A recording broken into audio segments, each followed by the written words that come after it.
Just look at it as I stretch it.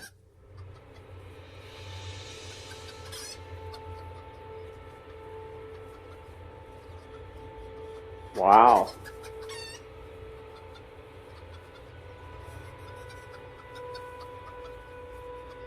Oh, yeah.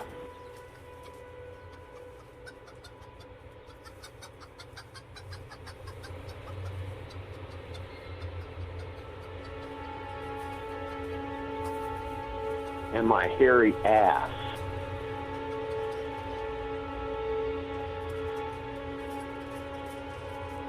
Holy shit! I flipped it up in your ass all day.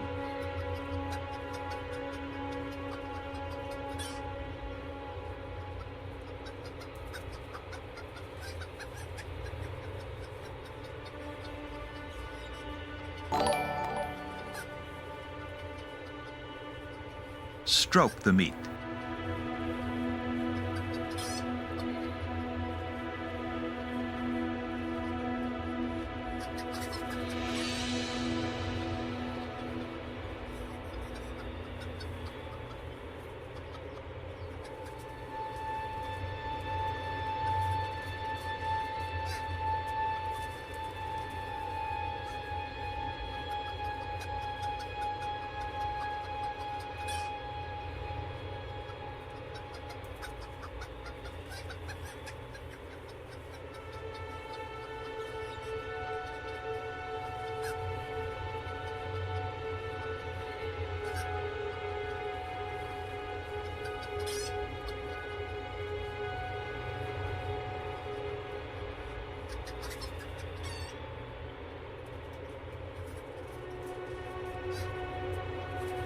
There you go, boys. Just look at it as I stretch it.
Matt, I'm hard.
Just look at it as I stretch it.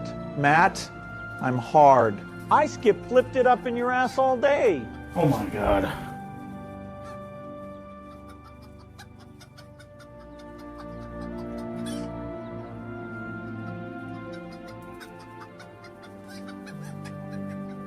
I mean, someone asked who the president of cock was. So there you go.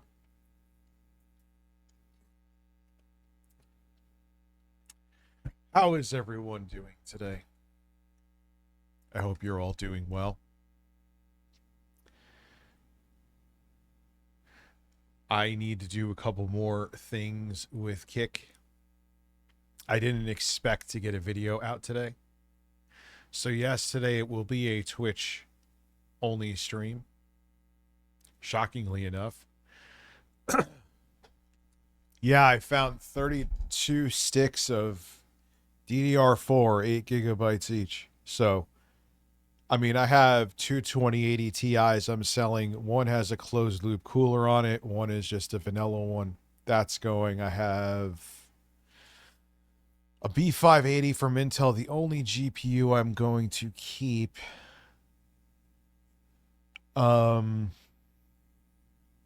is the 3080, I believe. And I think I'll give my son, after I'm done with the video on it, the 3060. So what's up, everybody? How are you today? If you're coming from the video today, hello. Didn't expect to get that video out. I'm like, I probably should. Yeah, I just wish it had 2 more gigs on it.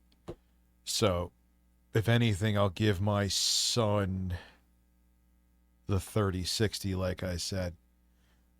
Because he's going to use a Ryzen 5 2600 and a 3060 fits with it more. It's 12 gigabytes too, so he should be actually better with that VRAM wise than the 3080. Oh yeah, we also have a black cock on the table.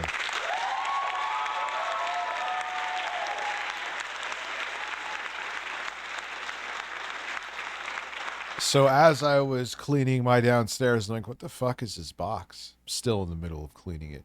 That's actually going to be, I'm bringing that secondary setup back. Yeah, I know, it's insanity. How many terabytes was it?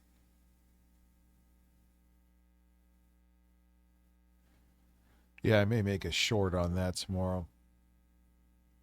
So I was cleaning up downstairs. I'm setting up that second setup for, I don't know, if maybe music or whatever, if I just want to stream from down there. Jostler gifting a sub. Thank you very much, sir. I know the goal is lofty. If it happens, great. If it doesn't, thank you for the support.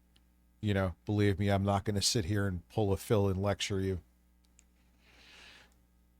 What's up, Mizzle Shizzle? Thank you, Jostler. So I'm like, what the fuck is this box? Right? And I open it up. I'm thinking maybe it's a weird part I ordered for a fucking computer. Oh, he's going to lose his mind. He's going to try to take their license again because he's a fucking freak. Neil, dude. Yeah. That's why he's doing it, too. It's great. What's up, Rich's applause counter? How are you? I found a random bird in a sealed box. I must have ordered it probably for a stream, and I put it in the dreaded notepad.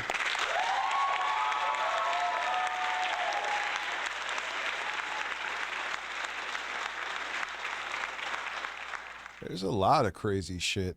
See, the thing is here, and on Kick is not. I'm like, because I got the text-to-speech. I believe it's 100, let me look here, 100 bits for standard. And 400 bits for AI voices.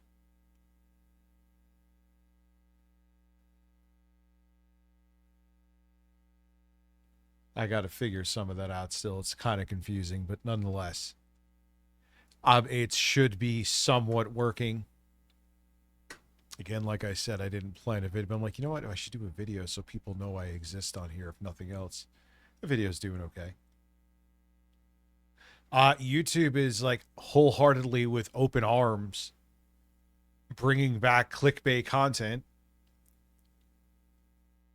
If you click on a video, it is now considered a view again, because that's not like 2011 at all.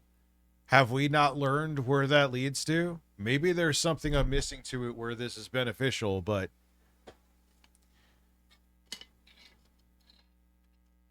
we're going back to where I just click.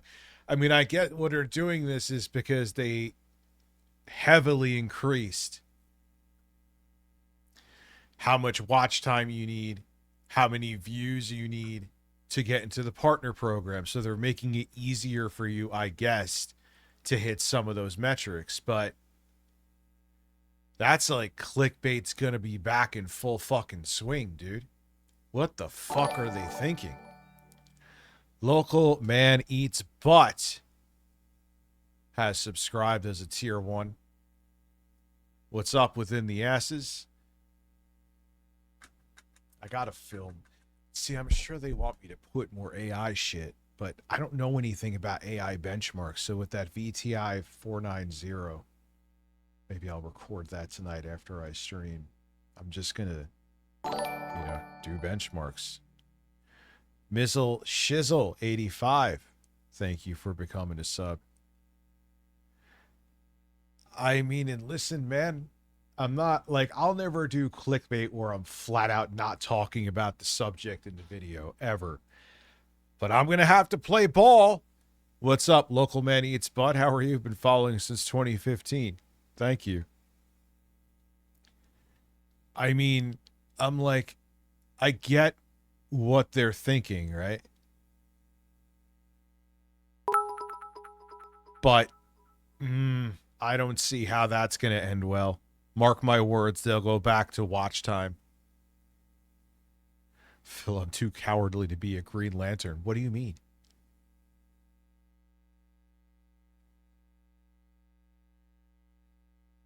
What is the Sub-a-Thon for? Because now I am doing the official thing where I am here for controversial content. It's time. I held it off for a little bit. Mostly because I was procrastinating. I'm not even going to lie. I was like, I had cold feet. But YouTube they're like reverting to like what Twitch was in 2021. And then the thing is, they're just letting AI sort it out. And a lot of times AI fucks up and they're just like quadrupling down on the mistake. So I'm like, nah, I'm good. I'm gonna, like, I've thought about this for a while, but then I'm like, oh man, there's a lot of people I know that don't want to go. Comic book nerd talk? I don't know anything about comic book dudes. So I will be on YouTube. There'll be like the Phil streams there, other stuff. The music streams will be, oh, actually, speaking of which, this is the thing I ended up making last night. I tweaked it a little more. A lot of people I'm sending it to like it. I think it's pretty good. This is what I ended up chopping up, and I almost thought the sample I was using was going to be a failure to launch. I remember hearing it again, and I was like, this isn't as good as I thought it would. But then all of a sudden, one of my chops clicked, and here we are.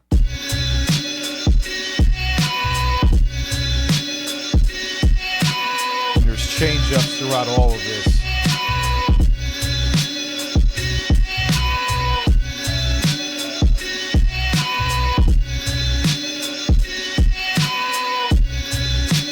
The bass made it.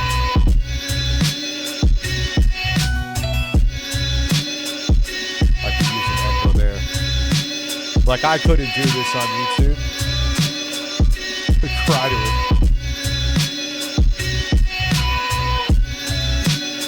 Got a lot of layers with this, too. It's almost done. It's only a minute and a half. Skateboard to the bass.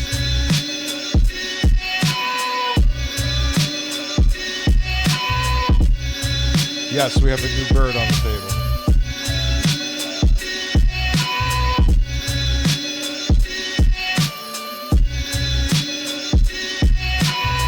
Drop the drums. What's up, King Mark?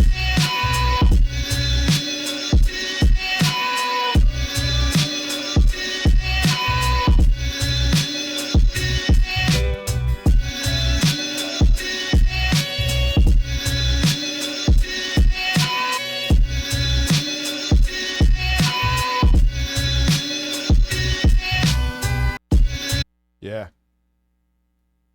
So it needs drops and chops and shit like that, but that came out pretty good. I like it better, definitely better than the fucking mediocre shit I had the week before. I mean, that was also me more so trying to get shit working on the stream. It actually worked out well, but I was more checking out the Wings has been gone.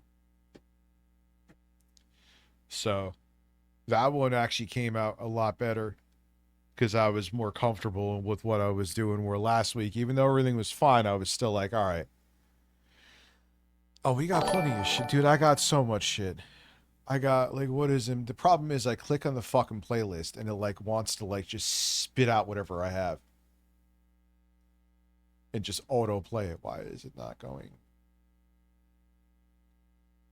Yeah, because the YouTube tab crashed. That's great. We got Phil losing his mind. EDP, we're going to watch the OG one where he gets exposed. Unboxing a PS2 in the year 2000. DSP has another meltdown. This time it's over people not understanding his humor, which nothing... Hi, Rich. Have you Thank ever you. thought of doing beat tutorials? Yeah, I kind of do them on that live stream too. I mean, one of the things is, like, if I get focused on chopping, I may not pay attention to what I'm saying as much. So that's on me. But I do it, like, And it depends. Like, I'm doing it in Koala. So if you're looking for like an MPC, I'd like to learn the sample, but I refuse to buy unnecessarily another piece of equipment. I am done giving Akai my money and not using their shit. So, like, nah, I'm good. So, and Koala's great, man. It's pretty much like having an MPC in your pocket.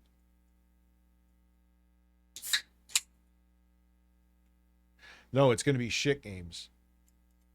Probably play some more Bloodborne again on this stream. Why not? I said I would too, didn't I? I don't even know why I'm pouring. The ice in this tumbler goes away so fucking quick. Heterosexual. What's up, Austin Norris? I see you.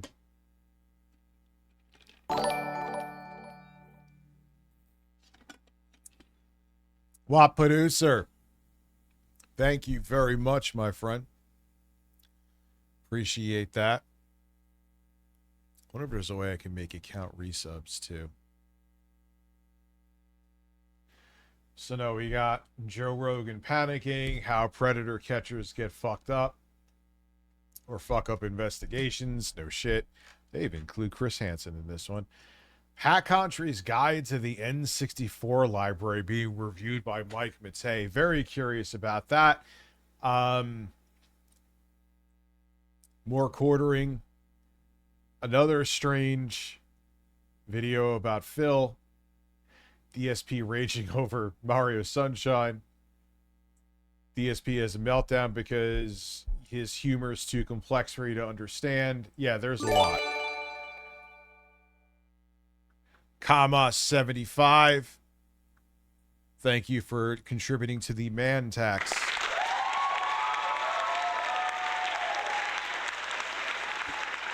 Oh, I got two fucking birds in front of me, man. Can't wait to make the videos with that eGPU in the 9060 XT. I gotta fucking learn Final Cut. I have 13 days of Vegas left. I have Vegas 22 that I own, but like I better shit or get off the pot, man. I'm running out of time.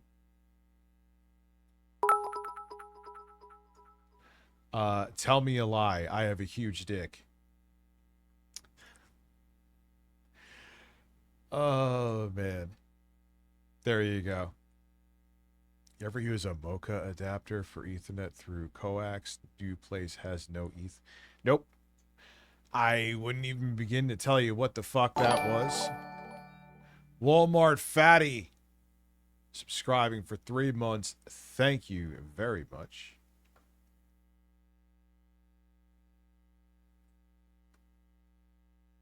So yeah, doing those beat streams is quite fun.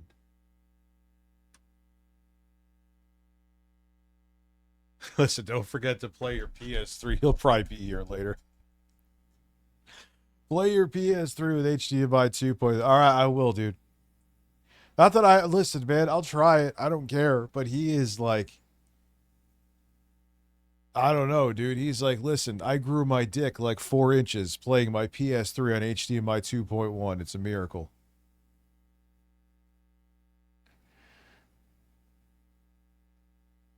Yeah, well, Amberneck I've kind of had mixed results with. He says there's like, if you hook it up to HDMI, maybe it does. I've never tried it. If you hook up even an older HDMI to HDMI 2.1, it processes the signal and I don't know. I don't know. Because it's just like some 90s retro shit. That's why. That's an interesting question to ask, sir. Yeah, I don't know what. He might just be fucking seeing shit. I don't know what the fuck he sees. Got the XM Buds and Astro A50X. Should be good. Yeah, you should be good for 2 years. Yeah, so I don't know anything about your Ethernet situation. Yeah, it's just a fucking aesthetic thing, dude. Unless you want to know the weather from like 1996. That's actually from the Weather Channel. And I'm not playing the music, so. It's like, that's like the early to mid 90s Weather Channel UI that it had. What's up, Darth Omegas? That was, I remember that in like 94. I remember they upgraded to this. Because before that, it was just like white text. It was computer generated, but it was white text on like a purple or lavender background. We're going we're going back to like the late 80s, early 90s when that shit was like that. Look here, I'm a fat fuck. When it comes to pizza, even subpar. Yeah, me too. That's why I can't have it. Darth Omega's gifting a sub, now pointing us at 9.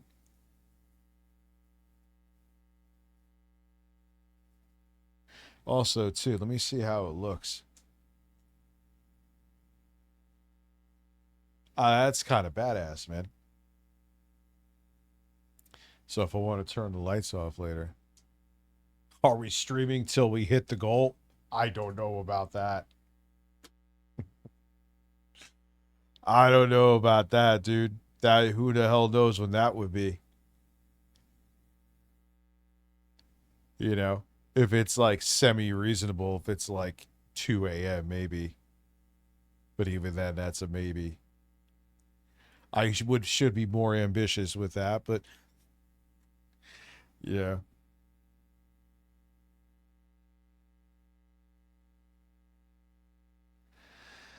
Oh God. So yeah, 6 o'clock we'll start. We'll watch Phil lose his mind with Gears of War E-Day. I don't think we've done that yet.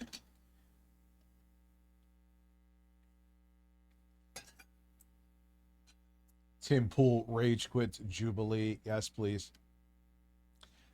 I would love to roast the shit out of him. We could do some QVC too. Do I want to stay up later? We'll see. Maybe I'll do, instead of ending at like 11 or 12, I'll stay up till like 1:32 if we hit the goal. I know it's a lofty goal. If we don't, again, you know how I am. So, maybe I'll do...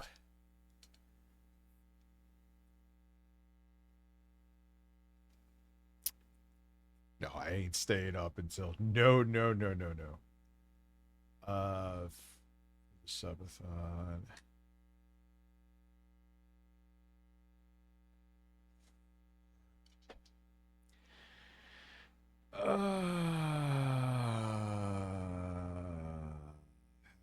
Jim fucking lunatic am I think, yeah, for that many subs.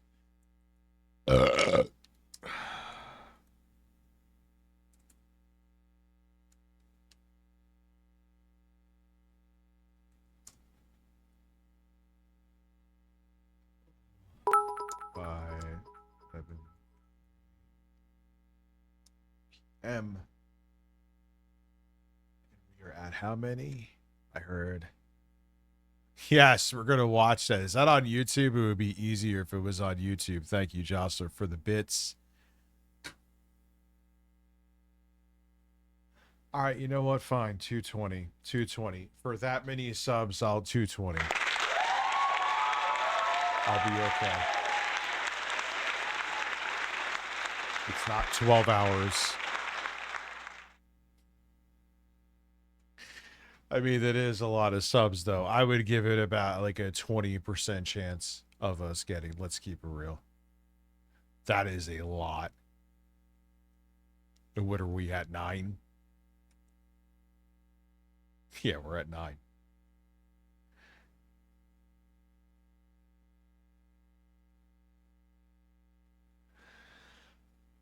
All right. Yeah, I'll make. All right, 12. Sure. That makes sense anyway. By 12. That is fine. There you go. You motherfuckers are thinking I'm staying up all night. That is the 220 is the hard limit. That is the hard limit.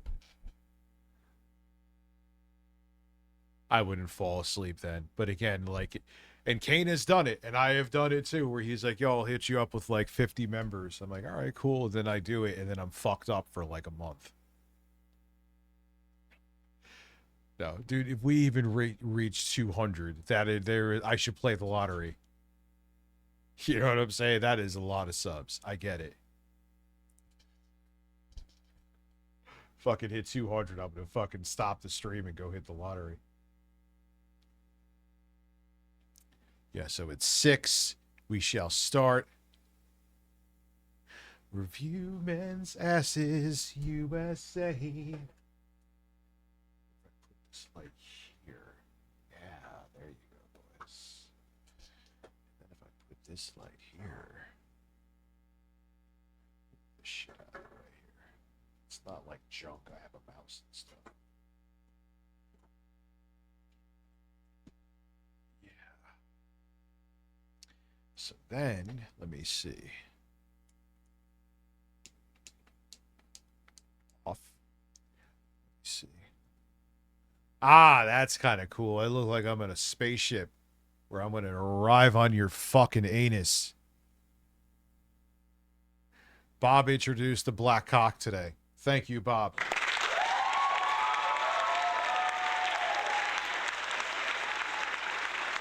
Ah, I forgot the one other side benefit too is because I released a video on YouTube, me not streaming on YouTube today will not affect that video.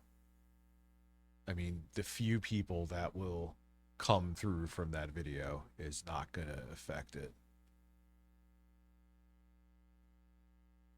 And it's doing okay. It's doing all right. I'm gonna be hard all night. Why am I gonna be hard all night? Did I take a Viagra? I kind of like this, man. If I had a little bit, like, I need like one more, like, up here.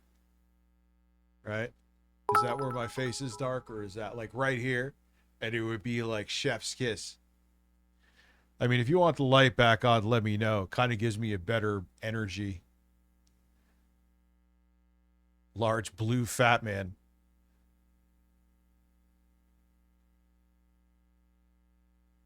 I had 2 fucking ride-share vehicles deposit a massive check in my account today. Interesting. All right. So who's ready for a man? Oh, this is kind of badass, dude. I feel like I'm on in a spaceship, like I said.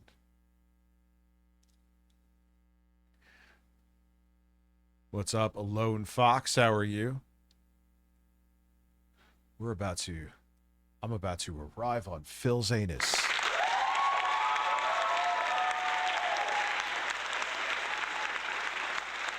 We got a new bird. He's literally like a clone of this bird. I mean, he's a little bit, he's slightly larger. So maybe that's not completely true. I don't know.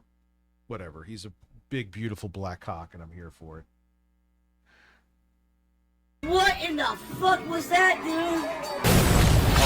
Oh, wait. Yeah, we meant to watch this, and we stopped right there, actually. That is loud. All right. Are you hearing this? Let's go look at all these shout outs I got to do. Wow. Yeah, we saw this beginning part. Yeah, I fixed it. We saw this beginning part. Cooper Stefaniak, what a name. Says, if I donate $500, will he not bring up a goal for 2 days? No, but if you donate $500, I won't bring up the goal for this stream. Oh my God. I'm actually more psyched about, I know E-Day is in October. I want Elden Ring. Nobody panic, unrobust urban garlic Italian man is here. Thank Bird you, Freedom Father, Tower. Restart the stream, please. I have arrived. And thank you for arriving.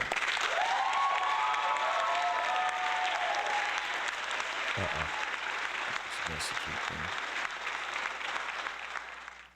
Good. I ate. Anything here? Nope. All right, I don't have to pick you up again. I don't know if I'm going to do Dustblood's network test run. Maybe. I don't like really doing any of those fucking test runs, dude. I'm weird. I'll say, hey, we already hit a bunch of milestones, and I'll only bring it up any income if someone else supports, and that's it. I won't ask for anything. There you go. And that'll lock in a second It's dumb music. stream of this for Sunday, because I said if this is a well-supported stream, I would play it again on Sunday. So if you did a $500 contribution right now, we'd lock it in. I would do a bunch of OPAC. If they're confirmed to be scamming people, yes. See, but then you got to be careful. Are they grifting and just people are stupid and getting their affirmation? I mean, listen, man, the person watching also has to be responsible. If you're letting someone else run your brain for you, that just means you're a fucking clown.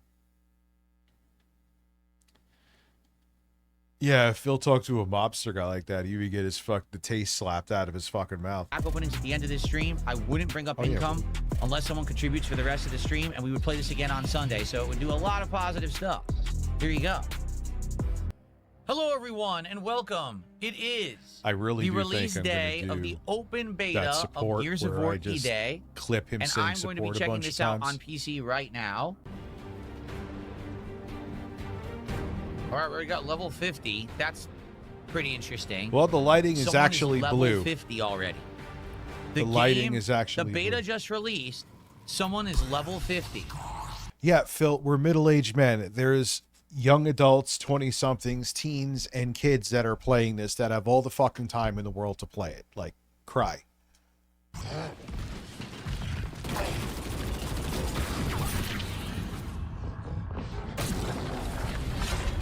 So, beyond the fact, even though I don't really feel like my reflexes have gotten shittier, oddly enough, I feel like they've gotten better. Maybe I'm wrong about that. Maybe that's just delusion, but I still get, because I can't, when I do actually play him for a bit, I get decent. I'm not great by any stretch of the imagination, but I'm decent. But, so that's my point, is that because, like, life happens, have to do stuff for work, have to do stuff with my kids, it's like I can't put the hours in. And these dudes can. So it's like, yeah, you're just going to get your shit pushed in and deal with it, dude.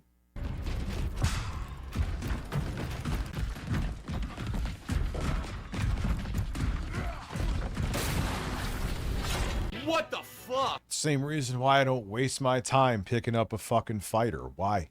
Unless I want to play single player.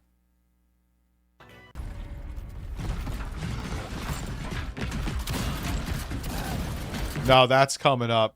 I actually saw that one. He's insane. He's fucking insane. How dare you not understand his poorly timed or comedic humor or comedy?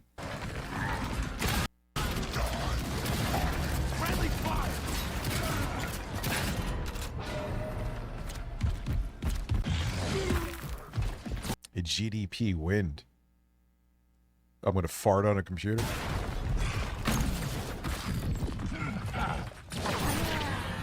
We go down way fast in this. You get I didn't even remember, dude. I had a 2080 Ti just chilling. I gotta I think before I put them up on eBay, I'll repaste them though. down ridiculously fast in this. It used to take a long time for you to get down in gear. You get No, it didn't.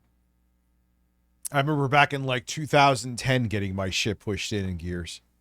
Getting fucked up. No, it didn't. You were always a delicate snowflake in Gears games online. down like immediately now. That's really weird. I remember in 2007 playing the original Gears of War online, and I was getting fucking buried. And I'm like, nah, all right, I'll just play single player or co-op for me. That's in 07.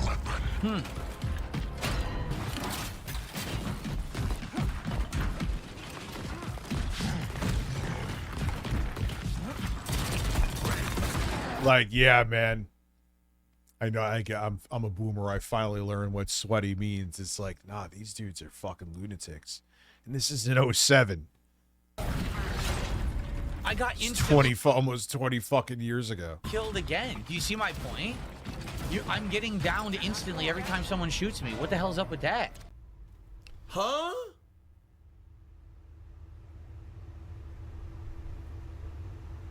What the fuck? Can anyone explain what just happened? It never used to be like that in Gear. Nah, Phil, you were so wrong. You were factually wrong. Gears was always brutal. Like I said, back in 2007, I gave up on multiplayer. Like, I have no chance with this shit.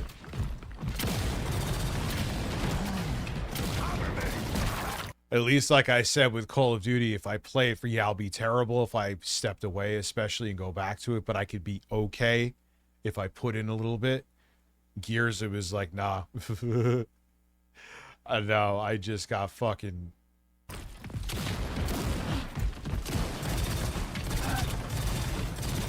demolished. Decimated. Wow. Destroyed.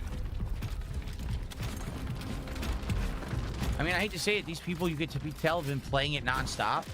They have good weapons. They already know the map. It's my first match. I don't know anything. So they're just completely dominating.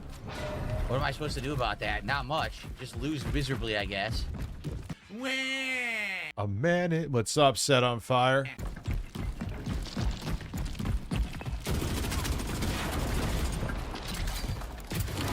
Yeah, that's why as I've gotten older, I used to be like, oh, roguelikes are not for me. Like, what the fuck you mean? Roguelikes should be right up your alley. What was that one I was playing recently? But every time I kept on dying at the first level, I would get right to the end, but all these black ghosts would just body me.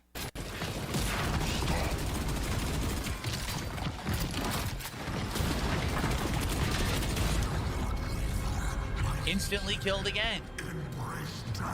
Like, seriously, it's just instant death, instant death, instant death, right? Mega bonk. I love it. I want to go back to it. I'm sure I'll eventually figure it out. But I've just been liking, like, FPS roguelikes. You know, because I just like, and that's why I like Elden Ring. Like, I mean, yeah, granted, it is online to a degree, but... Gears didn't used to be like that. But it seems like everyone just instant kills you. Phil, like I said, you're the wrong. teams are insanely unbalanced. You can tell the other team, they've been playing non-stop. How long have I been streaming?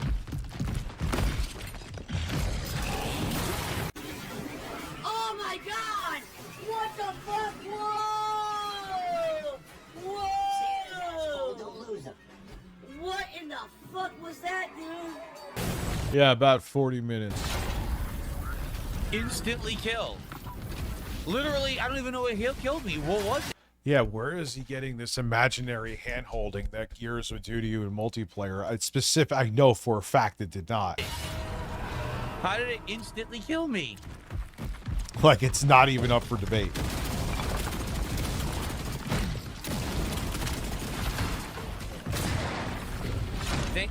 Yeah, I know. Gimpan Jeff, me too. I gotta piss real quick. I'll be right back. Yeah, I feel the same way. And I'm more excited about buying used parts for builds for projects than buying new shit. It's depressing as hell. And, Chief Executive of Cock.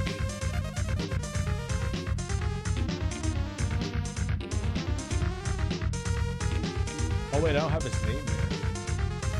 About the minute. I'll be right back.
iPads I'm gonna need for filming.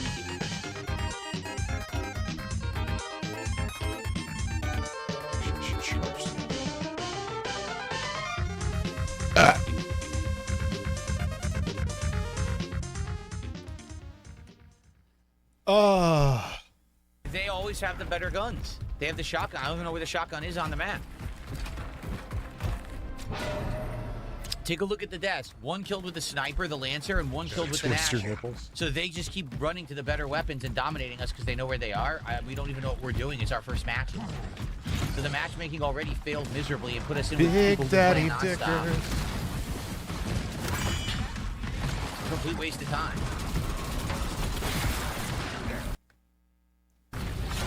Killed from the side.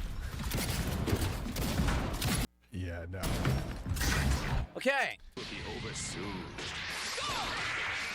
He quit. He rage quit. So let's see if I can get into a match without people who are level 50, level 20, who've been playing the beta nonstop and know all the weapons and maps. No, let's see if I it's can not going to actually happen, play against Phil. people who are my level just starting off on the beta release day, since that's a complete waste of my time. Literally, first match, Phil it was a waste is of my time because the an angry matchmaking sucked. man.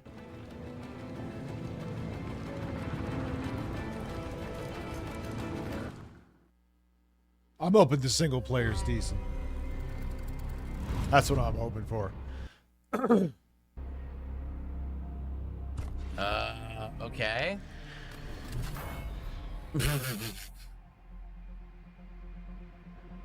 Great start, huh? Oh, shit. First match, completely unbalanced garbage, not even worth playing. Second match, canceled because can't find enough players. What a great game. I have a feeling that even though I'm sure it'll be a good installment of Gears, it's not going to sell well. I could be wrong.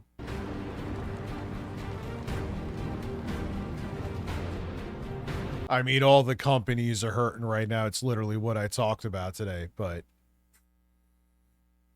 it's bad, dude. It's bad. Especially for Microsoft. You've got to be fucking kidding me. Or Xbox. I Did mean you to see the say. matchmaking? The other team had a level 15, a level 21. We're all level 1 to 5. That's the matchmaking they gave us again. You gotta be joking, man. You gotta get more robust and meaningful, sir.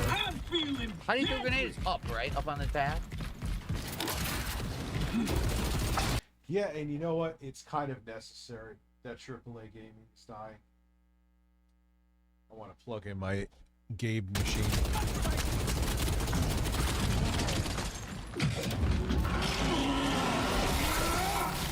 Well, I got killed and then I got killed. Yep, Cyburn. Thank you for subscribing, my friend. Being subscribed for 2 months. How are you? Good afternoon.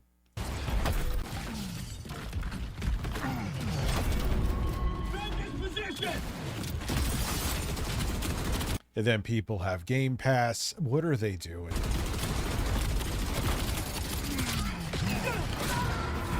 Of course he has the Nasher and he insta-kills. Gee, you mean the level 15 and level 21 guys already know the map, already know where all the weapons are, already got... Everything, yeah, everything is over monetized. Everything, everyone's trying to make a forever game. No, the industry in its current state is not sustainable, and it needs to collapse. The indie and more experimental devs and publishers will just take over, and that's fine. The Nasher and can insta-kill because they've played already, while the level 1s get melted because they don't know what they're doing. It's almost like in ranked, you shouldn't match someone who's been playing a lot with someone who's just starting.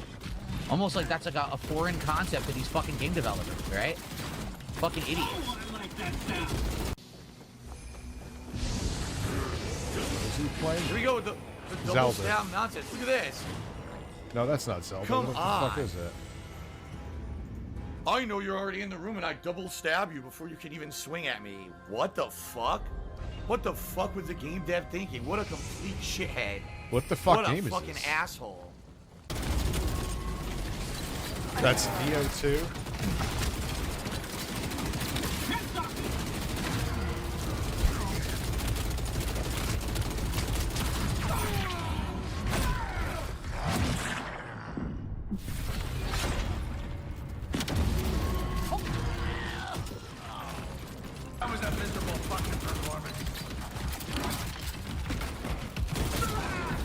Yeah, all these, and it's just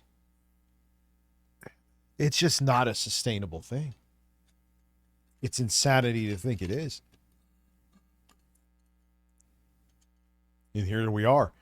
I mean, it's the component or the RAM and PC component prices just kind of accelerated the inevitable conclusion that we're at right now. Again, an insta-kill. People are saying I have the Nasher. I do. I really feel like the last full generation where the hardware was just powerful enough for the AAA experiences that are similar to the modern ones, but they weren't powerful enough where the budgets didn't go fucking, in most cases, astronomical, was the 7th generation. And a portion of the 8th gen early on. So you don't have to pick it up, you start with it? Okay, I didn't know that. Obviously that wasn't explained. I do have the Nasher.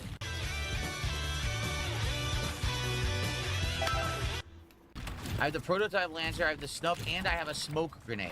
Okay, I didn't know any of that because the game didn't explain.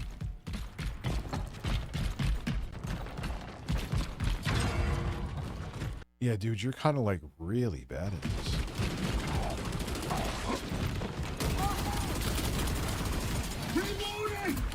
I'm stuck here. What the hell is this? It's a step. El Presador, I'm stuck. Remember that? How was I supposed to know there was a step there? Oh my god. I thought, oh, I could go behind the cover. No, there's a step you're supposed to climb up. I couldn't get behind the cover. Phil, you just need to stick to that shotgun, dude. Remember that shit with El Presador? I'm stuck.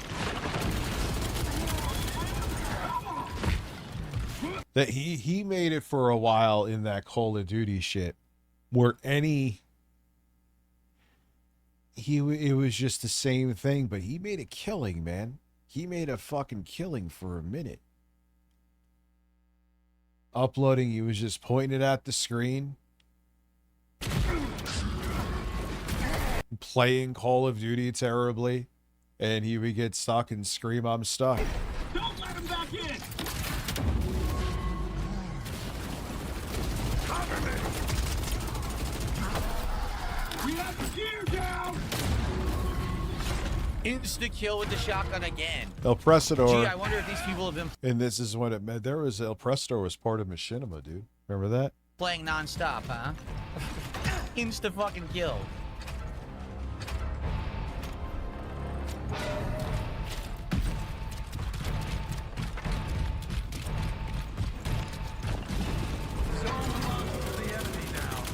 That was a miserable fucking performance. Yeah, those guys you could see are no joke, though. Sliding and ducking and weaving. Again. We have a gear down. Oh, yeah. Again, people playing their first match should not be matched up with people who have been playing and are level 20 and can insta-kill you. Terrible match. Yeah, his reaction time is terrible pretty bad. matchmaking. 2 matches in, it's garbage. You can't do anything about it. It's fucking complete garbage. You have to give me time to learn the game. You can't put me in with pros at the fucking first 2 matches, which is exactly what it's done. Situation.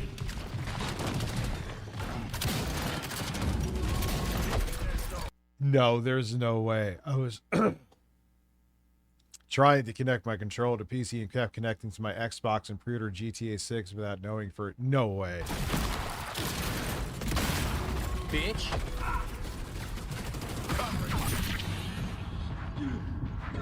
Oh yeah, he totally turned up his personality. El Presador, of course. Just in time.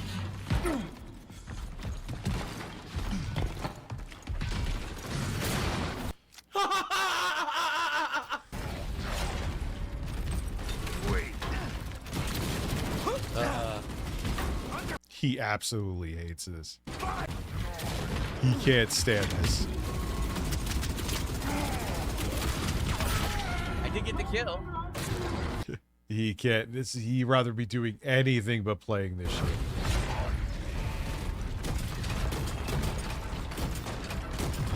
Yeah, I love how they want you to fucking pre-order a game that's digital. Like they're gonna run out of it.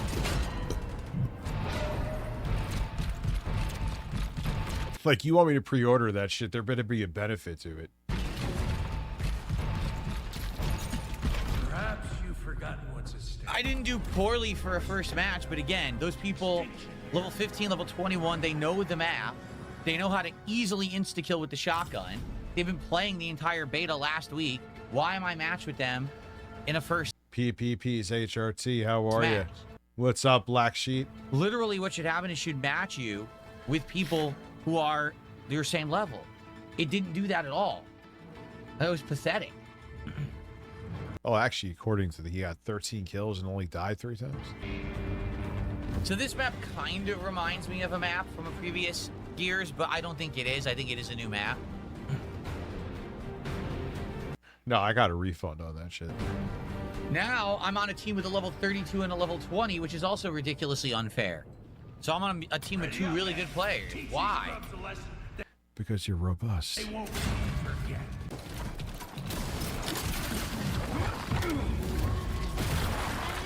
No, I did not see your Discord DMs.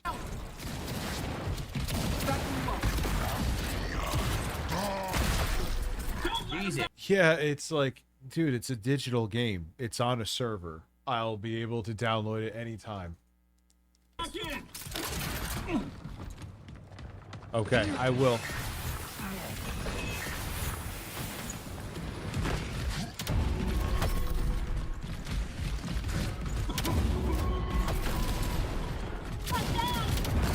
Oh, I did hit him with the first shot, but I wasn't close enough. I wasn't close enough.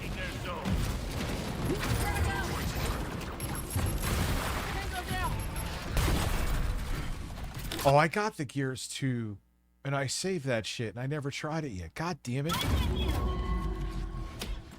Don't lost. Well, where did it go? I mean, this doesn't look like anything fucking special. I'll keep it real with you. This is not alluring me to play this fucking game. Go. It's just more fucking paint by numbers, Gears, multiplayer. Been there, done that. Oh, it glitched. Did you see that? It glitched. His body disappeared and I was chainsawing him. Did I get the kill? I don't even know. What's going on? I don't know. U.S. allies with North Korea? I don't want to fucking know. I just don't. That's so dissatisfying because you're I'm sure we'll go. I say that as I'm sure we'll go into political shit. No, we will go into political shit get the tonight. chainsaw animation and then if I took it away. Now, the single-player campaign looked cool. This just looks like same shit.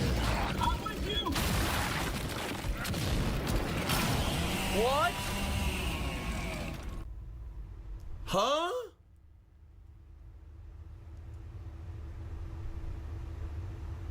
What the fuck? Like, if I'm Can gonna anyone play explain what just happened? tried and true multiplayer, as flawed as it is, I'd rather play Call of Duty. Just keeping it real. Mortal Shell 2 looks exciting. It does. It played the chainsaw. Mortal Shell 2 and Elden Ring Tarnish Edition for the Switch 2 are like really the only things I fucking care about. Elden Ring again. That just shows you how shitty things are in 2026. Sound effect. It should have done it. Instead, I just That's no shot at Elden Ring. I love the game, but that came out in 2022. died instantly. That's bullshit. I should have got him. I ran right into him with the chainsaw. He should have been dead.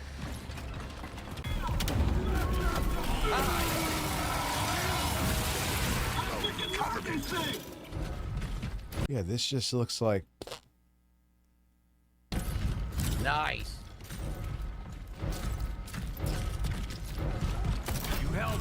The shit Lost sent me. What the fuck did he send you? All right, now you're kind of getting my attention here. Not that I don't usually jump on Discord for, in most cases, for anything, but what is this? The Stalker Keemstar's Horror Cow? What the fuck is this shit? So, as Hatred's attorney, I will say that my client has been in the wrong. All right, we'll look at that later. The line. Yeah, baby. With this Here. station, I could not ask for more. Good stuff. Yeah. Final word got the final kill in a versus match. Executioner got the most executions in a versus match. Nice. And the cleaner, chainsaw execute 5 enemies. Yeah, but it ain't no fake fucking lolcow shit. That's why I usually just brush off a lot of stuff with them, man, because it's always, you know, it's always theatrics. Nicely done. Of course, that was the worst, but still, I got 5 chainsaws. It's awesome. Okay. Very good. So getting into it, right? Getting into it, trying to learn the ropes again. I'm remembering some of the stuff. Why don't you start shooting ropes again, sir? Now, I think the shotgun seems insanely good in this one. The shotgun seems crazy powerful.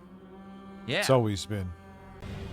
After this match, I have to go on a break, but that's fine.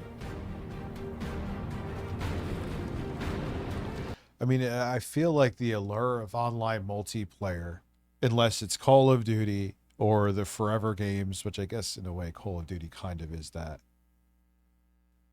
I just feel like everyone's kind of over, unless it brings something new to the table, or like I said, it's, you know, Fortnite, Forever games that like 10-year-olds are playing, Roblox.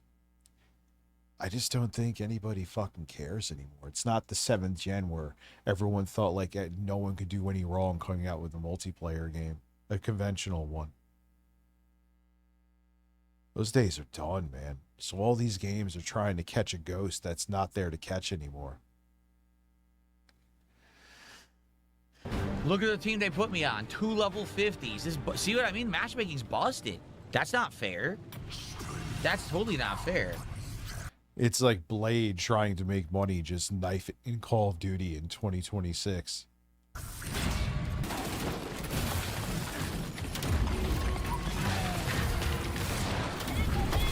What happened? How'd I die? How the hell did I die?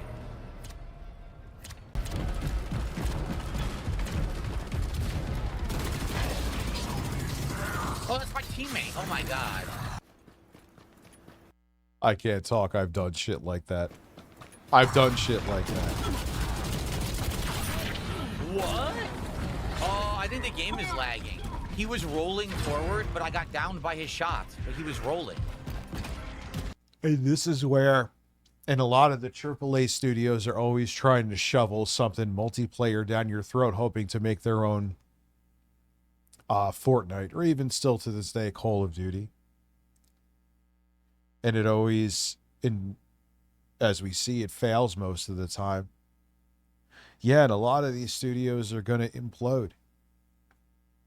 Because what they need to sustain themselves is unsustainable, and that's where you see like AA and indie step up, and I am fine with that because I am so tired of everything trying to be a fucking multiplayer game. I'm so over it. I think the game is lagging.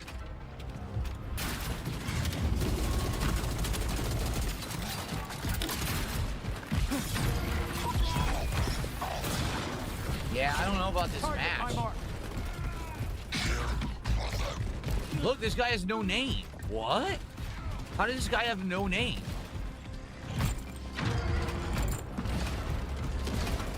Chris Hansen is coming to Fortnite as a skin. Dude, listen, man, whatever. Make your bag. I don't care. I'm sure he got paid for that, knowing Chris Hansen well, too. But, you can't really go after someone for dressing up as a cupcake now, dude.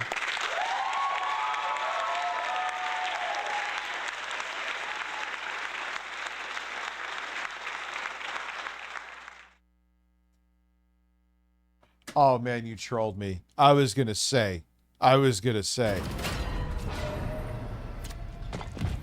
You got me, though. Well done. I wonder if the game is glitched out and bugged or someone's cheating. It's weird.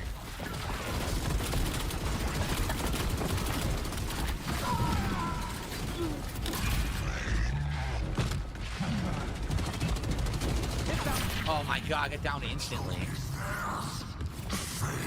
Yeah, and like everything is gray in these levels. Like, what are we going back to even the 7th gen color palette? Who the fuck wants this? This is actually taking all the fucking excitement I had for E-Day out of the fucking equation. I mean, listen, Fortnite, I will say this. Fortnite's gunplay is fun. I don't even think that's up for debate. How do you see your team? Yeah, what's going on here? Dude, someone's not playing. So I could see me playing like team deathmatch or whatever team, what do they call it on there? But yeah, like, am I ever going to get skins? And no, I don't give a fuck about any of that stuff. So they're not into me, you know? I'm not their demographic, even if I end up playing the game. They want like kids who will bug their parents constantly, even though they're not the ones with the money. They're like, well, the parents got the money, so let's irk the fucking shit out of them. And it works. So that's the demographic they go for. Because even though they're not the ones with the money, the people that have the money, they're older and buying single player games. And yeah, that's cool and all, but that's, you know, that's a one-time transaction. Where all these companies are looking at Fortnite and failing to replicate it. It's like, that game just keeps printing money for them. So even though we're the ones who are willing to spend, let's keep it real, top dollar on a good single player experience, they don't care, even if there's a bunch of sales. Because even if a game sells really well, it still won't do the same numbers as a fucking forever game where it just keeps going and going and going and going with money. Look, someone literally isn't playing. This T. Brasco isn't playing the game. Because he got 0 kills. He's no points. So he's not playing. Keeps it cooler in the room, and I just like the blue vibe better. That's why. That is why. I'm sick of fucking extraction shooters, too. I am.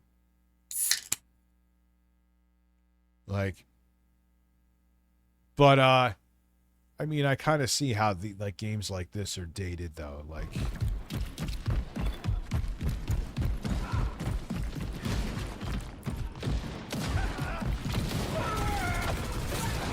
Yeah, fuck this. I mean, remember during the 7th quit. gen? I think it was even Tecmo came out with like a blatant Gears of War knockoff. You know, yeah, it was a different time, man. I'm not playing it. We supposedly have 2 level 50s, but someone's not playing the game, and they're completely dominating us because of it. Fuck that. I'm not playing that match. Fuck that shit. Fuck that shit. I'm not playing that match. To hell with that. Yeah, I don't have high hopes for this game sales-wise. And I don't, as I'm seeing here, I wholeheartedly could give negative fucks about the multiplayer. I want to play a real fucking match. Not a match where someone's sitting around not playing. To hell with that. Why is it always the same map, too? Is there only one map in the beta? Yeah, look. Yeah, and that's the problem. All these games, the stakes are so fucking high. Like, they have to sell some exorbitant amount of money. Or make some, to even be sustainable. Make an exorbitant amount of money to be sustainable. It's insane. It just is not logical anymore. You know, during the 7th gen, even though games were expensive back then, the hardware, like I said, was just limited enough where it was more, you could make a return, and even though the budgets were huge, they weren't like they are now. Now it's like, you could have a acclaimed studio who batted 1,000 with every single fucking game they made, make one flop and it still destroys them. It has to die. It has to fucking die. I'll take AA. I'll take indie. They're great games. I heard the best season of True Detective was season 1. Was it? I never played. I never watched that. Yeah, and then everything, and then on top of it, if we don't have these big budgets, maybe we could get, I don't know, new IPs and not have every single either it's a remake or a sequel, remake or a sequel. I mean, there's exceptions, below Elden Ring, but and Pragmata from Capcom. But everything is just either a remake or remaster or, I mean, Campaign Evolved, hello.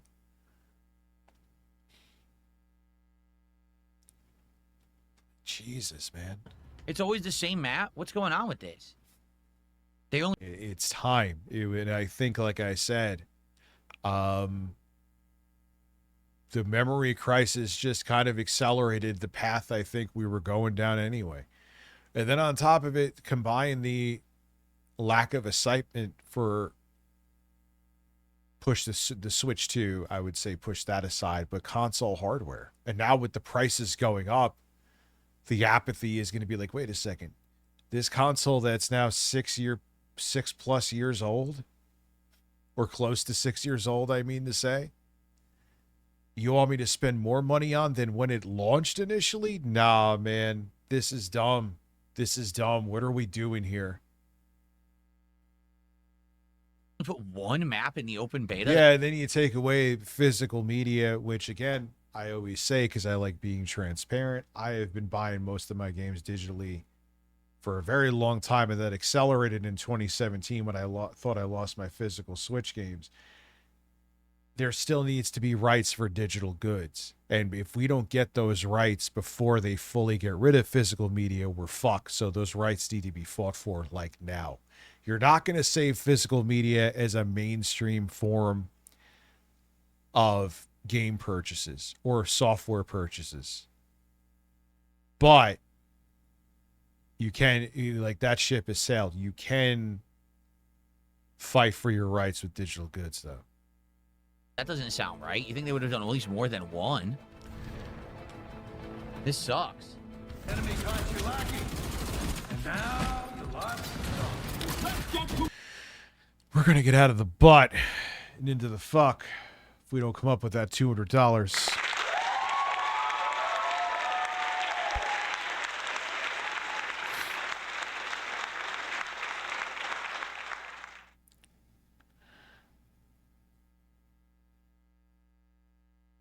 Yeah, Black Ops. Yeah, dude, people are just done with, oh, another remake. I mean, Capcom's remakes kind of fucking slap tits. I'll put them aside, but who wanted, I mean, I would have been more tolerant of Campaign Evolved. You saw me play it on stream the other day. If it ran better. What the fuck is with how it runs, dude? Yeah, dude, like, everyone's like, oh, it's your fault. I'm like, man, physical media was on. You got to realize how long ago digital purchases already outpaced physical media, especially when it came to games. That was 2013. Like, you could be mad at me all you want to, and I'm not defending what Sony's doing. I think it's terrible and it's bullshit, and there needs to be, people need rights in place legally before they go over to that.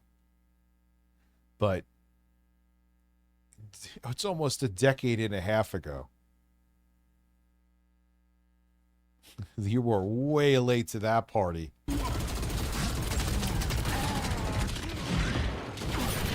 Rolled right over the shotgun. What am I supposed to do? And again, my team hasn't been together the whole match. Not once have we been together to work together. We're all separate. Yeah, 90. You have a 9700X and a 5070 Ti. Yeah, and it's there. It's not only does it not, it's not optimized. It's not very stable. Campaign Evolved. Like, what the fuck are we doing? This remake was already unnecessary to begin with. You don't even give. I would even have taken the multiplayer. You could do it online, so you don't minimal still, but just have the 4-player split screen, but it's multiplayer, and have it be peer to peer. Just do that. You know, you don't even have to redesign the levels because it's still split screen. And I think people would have been down with that. It would have felt retro. But no, not even that. Like, just a fucking reskin with Unreal Engine 5 and a shitty one, to be exact. It sucks. It out. And then this shit, right? See, this guy's all the way over there by himself. Now we're trying to get over there. We're not going to be able to help him. This is ass. Yeah, sorry. More excited for Tarnish Edition for the Switch, too. Now someone's already behind me. What the hell? Which is amazing, because I could just play that right now with vastly superior settings on that little mini PC. The GPD Win Mini 2025. But how the fuck is he already behind me?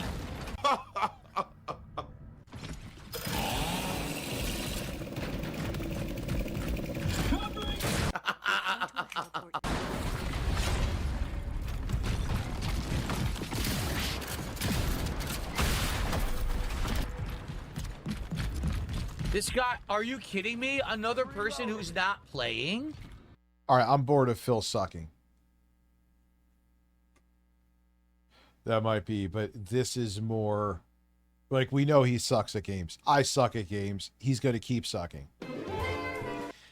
This is him losing his mind because he put up a joke.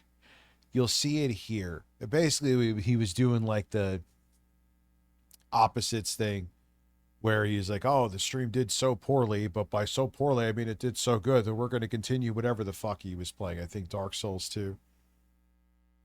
Even I got what he meant, but I had to look at the post twice. So it wasn't implemented well. Needless to say, here is him losing his mind because everyone didn't get his genius sense of humor. The game Vampire, how are you? I got that video, Jessica. Let's talk about what else happened on Friday.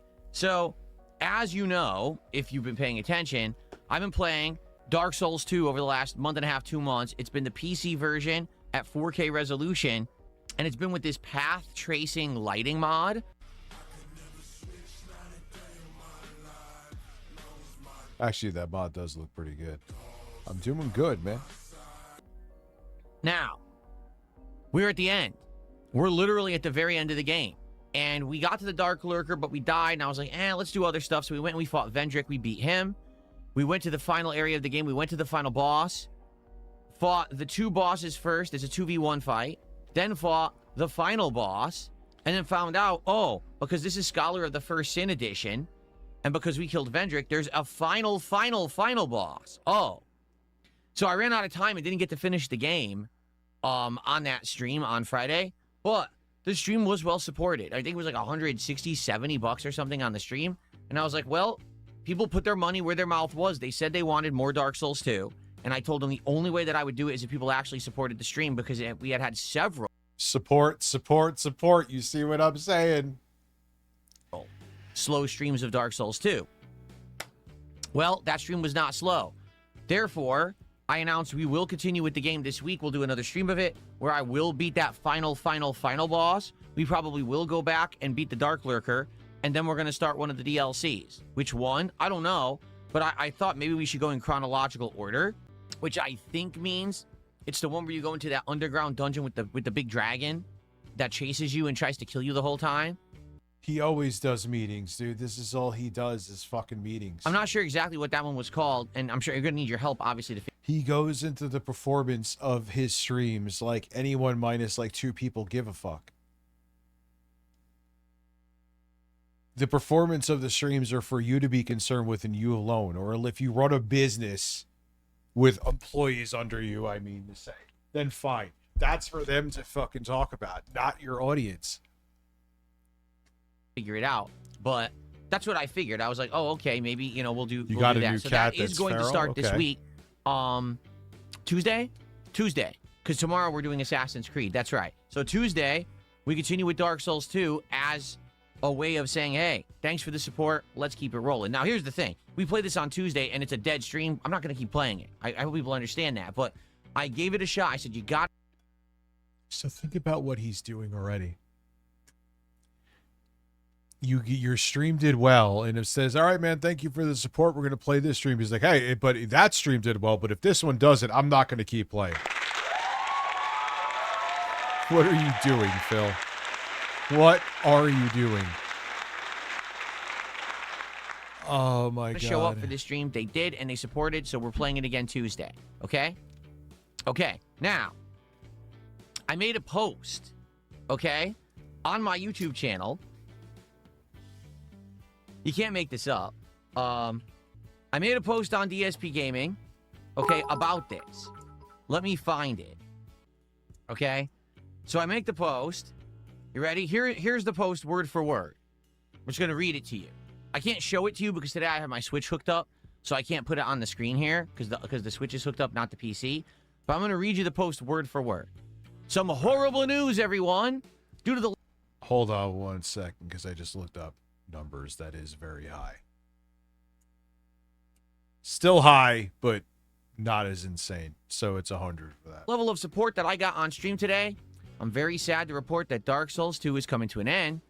Blame the viewers. Man, they're the reason the pain will continue as we start up a Let me keep going with Bloodborne first before I take on another game. DLC after the normal game ends next week. Okay? So it's a joke pose. It's me saying the pain will continue. I have to keep playing this game, and that's bad news. People did support the stream on Friday. Okay? Like, Phil, but again, I have to keep it real with you, dude. I had to read it twice. So I'm like, oh man, I guess he's actually bitching in a post. That's what I first thought. Like, that's wild, dude, to bitch in a post. But then I looked at him like, oh, okay, he's like being tongue-in-cheek. But,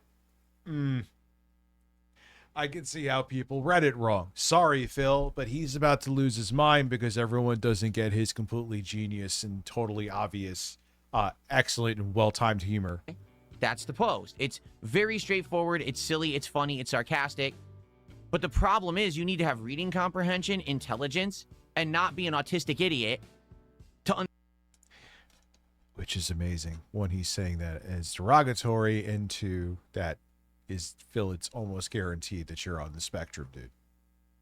Just because you didn't get diagnosed doesn't mean it's not fairly obvious. understand the post. So I can't help that you're stupid and you don't understand intelligent, like, conversation and intelligent commentary on something and criticism. So sorry that you're stupid. Because there are so many people who A-log me and who literally can't read that they took the post as me saying I didn't get support and I am not going to continue the game this week. Even though it outright says I did get support and I will continue the game this week, these people can't understand sarcasm. They don't have the social skills to understand that and this is projection again, because he proved during his Kino arc that he did not catch sarcasm he wouldn't catch sarcasm if it slapped him across the fucking face. Phil, you miss jokes, obvious ones, all the time. And again, your Kino arc made that insanely apparent. You couldn't read the room to save your fucking life. So you saying this to other people when you are in spades, one of the worst people when it comes to picking up a fucking hint, is incredible. No, Phil, you're the way you worded that joke, I got it, but like I said, I had to read it twice. So it wasn't great.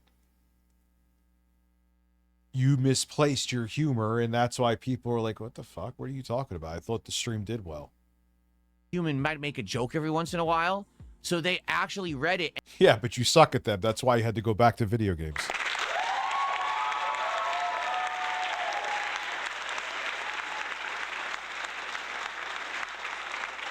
And misread it and thought that I was complaining that I didn't get support and I'm not playing the game.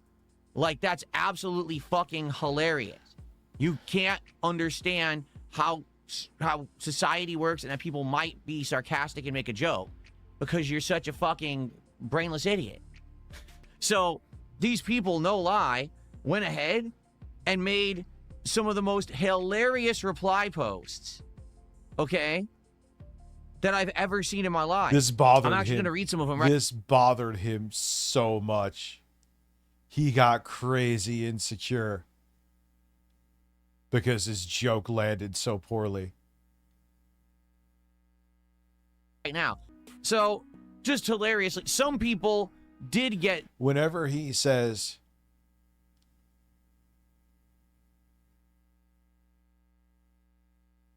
No, I wouldn't be interested in doing that. The post about Dark Souls 2. Like this person right here. I love it, Phil. This reminds me from back when you were playing GTA 4. You had the option to save or delete Dwayne. You tricked us, and you kept guessing. Oh, wait, are we you kept us actually guessing right Nicholas until the Fiorio? end. Good times. That's what the post was meant to do. To make you think that we weren't going to play it, but if you have reading comprehension... No, because all it would do is re-stir up that drama. I'm not interested. If you understand societal norms, you know, social interactions, you would say, oh, he's joking. But so many people who don't like me on the internet are this weird, obsessed group of people who are all like-minded, and they can't understand any kind of societal shifts or norms or... Phil, but, dude, the Kino arc literally proved that you can't... This is why you can't do commentary. This is why people won't... Yeah, man, I mean, Nick, it's like... I don't really know what... Like, there was someone who did a video essay on me. I'm not referring to your stream. I saw that came up in my feed, too. And I'm like, it's the same shit. And I already heard there was like, oh, Rich and Jay are still not talking to this day, almost like about 2 years later. I'm like, well, there you go. That's already a major thing that's inaccurate. So why am I going to watch it? And all it goes into, now that you got me talking about this, is that I watch it, I react to it. That ends up being more content that's used to react to and make someone else a bag. I'd rather make my own bag. You want to react to me and talk about me, I don't give a fuck. Give a fuck in general. The only time I care is when shit's being flat out mirrored. Shit, I know there's a dude here who watches me who can't stand me, who just falls asleep to my streams. I actually find it somewhat entertaining. But, yeah. It would just stir up the same shit again, and... I'm in a different headspace than back then, and quite frankly, I don't want to deal with it. I don't. Is anyone there watching fucking Boogie now after he did his documentary that wasn't before? No. Obviously, EDP is a fucking pedo. That doesn't count, but... Nah. The juice got to be worked to squeeze, and there ain't any juice there. There you go. There's my public statement on that matter. References. So to them, they think I'm saying I didn't make enough money and I'm not playing Dark Souls 2 because they're stupid. Okay? Wow, they are fucking idiots. Yeah, it's just same shit, you know. Like, even that video was just made on me recently. 2024 me would have watched it stupidly because I don't know what the fuck was wrong with me, but I do know, but yeah, dude, my audience could verify. I was just like, all right, you know. I mean, there was a lot of things in the June video that were on point. There were some things I'm like, ooh, that's a hell of a thing to overlook, but it is what it is.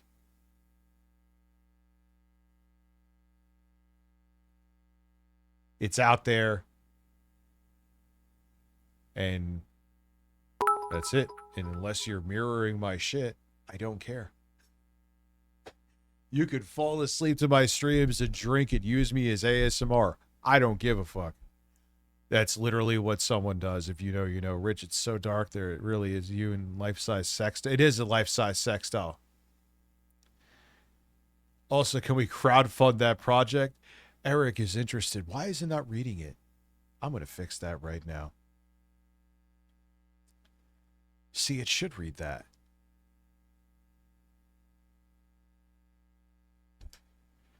I'm going to fix some shit here. Because this makes... All right, let's see what happens. Because I even have fresh voices. Listen to this voice. Bob figured the best way to succeed was to do the opposite of what he had been doing all his life. The light in his life was actually a fire burning all around him. The light in his life was actually a fire burning all around him. The light in his life was actually a fire burning all around him. Set on fire, now putting us at 12 subs for the evening.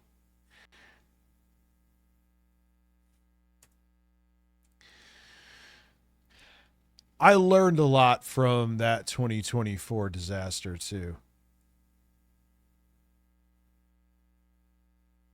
You could always argue, Rich, you learn shit at the age of 40-something. Yes, you could say that I'm a fucking idiot, but I did. From 2023, especially what happened in 2023, that shit aged me like 20 years.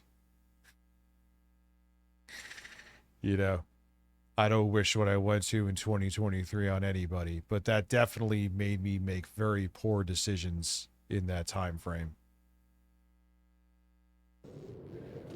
So yeah, snapshot and enjoy that. Cheerio. My lord, should I inform the dents that your coffers have run dry? No, at 40. And why are you so insulted about this, Philly? You get so demanding, and we need support on your streams all the time. But people busting your chops in the chat?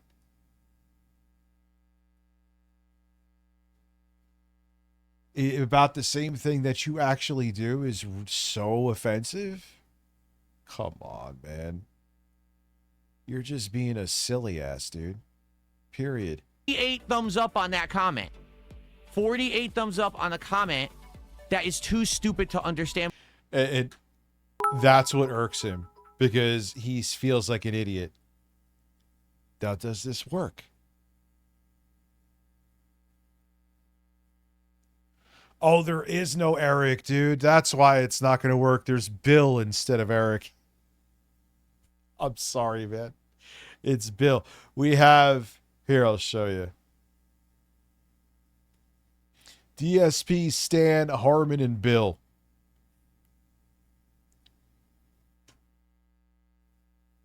But it should have done some voice there. Why isn't it doing anything?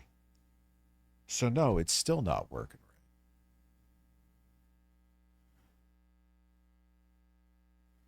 And what I was saying.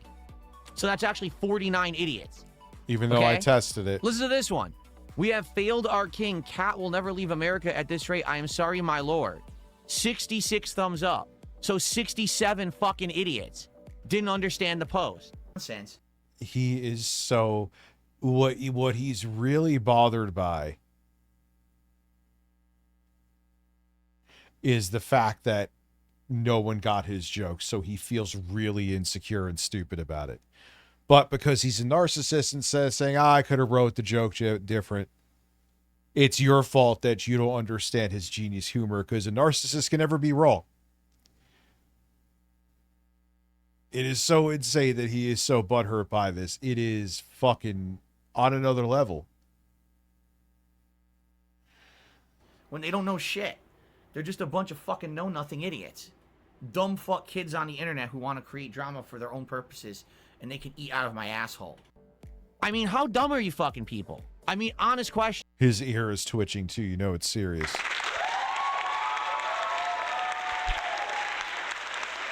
His ear. How dumb can you actually be? You can't understand a simple sarcastic post that's a joke. You're that dumb. And these are the people who don't like me. The morons. Gee, I wonder why you don't like me. Because you're fucking stupid. These are the same people that go on X and they see an out-of-context post about me playing Doom of the Dark Ages in a room full of exploding barrels. Oh God, when he still can't get over holy narcissistic injury. He can't get over the Doom the Dark Ages thing. Phil, it's 100 years later.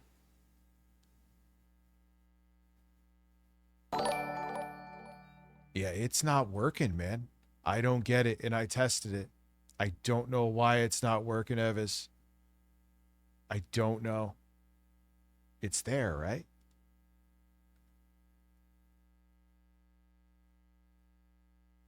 Let me see something. Wait, that might be why.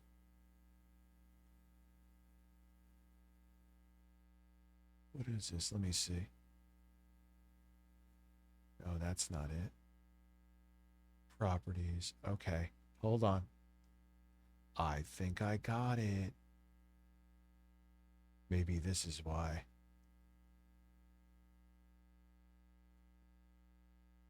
Paste reference. Make sure this is the right one. What is this? Properties.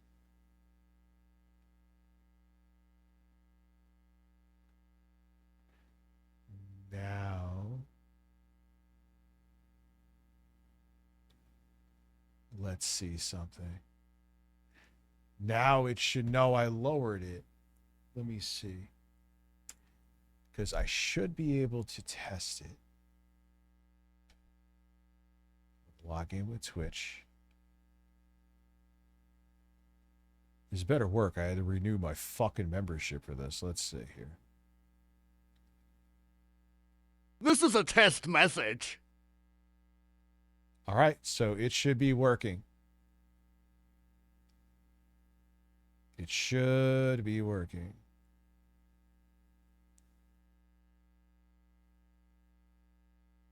So let's see. Carefully so I don't kill myself, and they say, Phil plays like a wimp in Doom. He doesn't understand how it works. No. The fact that he can't get over to Phil, it's a fucking video game, dude. Who cares?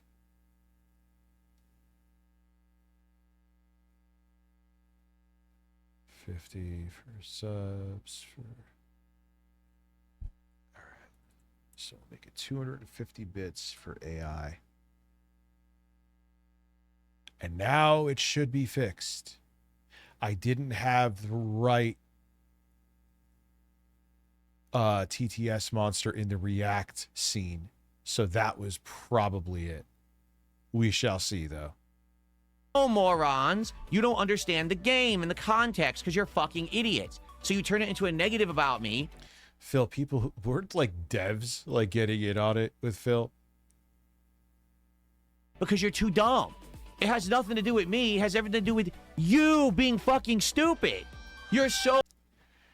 Just like when he got fucking duped by Kino Casino, it was his master plan all the time, even though it was blatantly obvious with evidence over and over and over again. It wasn't. It wasn't that his joke, like even if you took a double take, it was like, oh, okay, I get it, but it was still poorly written. It's not his fault. It's your fault because you didn't get his masterful comedy. So dumb, you don't get it. That's just a couple examples. I mean, there's tons of these. Tons of these. I'm trying to find one that has a lot of thumbs up. Here you go. If you don't donate at least a few % of your weekly income, you're the problem. This content cannot continue. He can't support himself. Shame on the viewers. I was literally saying people did support the stream. You fucking numbnuts. But then, Phil, the next day, you actually do act like that. You realize that, right?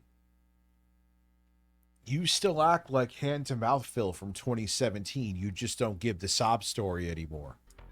You're so stupid. How can you not read? Literally, no reading comprehension at all for you. It's so boring. How does that work? Where does that expression come from? It doesn't make any sense. Make it stop. You're that dumb. I mean, you actually probably read at a second grade level if you didn't understand the post. I don't think I read it. I think I read significantly past that level, Phil. And get over it, dude. You didn't do a great job writing it. There's jokes that I say that don't land and suck. So what? Like, it's not that big a deal, dude. You make it like you never talk about support in your streams and you don't e-beg all the time. You do. So why is this a big deal? Oh, look, here's an actual fan of mine. He's joking, people. Here's someone. People cannot read. Well done, DSP. I'm glad the viewers finally got it together, and now we're going to see the DLC. There you go. So Yeah, it's just hilarious. My actual forehead fans and lines. viewers who I recognize posting are like, he's joking. He's Let's see. Is it going to work now?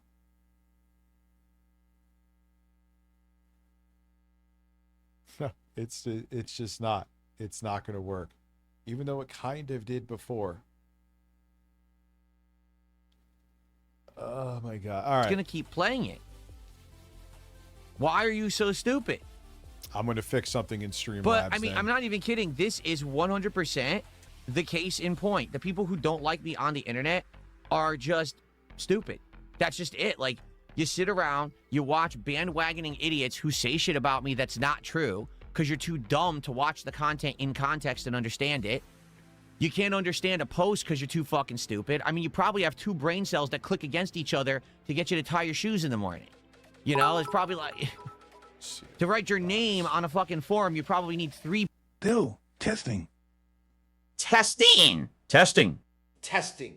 DSB. Testing. Well, it's working. I don't have it like, dude. All right, fine. Everything is going to be 100 bits then. 100. It's 100.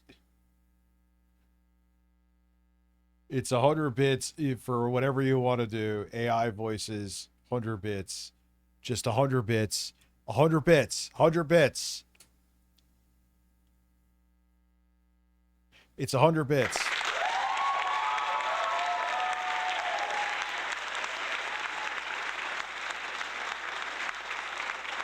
I don't understand why that's being so fucking obtuse. So thank you, Evis, for the 1,000 bits. I appreciate you.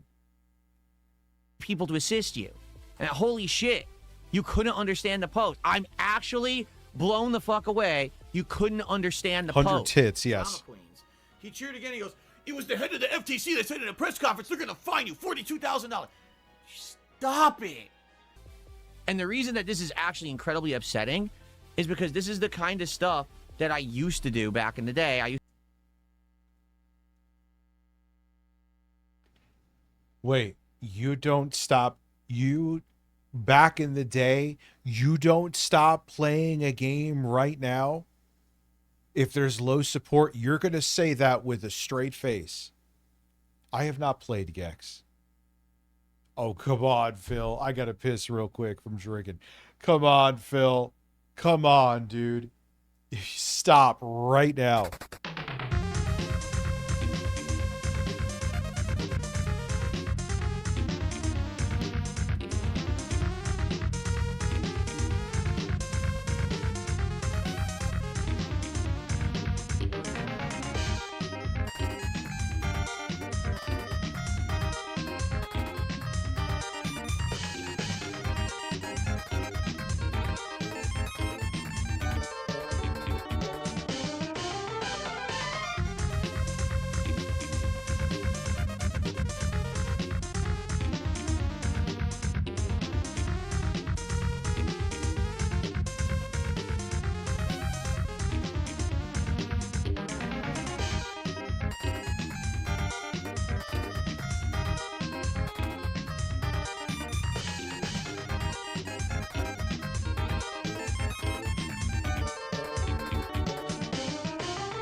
To make posts like that, I used to joke around a lot in my content, and people all got it. And that was what, 15 plus years ago. society has become incredibly fucking stupid in the last 10 to 15 years. All of When were you asking? Well, you mean you had that stupid thing where you were telling people to like send you money through PayPal way back in the day, which you still to this day pretend you never did, but you did, and that's why you got your monetization taken away on YouTube. But what do you mean, Phil? You were just doing this shit, I don't know, yesterday. you out there who didn't get that post are actually dumb. I just want you to understand that. You're actually stupid.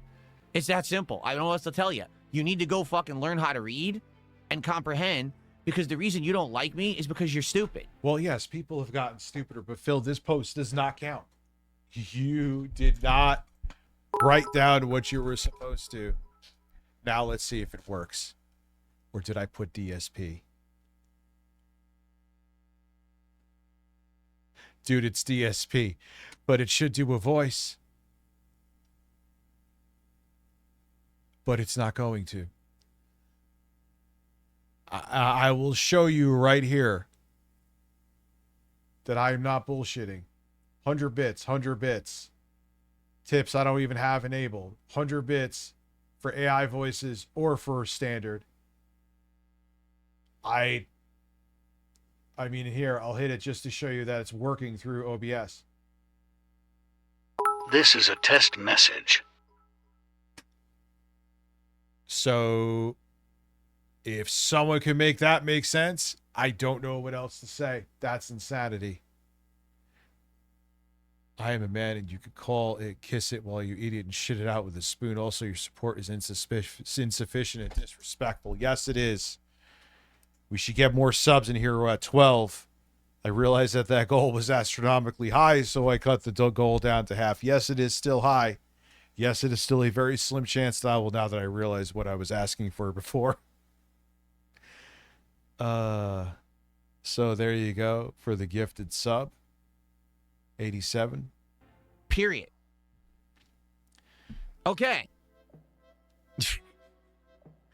So, let's go ahead and continue on. Here's the funniest part. This idiot in fucking YouTube chat goes, now he reacted. He's going to get trolled harder on X. Okay. You are. Ready for this one? You are. Oh, no. I'm going to get trolled on X by a bunch. But you are your own worst enemy with this stuff. And yet at the same time, it's free advertisement for you. Which is bizarre. You're in a weird state on YouTube. You doing this, it's the equivalent of me, like, with the, those people making videos on me. Like, watching them. Then now it's just going to farm more content from your reaction. But that's why people watch you, because you'll never understand that. Of fucking societal outlying losers who don't understand anything because they're dumb. Meanwhile, I'll be on stream playing video games and opening cards and making hundreds and hundreds and hundreds of dollars doing it. Oh no, please don't embarrass me on X. I'm doing so poorly. Opening Dragon Ball. He's so insecure about how he does too. And it's so obvious. You know who's actually secure in themselves with what they're doing? For people who are doing what you're doing right now. Ball cards while I'm being showered with support. Oh, darn. Someone made a nasty post about me on X. I feel so embarrassed. It's really hurting me. You fucking moron. Guys, I'm doing so good. I am so successful. It's the literally the, like, insecure about what I'm making equivalent of being like, I'm not gay. In case you were wondering, I wasn't wondering. I don't really care. But now I think you're gay. It's the same thing with this. It's like, you know, I am so successful. You know what kind of gave it away? He didn't realize it either. Which I wouldn't have thought about it more if it was anyone else. But, like, you pay attention. Like, he had the other power supply, right? And I guess he ordered 2 of them. And he was, like, semi-flipping out because the money for the other power supply that he returned didn't kick back yet. It's like, Phil, you know, 1, why say that to people? And 2, that doesn't sound like a man who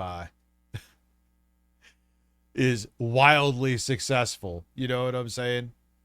But who am I, right? I'm just a man myself. How dumb can you be? Do you not understand? You're the stupid one.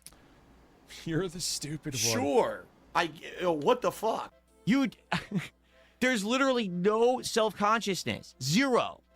They don't understand. Not self-awareness, Phil. Self-awareness, not self-consciousness. See, you just... Have I said the wrong words of things before? Of course, but you always do weird shit like said, like Mutahar. Look, take dick like a man. Take dick like a man. Understand that people making fun of you on the internet doesn't matter. I live in reality. Where as you sit here and have dissected and analyzed every joke that you didn't like. I'm successful and happy. I don't care what a bunch of dumb people on X say. They're insignificant. As you're proving right now that you do. But you have no self-awareness, which is what makes you fascinating. If they were finger snapped away, the world would... By Thanos, like you said before.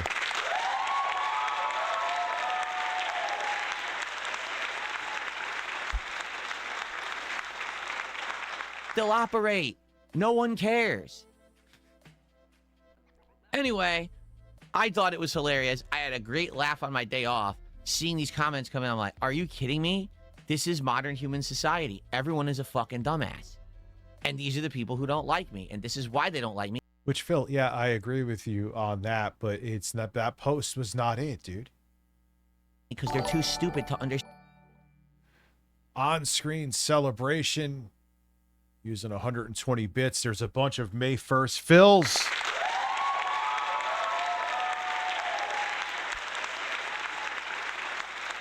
Anything. They're actually just incredibly low IQ. Don't understand societal norms. Don't understand sarcasm. No reading comprehension. Morons. That's what I'm dealing with on a daily basis. That's the people who are... I'm going to check one more oh, thing. no. They're going to make a Reddit post about Phil. Oh, no. Oh, no. But you will proceed to talk about them if they make your gamer skill not look good. Dude. He is so... He never sees that him reacting like this is exactly what they want. And me too. Just to keep it real with you. But perish the thought someone make a Reddit post about DSP while he's playing 90 minutes of Marvel vs. Capcom 2 and opening Dragon Ball cards and raking in profits doing it. Oh, that makes your audience feel like they're being appreciated. Hey, thank you for letting me rake in the profits. Nothing screams. Evis using the giant fat face there. Thank you for the bits and thank you for Phil's robust and meaningful burst of May 1st. Oh, did I not put the socket in there? I wonder if that was the case. Oh, darn. I'm really, really hurt by your posts. Anyway, let's continue. Princess Luna with our first membership of the week. Thank you so much, Princess Luna, for that. I appreciate the gifted membership. Drama queens. He cheered again. He goes, it was the head of the FTC that said in a press conference, they're going to fine you $42,000. Stop it. Why are people such fucking drama queens? La la la la la la la la. No, we don't need that. Oh, wait, did I have that in here? No. It's time for some coffee brand coffee. It's a white label coffee showdown today and a viewer suggested special. I'll be talking about the Hodge Twins giveaways and their coffee, Hounds and Grounds Coffee, and the Lions Tea Exchange, Sydney Watson's Tea Company. A viewer of the 1775 Cybertruck giveaway video suggested I look into the Hodge Twins for their giveaways. They do these viral giveaways of numerous vehicles. They wanted to know if it was legit. Well, that's when I discovered they sold a coffee called Liberal Tears Coffee. So this is the liberal tears coffee Hambly keeps talking about. Now available for free shipping on Amazon. I don't want to sell liberal tears coffee. I want liberal. New House, thank you for subscribing with Prime. Oh my God. I flipped it up in your ass all day.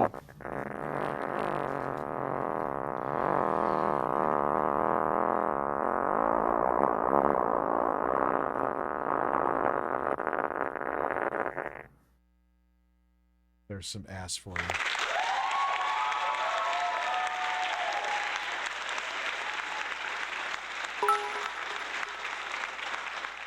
To buy my coffee. Let me try something here. I want leftoids to buy my coffee. I want people on the far right to buy my. Who do you think on the left is going to buy your fucking coffee, champion? Who? My coffee. I want anyone who drinks coffee to buy it. If you pay attention, as it's like, this is a perfect example. Thank Look at all you. those The coffee night companies man like cometh. Coffee Coffee and Liberal Tears Coffee and 1776 Thank you for Coffee. subscribing Is any with of that Prime. stuff still around? Coffee, okay? I want liberals to buy my coffee. I just want to make good coffee. That's why I called it coffee brand coffee and not something stupid and short-sighted like liberal tears coffee. To all of you who support me by watching my videos. But I hope one day to be on grocery store shelves and in Quick Trips and Wawas and all over the place. And that's why I didn't call it liberal tears coffee or something cringe like that. It's just bad business. Yeah, but dude. Like, by the way, I sell these advent calendars with my company, Coffee Brand Coffee.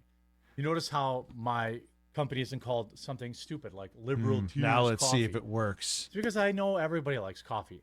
This has our ultra premium coffee. If you look at the Disais test Hodge message. Twins YouTube channel, it looks very similar to the quartering, except their videos gets hundreds of thousands of views and Hambly gets tens of thousands. I don't know who copied who, or if that's just the way the AI makes thumbnails now. Anyway, I bought Liberal Tears coffee, and this was absolutely shameless. If you thought Hambly was a shameless grifter, I have news for you. Oh, dude, the Hodge twins? Come on, man. They sold their soul to the devil long ago. There are people more shameless than him. These guys literally asked me if I would like to tip them at checkout. That's right. After I bought a $27 bag of coffee and paid $8 for shipping for a total of $38, these bums had the gall to ask me for a tip. I've never seen this before. They used to sell the Black Rifle coffee.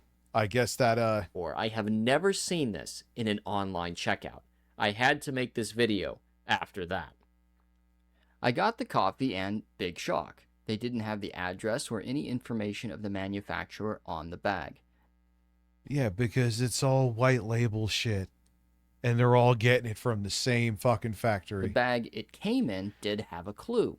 Bigly at 10135 Webb Way, Fayetteville, Arkansas, 72701. What is Bigly? Welcome to the Grift Pyramid.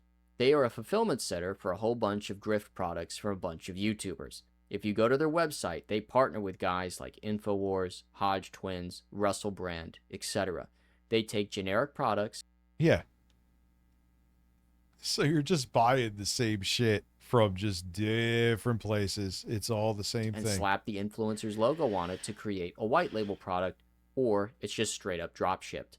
For example, this methylene blue supplement the Hodge Twins sells is basically the same as what Alex Jones sells. So is this super coffee available with Alex Jones that's basically the same as the Hodge Twins. The creatine powder on... And what's crazy is their fans are so fucking dumb that they don't know. On Russell Brand's website is basically the same. Like they truly think like they're getting something unique. Like how, I mean... As on Steven so Crowder's weird. website. Steven Crowder's strange animal beanie looks a lot like Russell Brand's reborn beanie. And what a coincidence, they are the same price. Bigly is basically the marketing company Jeremy Hambly should have started. They work with influencers to run their website, create merch, keep up with subscription orders, and pumping Steven other Crowder. viral giveaways to keep fans engaged. They do the heavy lifting of monetization while the content creator focuses on their core business, making content. Now, I think all of these products have lots of markup and are white label or straight up drop. Well, Alex Jones, someone looked into it back in the day. What he used to do is he would get these companies that were basically about to go out of business. He would buy their supplements for pennies on the dollar. Carlos Bird brand coffee. See, it actually might be catchy. Oh shit, we're at 14 new members. Thank you. If I miss shouting someone out, please let me know.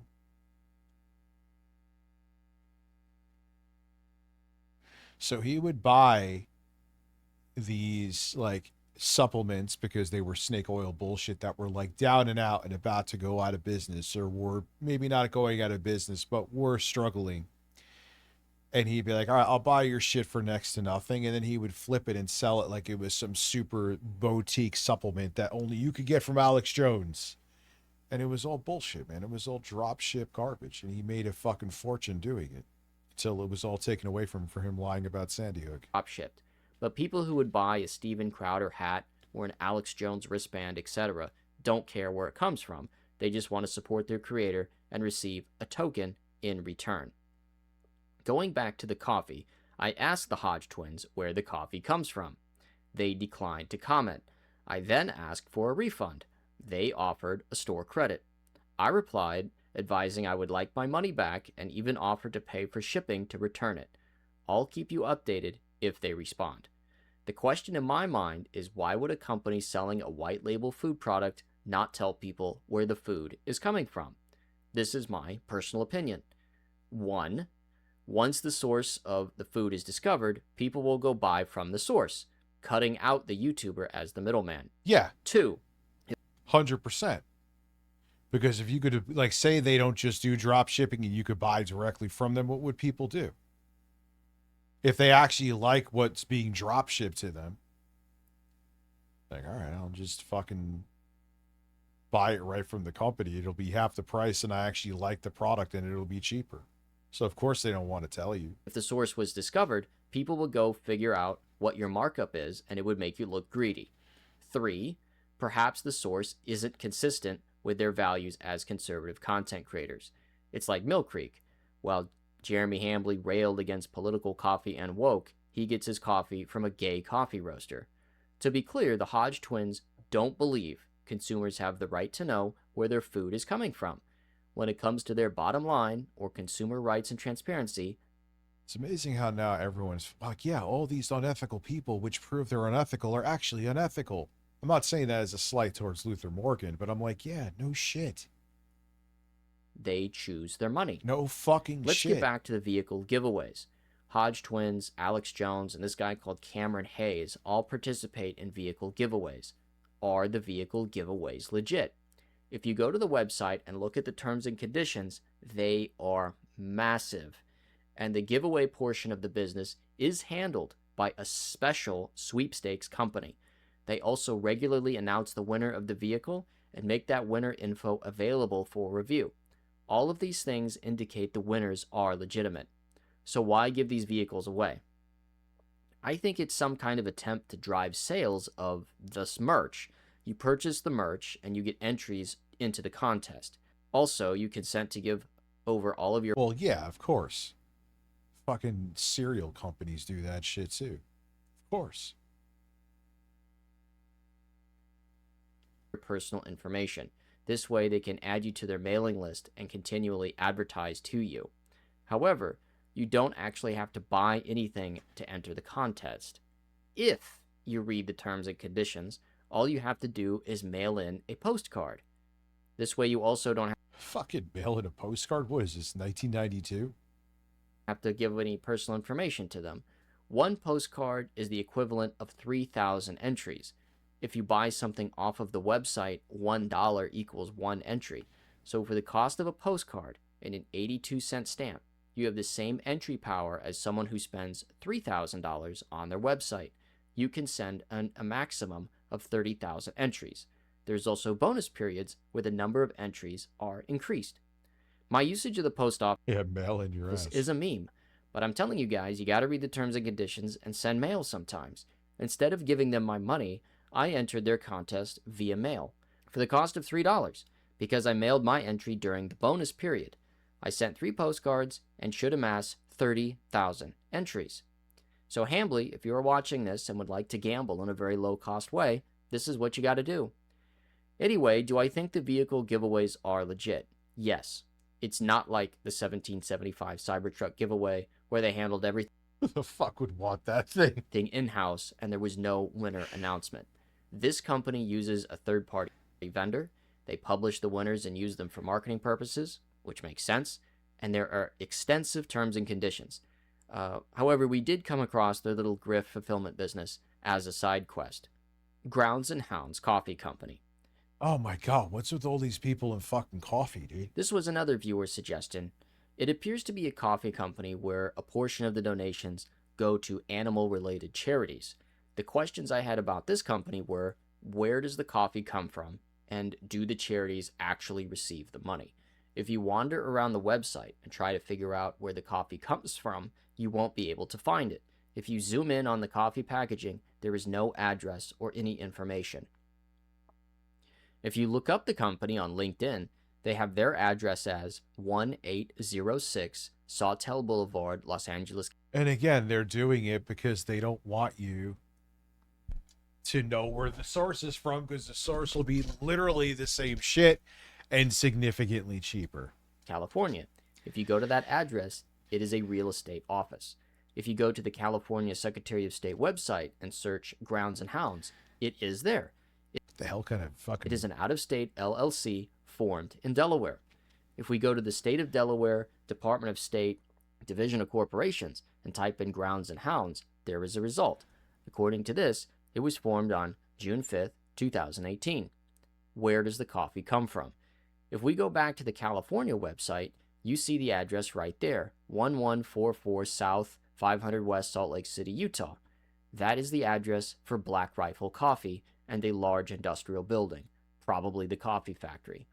When you buy Grounds and Hounds, you are buying Black Rifle Coffee. That's one coffee mystery solved. What about the charity aspect? According to the California Attorney General website, Grounds and Hounds would be classified, in my opinion, as a commercial co-venturer. A commercial co-venturer is a type of professional fundraiser. It is a person or organization who, for profit, is primarily engaged in a business other than in connection with raising funds for charitable purposes. A commercial co-venture raises money for charities by giving the charity a certain percentage of the sale of goods or services. Oh, Jay Hayes, thank you for following. If you following. go to the State of California Department of Justice website and search different variations of Grounds and Hounds, trying to locate them as a charity co-venturer, nothing comes up. However, it is a Delaware company. In Delaware, charity fundraising and or charity co-venturers are not regulated by the state. Big surprise, right? There are 6 charities listed on the ground. So they may be using, like, they're financially supporting, you know, animals and animal shelters, and they don't even have to prove that they are, and they probably aren't. You search Steam Machine Vids, yours got recommended. Well, thank you, Jay Hayes. I appreciate that. Grounds and Hounds website. Which one? They are from all over the country. I emailed or direct messaged them via their website, all of them, asking if they are affiliated with Grounds and Hounds. So far, Beagle Freedom Project has responded. They advised Grounds and Hounds does donate to them. At least one of the charities has been confirmed. Okay. I followed up again with the other charities a second time. If they respond, I will update you. Yeah, Pokemon wants to collapse, I'm sure. Who owns this company? I found a Money article from 2018. This guy started a white label coffee company, and according to him, he's raking in $1 million a year. Hambly wishes his revenue was that. He says he started out in South Bend, Indiana. Where have I seen that? I was reading the privacy policy on the website, and I'm not doxing anybody. Like this is on their website today. The governing law is subject to this address in South Bend, Indiana. I won't show the house because it is a residential address. So this guy's own website doxed him. Oops, you got to double check the website the Indians designed for you, dude. It appears to be a regular 3-bedroom one-bath house, and it looks like the kind of house that Hambly is going to be downsizing to. Lions Tea Exchange. This was another viewer suggestion, Sydney Watson's Tea Company. Now, Watson hasn't made any tall tales or lies about her tea company. She never claimed to have a factory. She never claimed to be... Yeah, that was, I mean, again, in and of itself, listen, man, most people, actually, there's a lot of stupid followers, but most people know, right? It's, whatchamacallit, it's drop ship stuff. They're doing it because they want to support you and blah, blah, blah, blah, blah, and they get a product out of it. Jeremy, the whole fucking snafu with that fucking scam artist clown, is he made his whole grift that this is, I'm not doing white label like other YouTubers. I'm making my own coffee and getting my own roasters and all this shit. And he was literally not doing any of that. And he was lying about what the premise of his company was built on. I'm not doing white label stuff. He absolutely is. And he's made the whole grift from his company is pretending that he's not doing that. And it's a lie. But everything, his whole fucking business is built on a lie. In debt or needed a bailout from viewers. She never claimed that she had employees. She never claimed to buy equipment for a non-existent factory, etc. With Hambly, the biggest mystery was, why start a coffee company? Well, with Watson, she just spells it out. She has a passion for tea. Of course, at this point, given that my body is probably... Isn't that another one that the quartering had the hots for? Yeah, it was. more tea than water, I did what any logical person would do. I started my own tea company. And it's called Lion's Tea Exchange, and I worked very hard on it, so be nice. Is that this is my way of taking my tea obsession and sharing it with you. The only question in my mind, or the only thing to investigate, was, where does the tea come from? If you go to the website, there are no clues. So I bought the tea.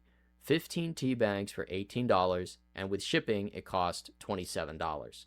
Oh, shit. The package came, and the return label was a P.O. box out of Coppell, Texas. The box was very appealing, clearly had a woman's touch.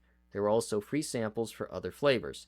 The box had the address of the company, and they better give you some free samples for that shit. Bags had the ingredients list. I went to the Texas Secretary What's of up, State Jay Business Hayes? Entity Search, and the address matched the public records. So Watson can follow FDA regulations, but Jeremy can't. It's really not that hard, Jeremy. So where does the tea come from? I reached out to the company via email, not as Luther Morgan coffee investigator, just as a consumer who bought it. Watson responded via DM. I won't show the communication because it was not regular business email, but it was to the effect of, I don't want the drama of whatever is going on with Hambly. I don't want the drama around the company. I responded, I don't want drama. I just want to know where the tea is manufactured. She did not respond. Now, Watson doesn't know me. She doesn't know my intentions. She doesn't do drama. She doesn't follow the channel. She probably thinks I'm coming after her because I'm some Hambly detractor and she was tangentially related to Hambly. But which I'm sure happens quite a bit to her. I try to get to the truth. Like the 1775 Cybertruck giveaway video, I was fully prepared to call it a scam, but I checked with the regulator and it was legit. That's what I reported. Why would a food company not want to disclose where the food comes from? Well, we went over that already. I would have asked for a refund, like I did with Liberal Tears coffee, but I'd already started drinking the tea, and I don't tell people how things taste because this isn't a food review channel, and how food taste is subjective. I try to stay objective. But Watson, just like the Hodge twins, doesn't believe the consumer has a right to know where the tea comes from. Now, there are probably people typing or saying to themselves they just don't want their employees harassed or their company targeted because of their political beliefs. It's a nonsense response in my view. You, as a person, are entitled to privacy and should take steps to ensure your safety. However, you are running a commercial enterprise that sells a product people ingest into their body. You don't get to hide behind internet anonymity anymore once you make that decision. Yeah, I agree with that. Well, I hope you guys enjoyed this video. I have other content non-Hambly related on its way. Other coffee companies. Non-Hambly related. Oh, man. So, Pat Country got a new book out, and Mike Matei is reviewing it, so this is going to get fucking weird. Hi, I'm Mike Matei. and he has a picture of Pat Contry behind him. That's a picture.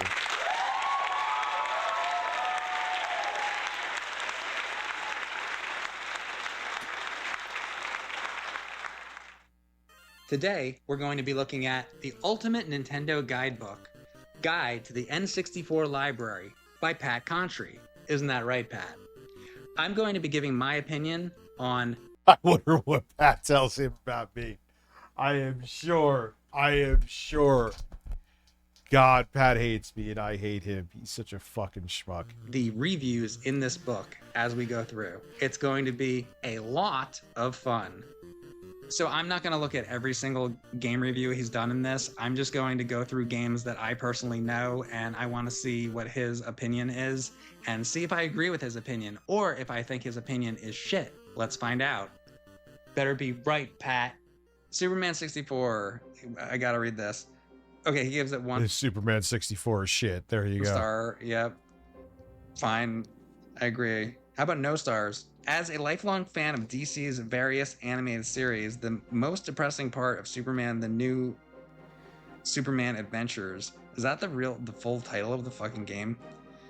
I never think of it that way because I just think of it as Superman 64. I'm probably one of the few people out there that have actually fucking legitimately beaten Superman 64, so like I really should see what he's... Before I get angry, remember that with...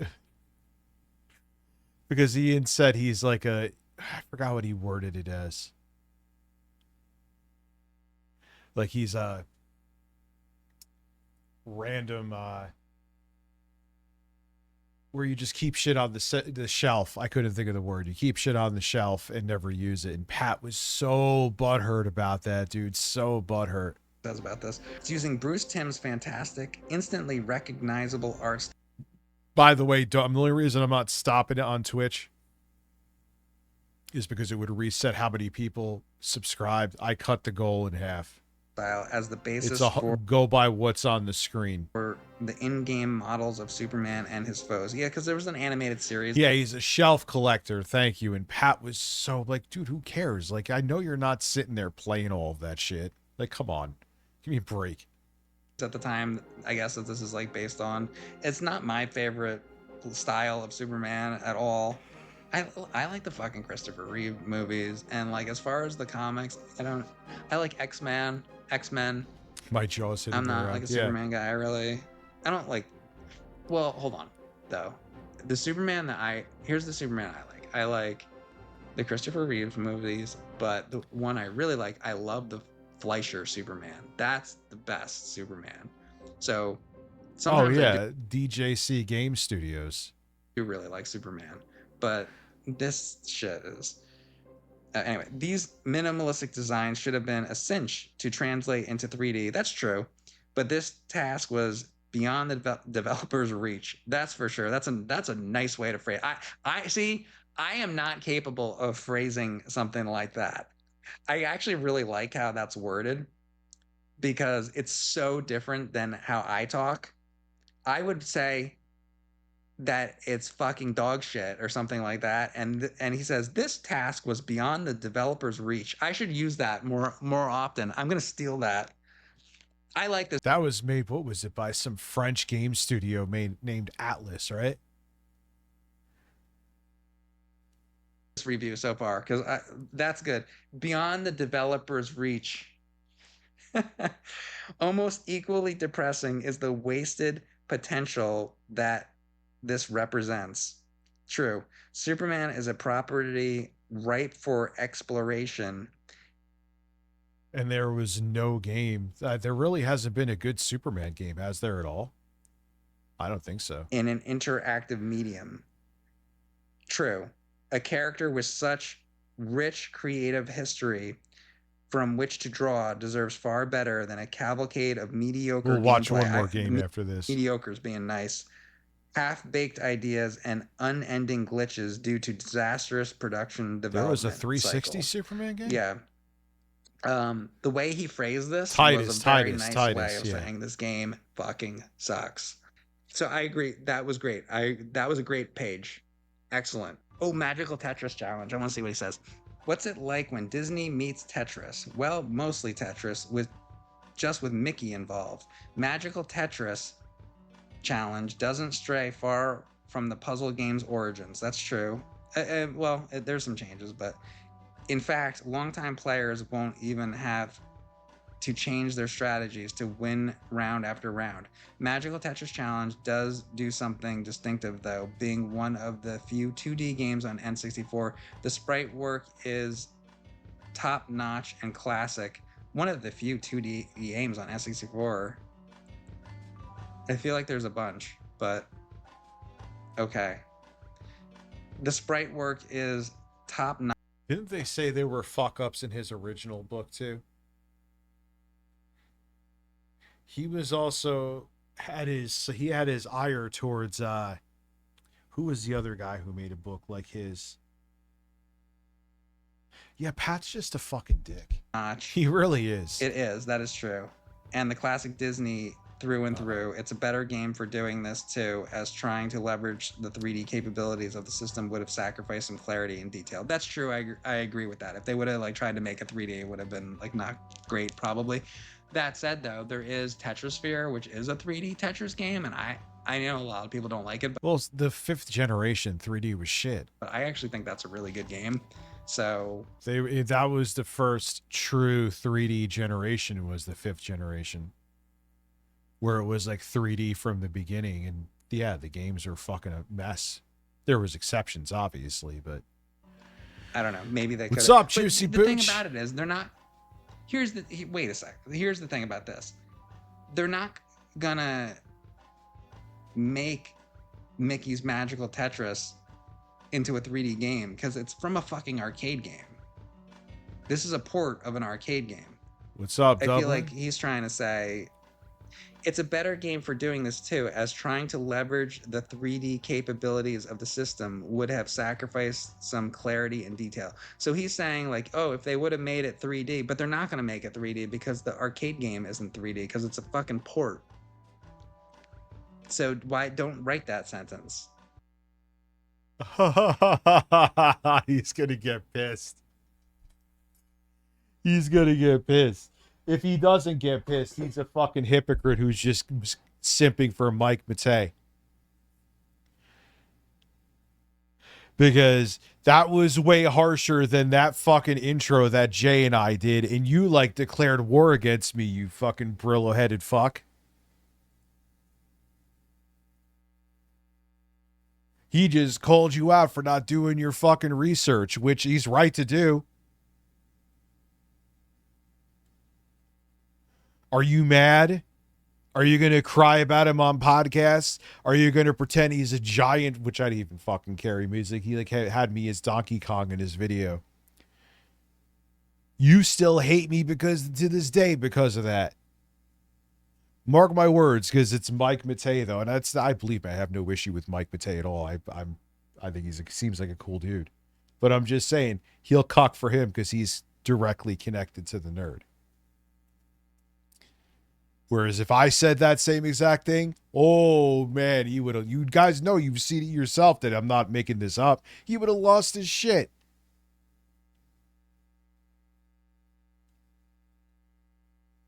Delete that. So I feel like the person who wrote this didn't even know it was a fucking port. I mean, to be fair, like I've only seen the arcade machine once or twice in an arcade. Yeah, it don't matter though. If your job is right, if you're like a historian writing these books so everything is archived, you missing that makes you look like an ass. So he probably didn't even know that it was actually an arcade game in Japan. And that's another thing, is that it's like I believe it's a Japanese like arcade thing. So, I mean, I've been to arcades that have had it. But I feel like this person doesn't know that it was a fucking arcade game and that this is a port. Now I'm upset about that. Okay, Elmo's Letter Adventure. What's Pat have to say about that? And he did not write this one. I had heard of the Nintendo 64 Elmo games before comedic Let's Play videos on YouTube. There's something weird about the way Elmo walks. I don't know what it is. It's sort of like he's being pulled along by some kind of gravitational Yeah, well, 99, yeah, the GameCube, but it was towards the tail end of the N60. When did the GameCube come out? 2000? Oh, it's still a few years in. All right, they were just making kid games then. Force, sort of like a forward moonwalk. And for some reason, the N64 version seems to get more attention than its PlayStation counterpart. But I've also played, there's PC Elmo games that were like on disc that I've done videos on. Oh yeah, he wanted to be. There's a whole world of Elmo. Since it isn't a terrible game, the appeal I experienced came from the silliness of watching adults play a game intended for toddlers. I feel like this is aimed directly at the video we did. The manual addresses parents, instructing them on how to help children play. Well, no kidding, it's a Sesame Street game. The idea that a video game would be needed to teach kids about video games seems quaint now. This cart represents a simpler time in more ways than one. Here's what I'm upset about. I think there's a lot more that you could say about this, and I want you to look at this. You see this whole like blank area? Why is there all this blank area here? Yeah, oh god, and over there too. This is where Pat should have like called me up and been like, Mike, my guy that wrote this only wrote that much. Why don't you could fill this out? You know how quick I could fill this out. It's like a book for the sake of there being a book. Come on, like what's going on here, Pat? There's all this blank space. By the way, this other game over here, this St. Andrews like golf game. Raspergu, is that fucking Karnov? Yes, that's fucking Karnov, dude.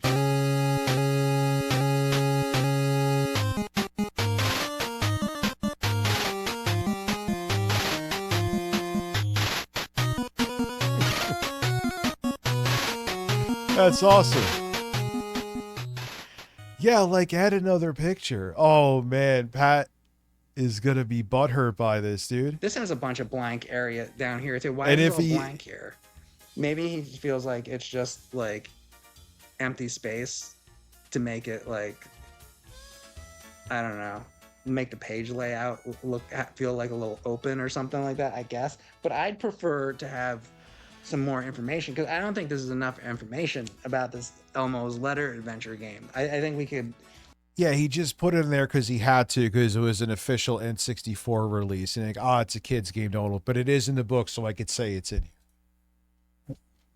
That's exactly what he did. We can do more here. What else? Oh, and Elmo's Number Journey. Actually, I think the video we did might have been Elmo's Number Journey. Actually, I don't even know what the video we did. I don't think it was the Letter Adventure one. I think it was the Number Journey. This looks more familiar. So let's say, this is more important. Let's see what he has to say about Elmo's Number Journey. And before, no matter what he says, there's still all this blank space here where she could have wrote more. So yeah, it's so you could take your own notes. Like it's an old NES game. There's all this blank space. Okay, let's see though. Elmo's Number Journey was also released on the PlayStation, but they are fundamentally identical apart from some full motion sequences. Usually on PlayStation, they would have more like video scenes than Nintendo 64. Nintendo 64. Well, yeah, because it was a CD-ROM with significantly more space. The biggest cartridge ever, I believe, was Resident Evil 2. Maybe there were other ones, but the biggest cartridge you could have was 64 megabytes. Which was amazing because they fit both discs of Resident Evil 2. Actually, the studio that ported that was, I think, Rockstar. But they got both discs of Resident Evil 2 into 64 megabytes. But yeah, you only had that. They even got the FMV. I mean, it was heavily compressed, but they still did it. And technically, it had superior graphics to the PS1 version. But yeah, most of the time when they had a game that was both out on the PS1 and N64,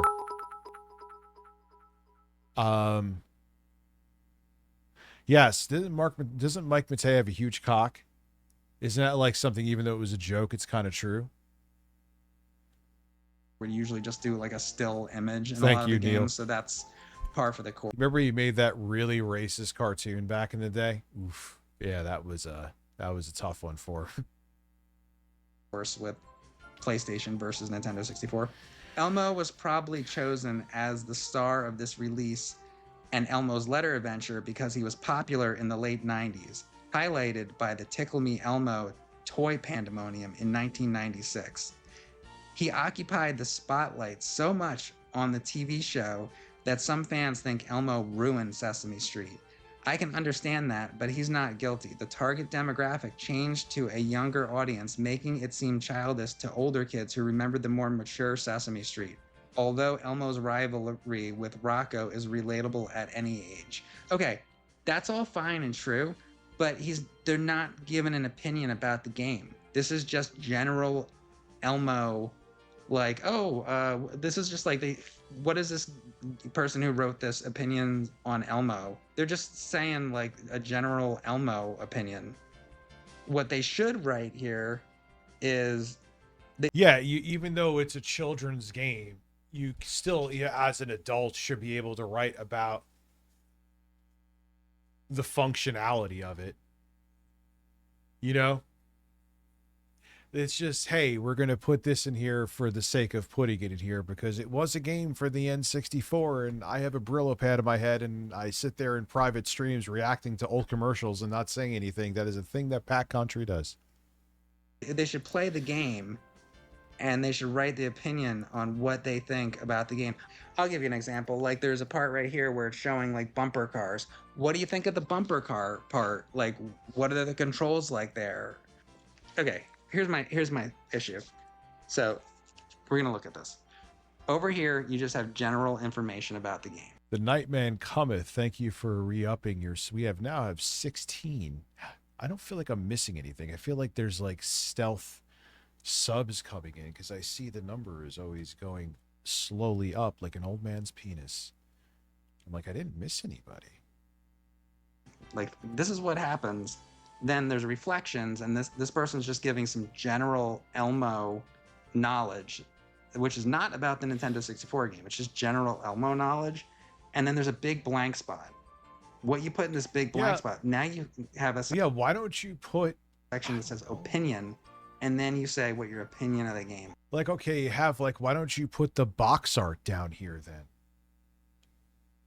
If you're not filling it up with whatever you're doing here, like it's just... Meh. What's up, Cyborg Therapy? How are you? I'm not happy with the blank spots with no opinion. Seems lazy. I would change how the book is. But I'll tell you what. Here's a good aspect. They filled the space. They put the pictures of the cartridges here, where. But it's so inconsistent. What's going on here? Why don't we have a picture of the box for Elmo's number journey over here? That's what I just said. You could have a big picture of the box for Elmo's number journey, the front and the back. Now, is this out already? How much is he asking for this book? Let's see.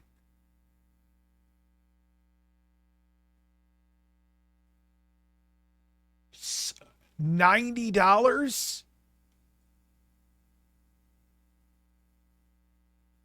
$90 if you want hardcover and digital, $100? Dude.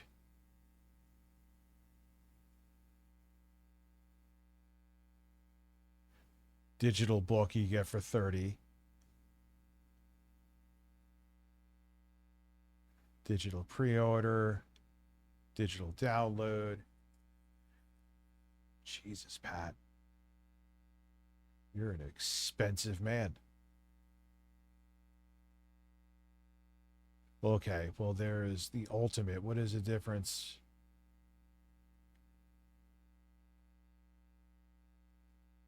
Special edition?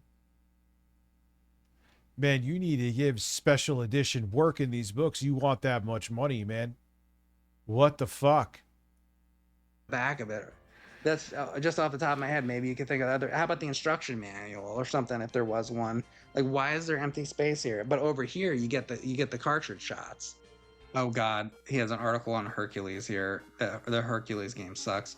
Okay, let's say. I mean, some people I'm gonna get like an angry message. Actually, the Hercules. There's always the actually guy. Actually, Hercules. Okay, I grew up without cable television, so I watched a lot of 90s syndicated programs. including Hercules, The Legendary Journeys. While this title Wait, isn't the what did he most pull? potent example on the console, He pulled a God Pack Pokemon. What does that get him? How much money? it's certainly not. Some people remember it fondly thanks to the show. See, I think they're remembering the show fondly. Like when you play the game, it's like, I am not one of them, but I understand. Okay, well, there you go. He doesn't really like it either. Hercules. Oh God, now he's gonna be even more obsessed. And his friends. Because make no mistake, that's just Phil satiating his gambling addiction. I'll be back in 1 sec. I use the bathroom and get something downstairs. There is Bill.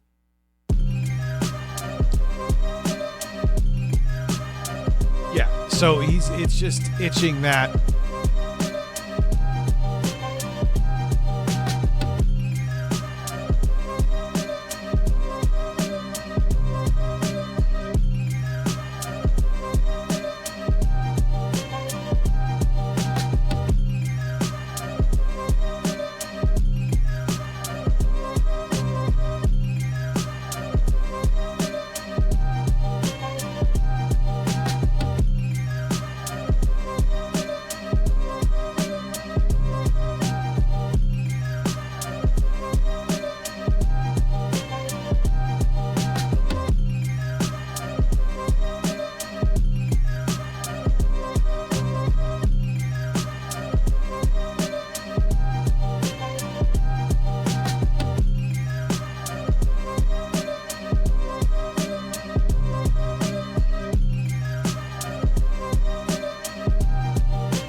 So beautifully cool down there.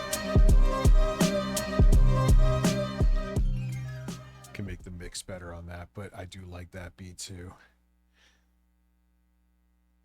Anyway, am I back on the screen? Yes, I am.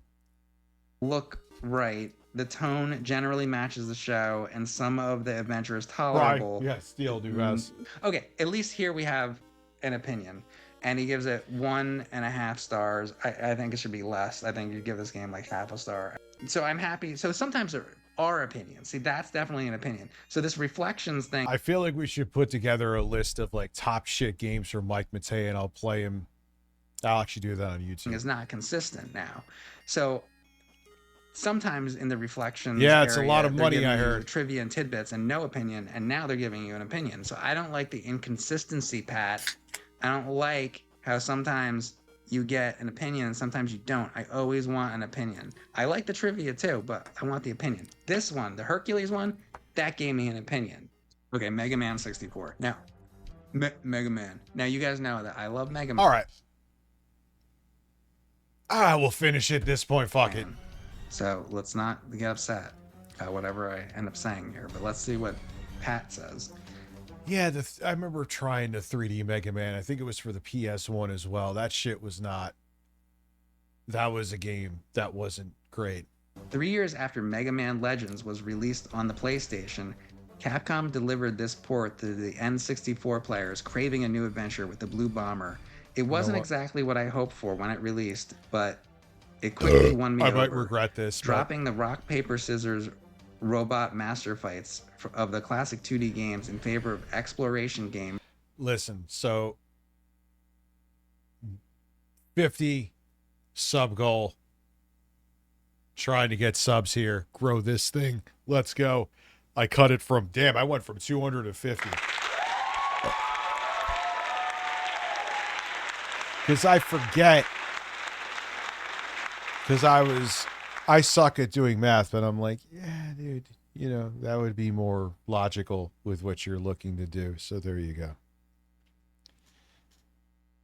Resembling something like Ocarina of Time was a massive shift in gameplay and tone. No, 50 is it.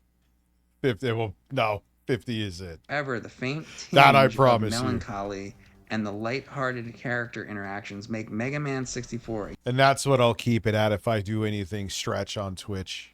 Well, no, if I'm doing like a shorter stream than this, maybe I'll do like 30. But for streams this length, where I'm going for 7 hours, or 7 hours plus, actually, I'll do 50. Unique addition to the storied franchise. Yeah, I could do without the tinge of melancholy. I just want the fucking classic Mega Man games. And I'm not gonna fucking get into it. Like, there's a million fucking videos on the internet about... I think we did that. Didn't we do that for Nerd? I feel like I drew a title card for that or something. I don't fucking remember. We made too many fucking episodes. You think I can remember all this shit? I don't remember. I just know I don't like... I like the classic Mega Man games. I mean, I'm so opinionated on that. Like, and I like the Mega Man X games, but... Like, yeah, well, like a 3D RPG Mega Man thing. It was like, what is this? This isn't... It's like a completely different game. Which sometimes could be successful. I'm not saying it hasn't been done before, but... Like, not as much as I like the classic series, so I don't know. I just want it to be like classic. I love Mega Man 9 and 10. Those are great. There's like 800. What's up, NBA Bammers? games I see on that you. Nintendo 64. NBA Hang Time, NBA In the Zone, NBA In the I feel like the NBA games are pretty good, though. Zone 99, Not all of them, NBA In the Zone obviously, but- 2000, NBA Jam 2000, NBA Jam 99. It's like, it's a fucking waste of plastic. Does anybody fucking play any of these? Even if you like, I don't care about like sports games, but even, Yeah, it's kind of surprising. even if you do, is anybody sitting around playing NBA Jam 2000 like anymore? Like on Nintendo 64? Like, who? But I don't know. I'm sure there is probably like 10 people right now doing it. I feel like nobody. I wonder if anybody played that game in the last year. Oh, Nightmare Creatures. I have played some of that. I'll read that. Nightmare Creatures is... Yeah, This we've heard Mike Evan. Matei is strongly rumored to have a penis that is larger than Philip Paul Burnell's King's Tax. Why did Stan say it like that?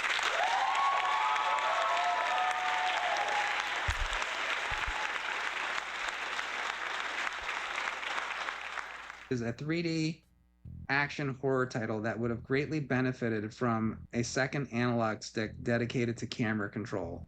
Yeah, the developer likely knew of the control limitations, so they frequently threw only one or two enemies at the player. This design choice would make controlling the action at least somewhat manageable.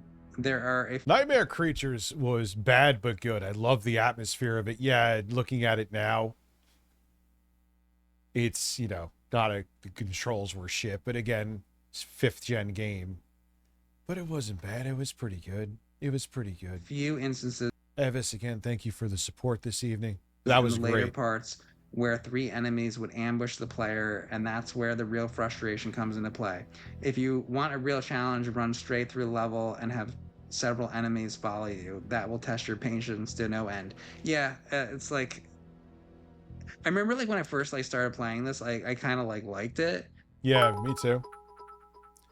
What's up, Dr. D? How are you? And it's like, you know, there's monsters and it's cool like environments and stuff. Like it kind of like looks cool and it's a cool idea, but then it just gets bogged down by like bad controls and just like it's just kind of Play like a which messy the NES Castlevania on your left ass cheek from a projector. Let's go. game. So yeah, he gives it 2.5 stars. That's about right. That's fair. Nuclear Strike. I should play that fucking game. Let's see what they say. Here we go. I don't know. So I want to see if they think this is good. Not that I agree with their fucking opinion on half these things, so it doesn't fucking matter. But let's see. Do they? Here we go. This is good because I want to know. I genuinely want to know if they like Nuclear Strike or not. It says 3 stars at the top, but I want to see what the reflections say. I want to know if this says if the guy likes Never it played this or before. not. So let's see. Nuclear Strike on N64 provides a change to smite a bunch of fools from the air in a plot that feels like Tom Clancy wrote a G.I. Joe miniseries. The additional vehicles that can be found break up the action. Gone are the cutscenes. That's fine with me. He's like saying that like, oh, they don't have like a cutscenes. It's a fucking strike. I don't want to see any fucking cutscenes. Well, the problem is too is that make no mistake, even though we were moved past the like the Sega CD days of wanting cutscenes and fucking everything, and FMV games were already basically dead at this point. They were still like, oh, look at what we could put video on a disc, and yeah, that was still a thing. You know what I'm saying? Like that was still a thing. They were still like, it was still relatively new technology to people. So, oh wow, you got the N64 port, but our port can actually do, you know, the PlayStation port is FMV. Whoop-de fucking do. Now I might like it. I might fucking play it. Okay, Paperboy. So a little behind the scenes on this. I told Pat Philip I was Paul doing this Burnell, how video, are you? And this is the one he mentioned to me that he wrote the Paperboy one. Does it say Pat? Yeah, it says Pat Contry on it. So he wrote this one. I talked with him a little bit about this game, but let's see what he says. I have not read this, so this is the one he mentioned to me. So originally an excellent 1985 or Atari arcade title. True. Paperboy had an NES port and a which was kind of shitty. NES sequel before, and there was also a Paperboy 2 on NES, but okay. And that weird like angle, like that isometric, like it was, you could never really tell where to shoot a paper. And before finding its way to the N64, the first Alphaville neighborhood is referential to the original game's neighborhood block in both its look and the adversaries encountered. In fact, other foes from the original show up in this version, but in different stages. I have to reiterate how amusing and clever the newspaper headlines are, and some made me laugh. How is the gameplay? Who cares about any of this? How is the N64 version of this game? Out loud. Kudos to High Voltage for putting some extra thought into this production while honoring the spirit of silliness and irreverence of the original. Okay, nothing he's saying is wrong there, but I played this game when I was a kid. I got it as a birthday present, and I didn't like it, and I returned it. And most people that play What's this up, game, Smelly I think, Jelly don't really like it. But I will say, I did play this game later. I didn't hate it quite as much as I did when I was a kid. I've beaten this game. I don't think it's good. I think the like NES and arcade games are a lot better games. Which they still suck. I hated the angle of it. I hated everything about it. He gives it 3 stars. I think actually that's fair. That's about where it's at. But I'd probably give it a little less. I'd probably give it like 2.5 maybe. It's fair. I wish he would have like wrote a little more about once again, this is like, I want Harmon more doing? opinion from him. Yeah, if you don't know, Whatever. At least he filled the fucking space on this one. At least he put the Wait, so Harmon's watching me right now? fucking cartridge there and filled the fucking empty space. Good job, Pat, on filling the Wait, Harmon's watching me watching him? empty space. Sometimes I like to fill the empty space, you know what I'm saying?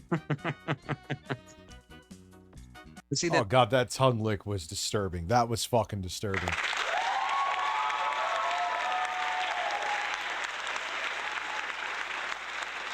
They gave Power Rangers Lightspeed Rescue 1.5 stars, and I can already tell you that's probably more than it deserves, but let's see what they say about that. Like most because I played that game and it's fucking shit.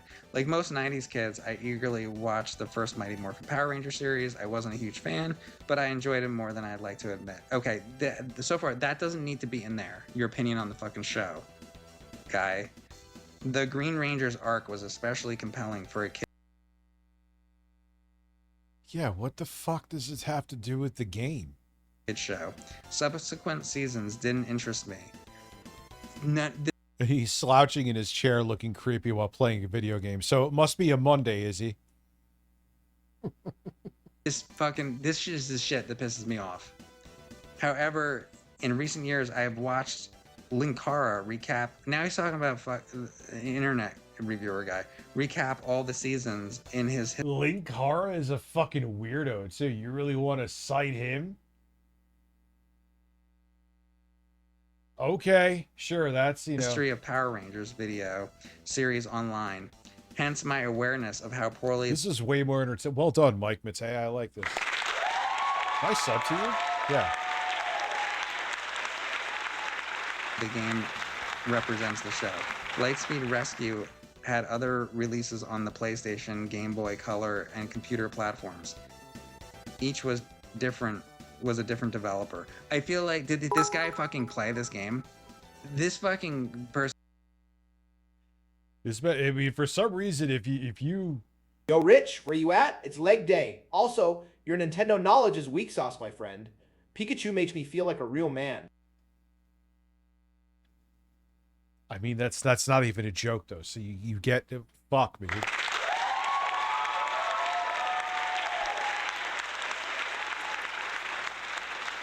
How do you know I am the same rich as you two? Because we both have a small penis. There you go. See, I have now... the mystery is gone. And didn't fucking play this game. All he did was look it up on Wikipedia, and he was like, okay, it's on... This game was on N64, but it was also on Game Boy, and it was also on PlayStation. I'll write that. That's all he did. And then he wrote his thoughts on like watching Power Rangers in the 90s. There's no fucking information here. This is, I think, Pat, you owe me a fucking apology. You owe me an apology. This is, this is no shot at Mike Matei. He's doing what he's supposed to be doing here. This is way more brutal than that stupid fucking intro that Jay made. He admits it. It's not that I'm throwing him under the bus. I sanctioned it. I loved it. Like, you fucking lost your mind with that. You should be fucking at your house rubbing your Brillo pad of hair in rage against your wall listening to this. I mean, he's right about what he's saying. I am not going after Mike in the slightest here. But if you are not, in my opinion, angrier at him telling you like it is a softball. What we did is a softball compared to this. But knowing you, because this gives you access and kissing Mike's ring gives you access, oh, it's okay. You're such a bitch. If you don't have the reaction to this, what was the Seltzer lighting? Because I wanted you to ask that.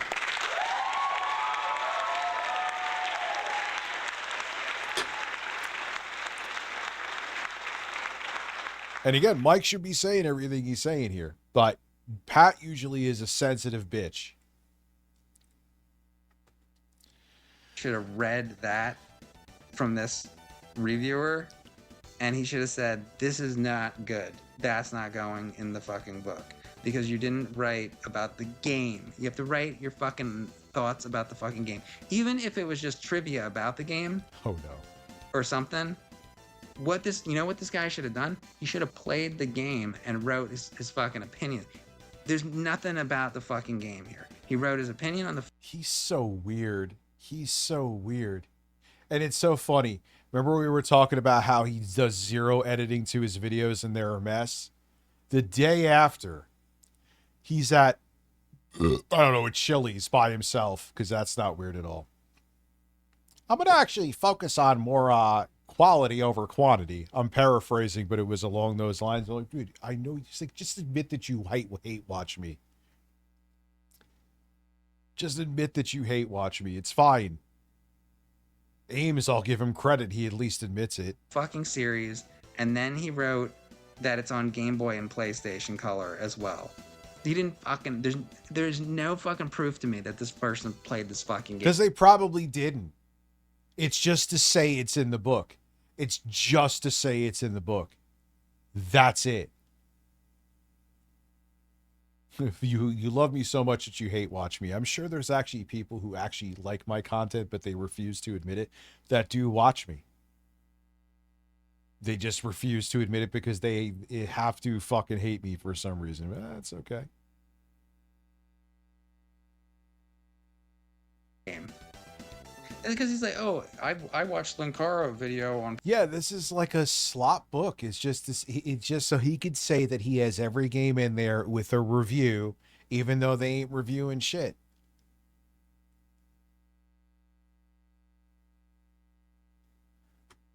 Power Rangers, great. What about the fucking game? Like, right?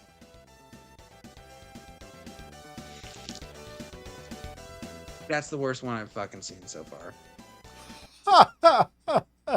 This is great.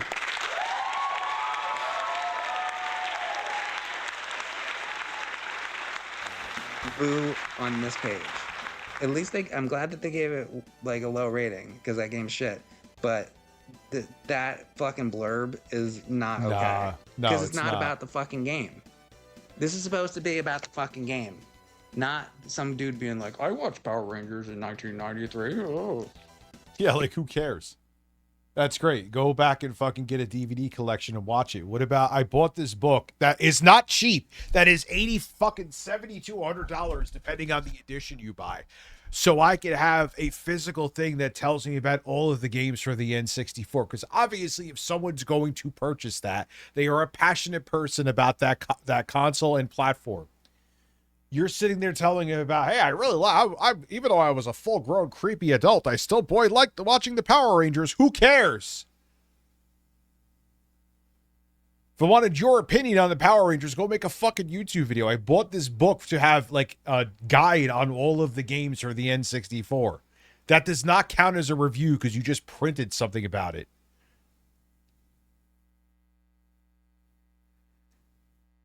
No shit. Everybody fucking dead. All right, Robotron 64. Robotron 64 is like a gear stuck between underwhelming and respectable, frustrating newcomers with its lack of ambition, but impressing fans with its authentic, tried and true gunplay. The game, so this person wants the game to be like completely reimagined, I guess, from the original. The game captures, which was a problem with that generation. Everyone wanted everything. Oh no, this is what Harmon's watching. Oh, I got that in the playlist, man. No worries. Sarah Lavender ASMR. What is the video? This is what Harmon Smith is watching. Oh, he's going to hate me now. That's okay. Your first therapy session. Let's see. Harmon Smith, your first therapy session. If you think that he is not jerking off to this, here it is. This is what Harmon's watching. Welcome in. I'm Miss Lavender. Can I just double check your first and last? I mean, to her credit, her audio is on point. She's not being sexual. I don't know this woman. Maybe she fucking sticks a microphone in her vagina with the rest of the videos. But do you think Harmon's watching this to relax? To her credit, she is not making a sketchy ASMR video. This is on point. I'm not into the role play shit in the slightest. Like, I wouldn't watch this, but Last name. Let's see what she does here. Woodwick candle. Okay, so that's... Why is this the most replayed? It's mental, so it's still obsessed. Okay, he's jerking off to that.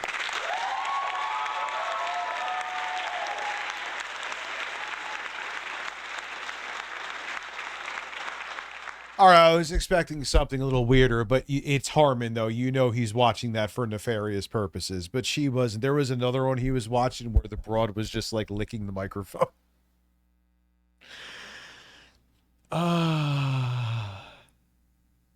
He probably is beating his meat. He's beating his meat to that, and he's beating his meat to even fucking creepier shit. Make no mistake, he's Harmon Smith. Here's the Williams 1982 classic Spirit exceptionally well, far better than many retro revivals do, yet never quite endears itself to those wanting more than 200 iterations of the same recycled gameplay. The lack of co-op especially hurts.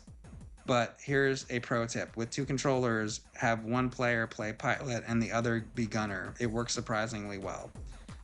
Okay, well, at least he gave a fucking opinion. You know? Yeah, but if that's so bad. If what the standard for the book should be is actually the exception, the book is not doing its job. You know what I'm saying? His opinion is that he wanted the game to be more like for them to do more with it, and that's how he feels. That's fine. I'm happy that he gave a fucking opinion, because some of these are just like not giving opinions, so that's fine. That's his opinion. So he has Space Invaders 64. First of all, they gave it like 2.5 stars. I'd give it a little bit of a higher rating. It's not like the greatest game in the world, but it's like, I don't know, I kind of like that game. It says availability very uncommon. I feel like I always fucking see that game whenever I'd look for N64 games. They always have Space Invaders 64, so I don't know what they're fucking talking about. Very uncommon. But you know what, Pat probably knows more about what's common and not common than I do, so fine. Apparently But not. I don't know, my experience is like that's not a hard game to find, but who the fuck knows anymore. All right, let's see. It hasn't aged well is an unfortunate common refrain among many retro enthusiasts. Despite its classic status, Taito's original 1978 Space Invaders is often seen as... Oh yeah, this is when during that generation, because it was like the first mainstream anyway 3D generation. I mean, like you had the add-on for, I mean, you had the FX chip for the SNES, and then you had like the 32X, and there was Virtual Eraser for the Genesis. That was actual cartridge. But yeah, everyone tried to jump on 3D because this was the generation from the ground up that was 3D, and a lot of times it, you know, didn't work. a dull affair in light of newer titles, including Galaxian, a game released just 1 year later. Indeed, the series has been largely usurped by the clones it inspired. With the N64 outing, Z-Axis achieved a decent upgrade to the original's more solid design, but the additions fail to spruce up the core mechanics, nor do they push the series in a new direction. Yeah, probably. If you travel light, if you're a developer or publisher, because Atari isn't into like the big AAA mostly, then it's easier for you to survive. Direction. Like, dude, everything for these fucking people, like, they have to fucking completely reimagine everything. I think it's okay. I like that the Space Invaders game is just like a fucking relatively basic Space Invaders, except you get new weapons and shit. I'm fine with that. Like, these people want everything to be like completely fucking reimagined. Like, fucking fuck, man. Like, I think this game is fun. Is it like the greatest thing in the world? No, but it's like, I don't fucking know. Like, what do you fucking want? I guess because like Mario 64 is such a like different departure. You know why? Because it's in 2D and it's not like a 3D game, and they want everything on N64 to be like 3D. And these people that made this, maybe they tried to fucking do a 3D version of the game. They were like, this isn't fucking working. Let's just make it 2D. Yeah, we've learned, and that generation kind of taught you that not every game should or needs to or even can be in 3D. Like back then everyone thought everything had to be 3D. And it didn't. It just fucking didn't. And they were probably smarter to do that because it's a fun game. I don't know. I don't think everything has to be like completely fucking reimagined or whatever. Nope, it doesn't. They expect too much. Still doesn't. Sometimes simple is fine. All right, so there are a ton of games in here. If I went through the whole book, this video would be 800 hours long. I just wanted to read a selection of them. So some stuff I agree with, some stuff I disagree with, but that's probably how you would feel too. Anyway, if you're interested, go get Pat Contry's N64 library on ultimatenintendo.com. So yeah, I don't know if that's really going to sell anybody on it. You basically, here, get this fucking sloppily put together garbage for way too much money. I mean, I showed you the fucking prices. They're out of control. N64, just a book, vanilla, hardcover, $70. Hardcover with digital, $80. You want to get the ultimate version or whatever the fuck it is. Special edition, excuse me. $99 if you want the hardcover and digital, and $90 if you just want the hardcover, and you're leaving fucking blank pieces on the fucking pages and not even going into the quality of some of the games and just like the retrospective of the show it's based on. Okay. Well, I could at least get an enamel pin of you and Ian.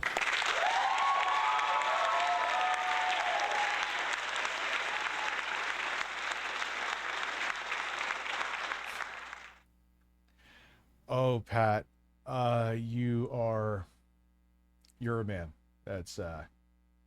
That was an interesting video, Mike. Well done. Well done. Anyway, Hawaii predator catchers suck. What up, big dogs? Welcome to the muck hole. There's a very easy way to frame yourself as a hero on the internet. It really boils down to 2 simple steps. First, find someone accused of doing something almost everyone agrees is evil. And second, make their humiliation the content. That's the world of internet predator poachers. And it's not actually about the person actually getting in trouble.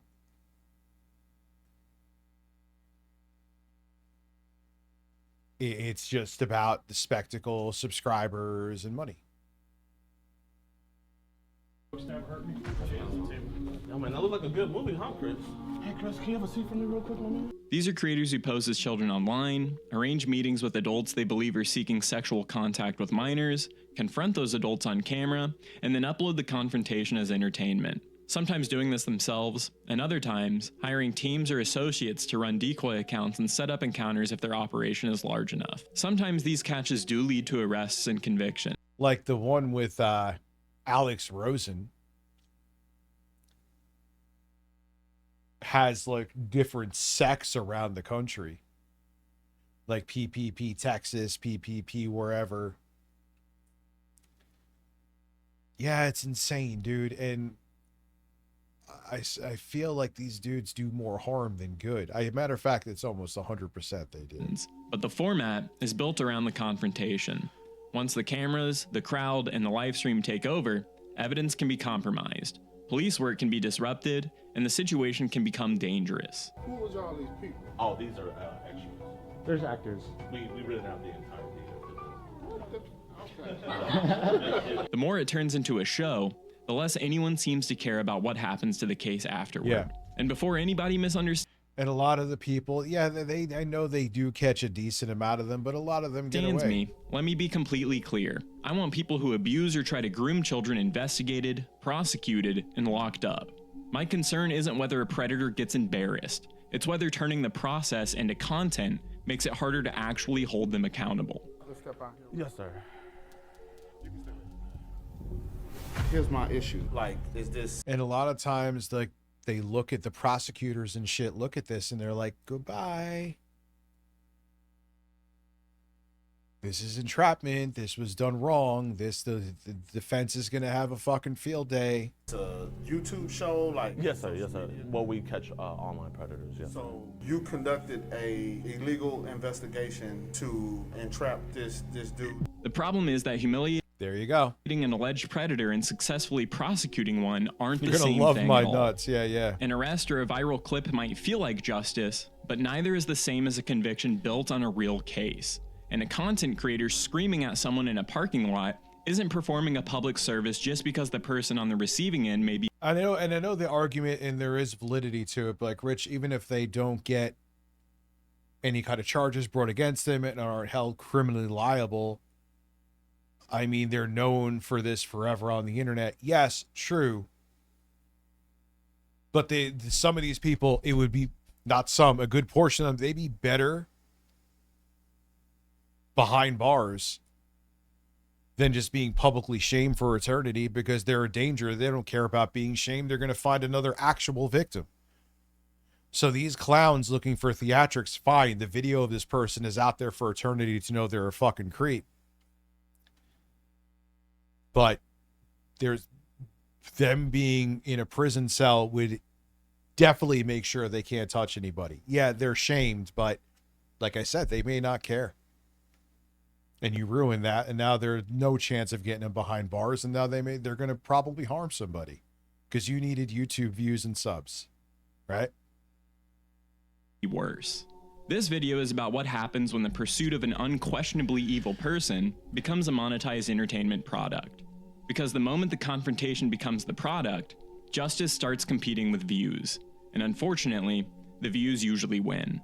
So my question to you is this. Are you working with the local agency to let them know what's going on, or you just... There's very specific ways of doing things. Well, like I said, if you're not with the law enforcement agency, no, you can't just pose as a 15-year-old girl. Right. You have multiple arrests because you called ahead, like you said. No, we do what we're doing with y'all. We do the same with them. I mean, if you want to see the evidence, I can more than gladly show you guys. It's not the evidence, it's how you obtain the evidence. The basic predator catching format is simple. A creator or one of their associates makes a fake profile. They claim to be underage, communicate with an adult, and arrange a meeting. When the adult arrives, the creator appears with cameras, security guards, and printed screenshots. Yeah, on the surface, this resembles an it's all Temu Chris Hansen undercover police operation. But the resemblance is mostly cosmetic. Real investigators have rules about what they can say, how they collect evidence, how they preserve the original messages, when they intervene, and how they protect the investigation from becoming public. They're also accountable to supervisors, prosecutors, courts, and evidence procedures. Predator catchers on the internet are only accountable to an audience that craves escalation. That audience is not wanting to wait 3 years for a careful... Yeah, and like that group, Dads Against Predators, they were literally fucking punching the guys and shit. You think they're going to be put in a jail cell with a setup like that, where it's beyond obvious now that they're looking for clout, and the person who caught you probably should be behind bars too for assaulting you? Nah, man, these people are fucking the lowest of the low. And if anything, their actions keep these pieces of shit out of jail, let alone put them in there. Fully prosecuted case. They want a confession on stream right then and there. They want a villain who looks guilty, a confrontation that feels dangerous, and a satisfying ending where police arrive right before the stream ends. You said I could put you to sleep. Good dick puts you to sleep. So. Yeah, she didn't know what it meant. So you were gonna put her to sleep with some good dick? I mean, not today, no. Can you guys see the misalignment of incentives here? A detective's ideal investigation may be completely invisible to the public until they catch the perpetrator, whereas a creator's ideal investigation needs to produce a video with good engagement metrics. Law enforcement agencies have repeatedly warned that civilian stings can endanger the public, compromise evidence, and disrupt existing investigations. In August 2025, it's not going to stop until platforms step in. Indianapolis police warned people that intervening independently or recording suspected crimes for social media could compromise investigations and endanger those involved. The local prosecutor's office emphasized that early police involvement helps preserve evidence in a form that can actually be admitted in court. In Ohio, the Clermont County prosecutor and local law enforcement leaders issued a similar warning, telling vigilante groups to stop conducting these operations. Yeah, they're not going to.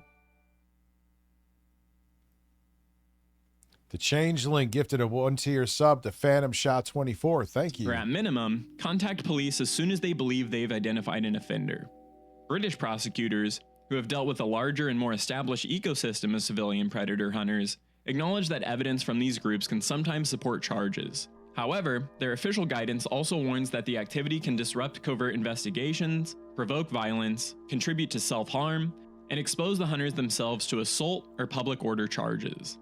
Notice what these authorities are saying. Stop turning a public criminal investigation into a circus. Yeah, basically. And I know some of these guys do get arrests and shit like that, but I think there's more damage than there is benefit to what they do. What they're not saying is, leave the poor suspected predator alone. A useful tip in preserved messages can certainly help. And I used to get that, oh, what are you trying to protect the people that they're going after? I'm like, no, I'm not. They're pieces of shit. I'm not saying that. But this is not the way it should be handled.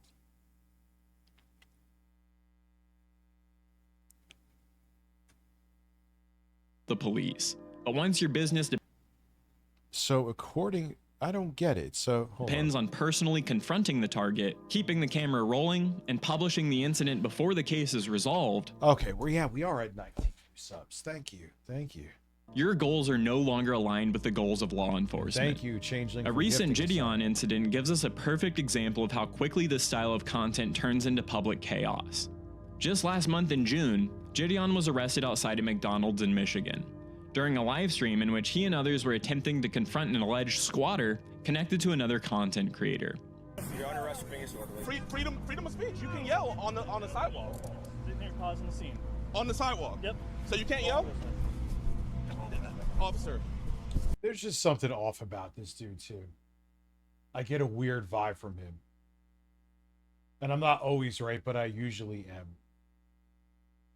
I feel like there's a story we're going to find out one day about him. Anything I need to know about? Officer, how fast do you think this is going to get dropped? Do you really think this charge is going to stick? Do you guys really think this is going to stick? Sure, we have a do you want to waste your DA's time? I am a multi-millionaire. I promise you, I can take this as far as you want.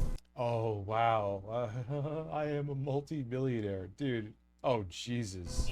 Officer, you will be in a deposition and you will be arrested. Police said that they had originally been called by the McDonald's management because a large crowd had gathered. Yeah, 4 people were arrested on allegations involving breach of peace and stalking.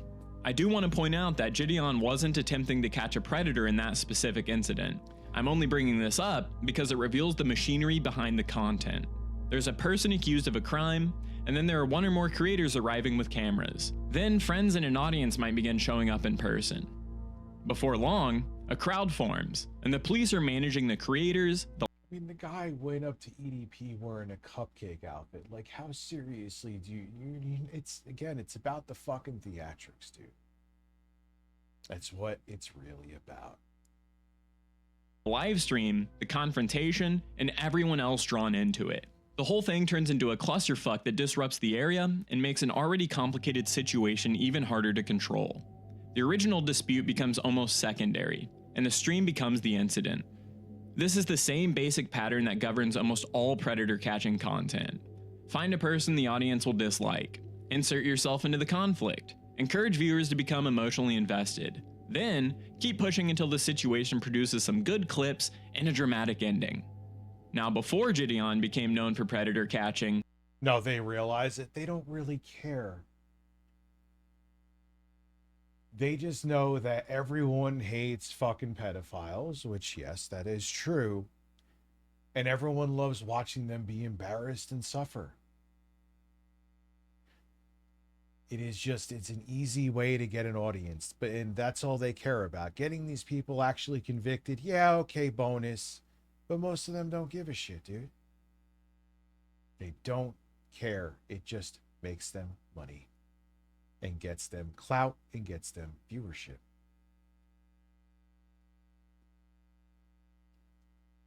He became famous through public pranks. Why did you record me? I'm recording you back. I'm recording you back. I don't give a shit.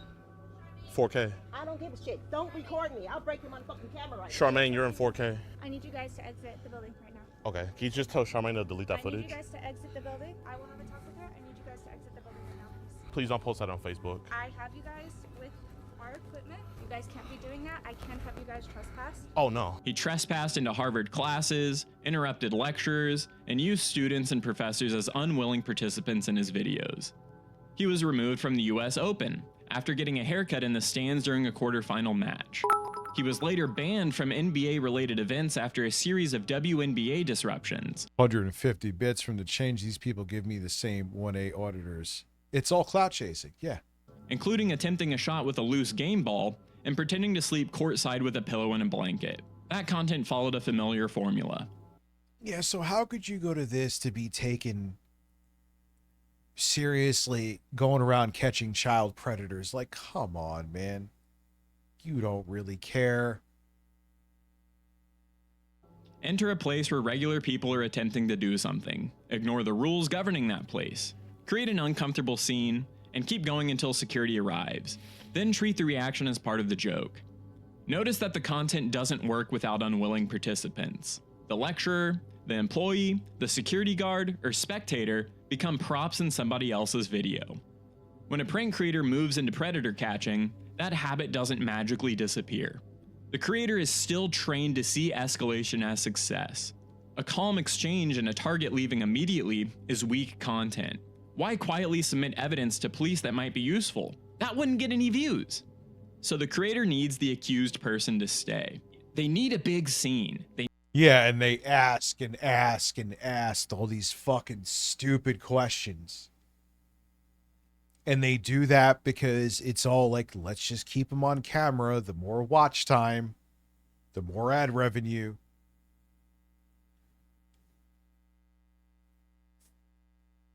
Need an argument. Crying, denial, threats, running, or police lights.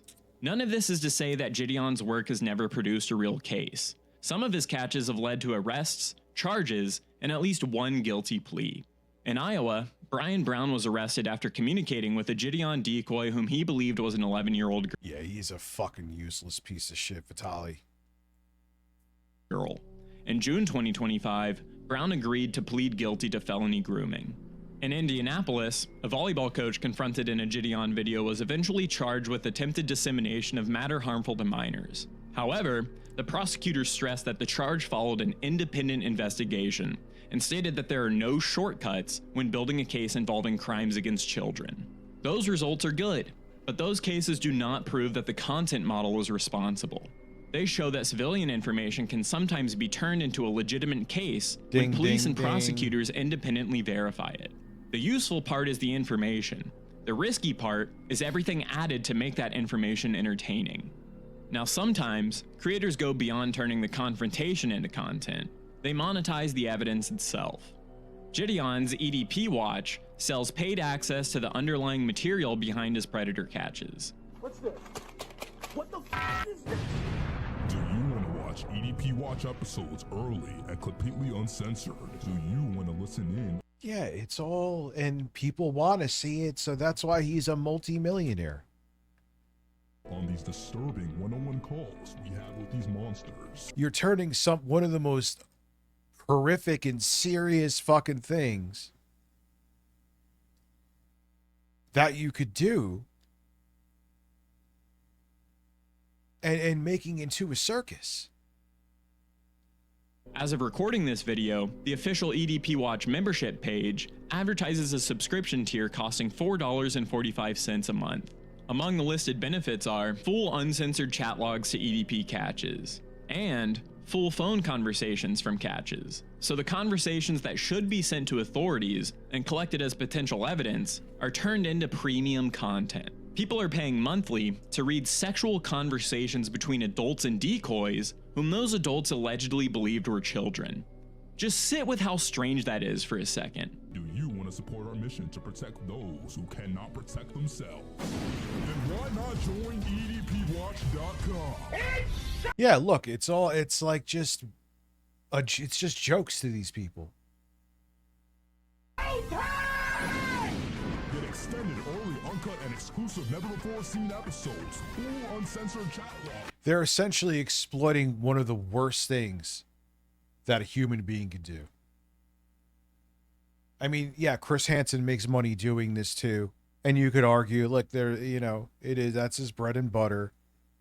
So you could say in a way he's the same, but at least he handles his investigations with way more credence and credibility. Audio calls, access to the exclusive Discord, and the chance to be flown out and do an EDP catch with yours truly, DeMarcus Hanson. Hold on 1 second. All for the low price of $4.45. These logs are supposed to document attempted predatory behavior, yet they're being sold as bonus content to anyone willing to pay. That could even include people studying the conversations to learn how these stings work. Going back, my apologies. I hit something wrong. And how to avoid getting caught. So the same material is being treated as evidence for police, proof during the confrontation, and entertainment for paying subscribers. And Gideon isn't entirely alone here. New York predator hunters have also publicly advertised a paid community offering early and uncensored catches, chat logs, predator phone calls, and mugshots. This is a direct expression of what's wrong with the for-profit model of catching predators. Once uncensored conversations are something customers pay to access, there's a financial incentive for those conversations to be long, explicit, and dramatic. Now, I'm not... Yeah, because it fluffs up the content and makes more people want to buy in. Yeah, this needs to be banned, man. It needs to be banned. This is too much, dude. Claiming that Gideon's decoys deliberately extend every conversation for money. I don't have any evidence to prove that. All I'm saying is that the business model rewards it. A short exchange where the adult is immediately reported to police produces less premium material than, say, a long exchange filled with graphic messages and phone calls. That's an insane incentive to place inside an operation that's supposedly being conducted to protect children. It also raises basic questions about privacy and evidence handling. What does uncensored mean? Are unrelated third parties removed? Are the logs identical to what police receive? Who has access to the original accounts? How long is it stored? We shouldn't have to ask those questions about... I got a confession. As I was reacting to this with you, I was fixing this. So now it's Bill Gates, Chief Executive Officer of Cock.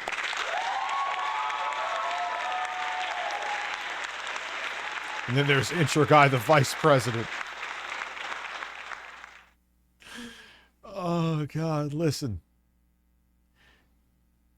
The vice president of Cock and the CEO of Cock side by side. Two men who want to sell you cock. The fuck was that? Evidence. Nor should evidence be sold next to merchandise. The entire point of preserving evidence is that it should remain complete, controlled, and verifiable. But the point of premium internet content is to distribute it to as many paying customers as possible. Yet again, we have opposing goals.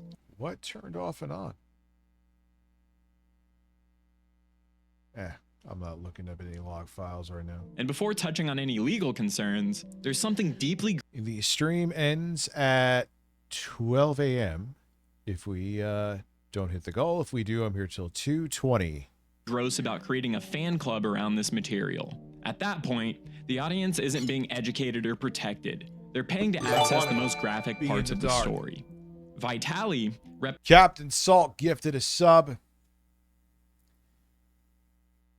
over to Captain Salt to the Thor effect. So now you have a new effect. You're now at 20. Don't mind that goal. I made the goal a more reasonable 50 subs. I just don't want to... Well, you know what I'll do? Here's what I'll do to make it accurate. We're going to end this goal.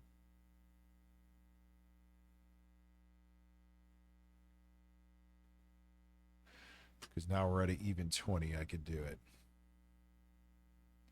Goal amount is 30. New subs. 4, 2, 28 stream. There we go. All right. So now the goal should be accurate.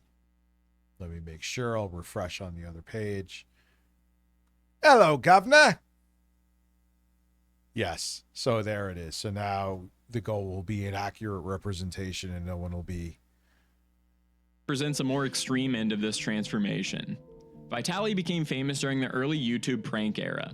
His first major hit involved dressing as a zombie and chasing people through a predominantly black neighborhood in Miami.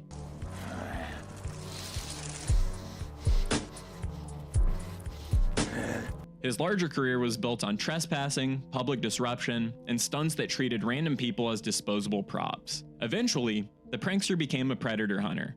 But again, the prankster didn't actually disappear. Come on! You will never do this again. I'm warming you up for Jerome, because there you're gonna get an 18-inch. I'm gonna give you a 9 right now. I'll give you a fire in my fucking face on my fucking... Oh, don't... Yeah, see, it's all theatrics. They don't care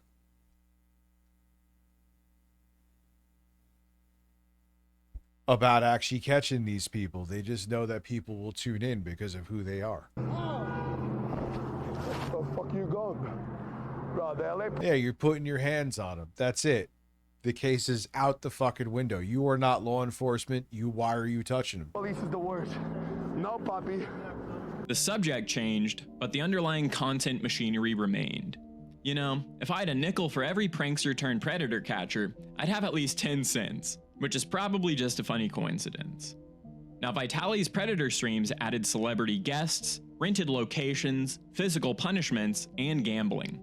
During one that was the SoundCloud rapper era. What the fuck was that idiot's name? Operation in Miami, Vitaly and Aiden Ross confronted an alleged offender with an alligator before police were called. The man was ultimately arrested, but the police still described the production as a vigilante-style operation and warned that creators couldn't know whether a desperate target was armed or willing to become violent. You have no idea what these people are capable of when they are inserted Yeah, and a lot of times they do. into desperate situations. You don't know if they're armed with weapons. You don't know what they're willing to do. So what does the alligator contribute to evidence? Nothing. What does a rapper contribute to evidence? Nothing. What does shaving someone's head, forcing them to exercise, or threatening some other bizarre punishment contribute What's up, man? to evidence? How are you, Austin Absolutely nothing. Those things only contribute to a spectacle, which in turn, in a case being thrown out, may jeopardize conviction. A New York Magazine profile described the pressure inside Vitaly's production to keep finding new targets. A former collaborator recalled struggling to maintain the desired output because Vitaly wanted a predator caught on a particular day and the team hadn't yet found one. That's the nightmare scenario created by this business model. A weekly show can't just announce, Good news, we found nobody this week. The audience doesn't clip a careful evidence handoff. The stream needs a target. And when your boss wants a predator by Tuesday, and it's already Monday, that creates pressure to become less careful about who qualifies. In April of 2020... Yeah, and I think that didn't he do that, this asshole? Where they accused the wrong person? And he's going to sue him, I think. They're going to sue Vitaly. But here's the thing. It is still, you are in a video now where you're accused of being a predator, even if you are exonerated because they fucked up. And you know what everyone's going to be like, yeah, well, you're a predator. And you're never going to be able to live it down. I hope he cleans his fucking clock in court. We saw exactly how disastrous a mistake from such a scenario can become. Vitaly had publicly admitted that his livestream had falsely portrayed a man as a child predator. He removed the video, apologized, and asked people who had saved it to delete it. But the man that was falsely accused said that the accusation had turned his life upside down and subjected him to harassment.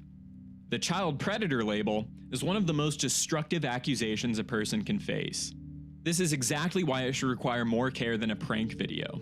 Yet the predator poaching model often applies prank video standards to the most serious allegation imaginable. Yeah. And no matter what, no matter where you're, what lawsuit you win, how you're exonerated, people will always just be like, yeah, he was that guy in that video. They won't trust you around their kids ever again. Because they're like, what happens even though he was exonerated in court and he did win that defamation case? What happens if there was some truth to it? I would think that.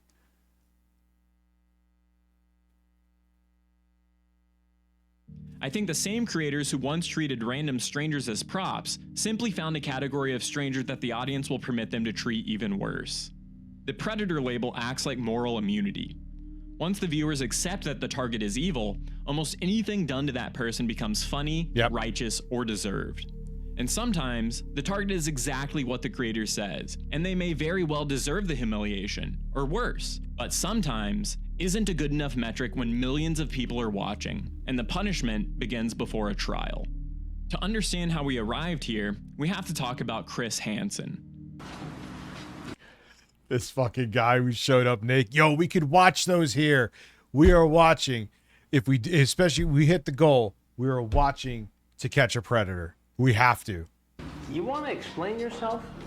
Grab that towel right there, please. Wrap it around yourself, and please This guy wanted to fuck a cat.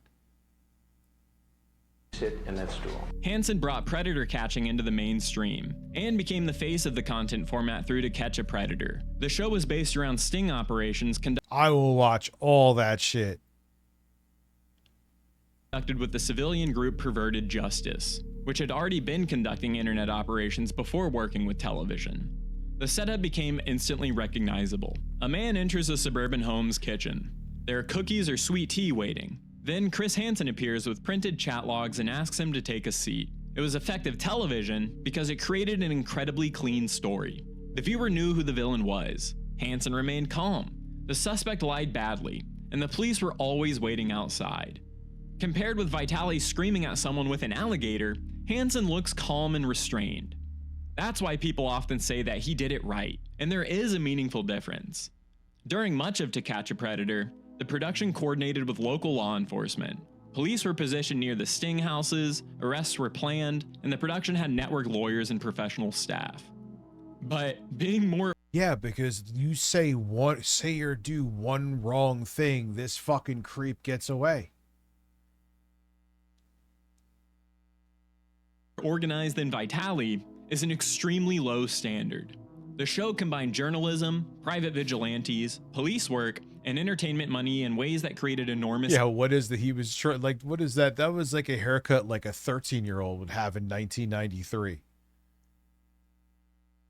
What the fuck was that haircut? Ethical problems.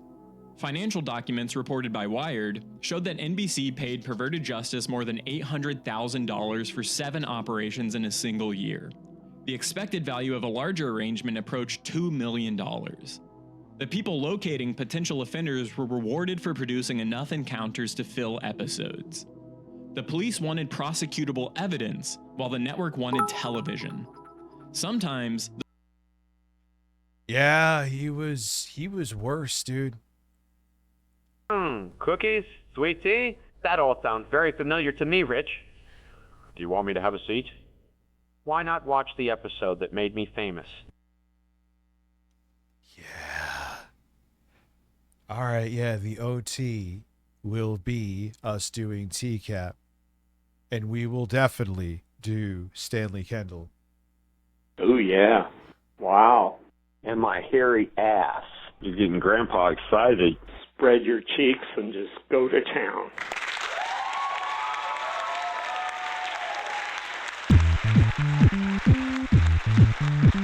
Oh, yeah. And my hairy ass. You're getting Grandpa excited. And my hairy ass. Wow. Wow. Ooh yeah. Ooh yeah. Breasts. You're getting Grandpa excited. Oh, I forgot about that with Phil.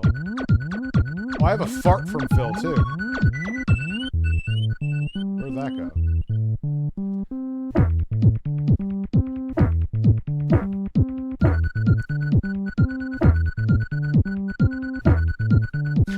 I'm a size queen. I'm a size queen. I like big dicks. Dude, it should work with 100. But text, I've showed you what the settings were, but for some reason it needs 1,000 bits for text to speech to work. That is not me being a fucking greedy asshole. It is just a weird thing, and I have to piss like a man. Let me see here. Remember Stephen Buchanan? He was one of the worst. Chris caught. Motherfucker used PTSD as a scapegoat. Yeah. And he had a loaded gun with a camera and duct tape in the car. Yep. Oh, he was a weird looking dude, too. Thank you for the 60 bits. Now I have to go let urine out of my dick.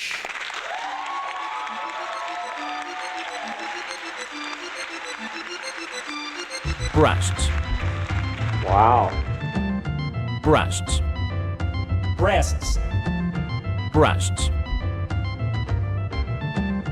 Wow. Ooh yeah. Breasts. I flipped it up in your ass all day. Motherfucker, do you see how much I drink? I've had like fucking 10 drinks. I piss like I have a fucking waterfall that comes out of my penis. It is not a weak stream.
Random blackbird.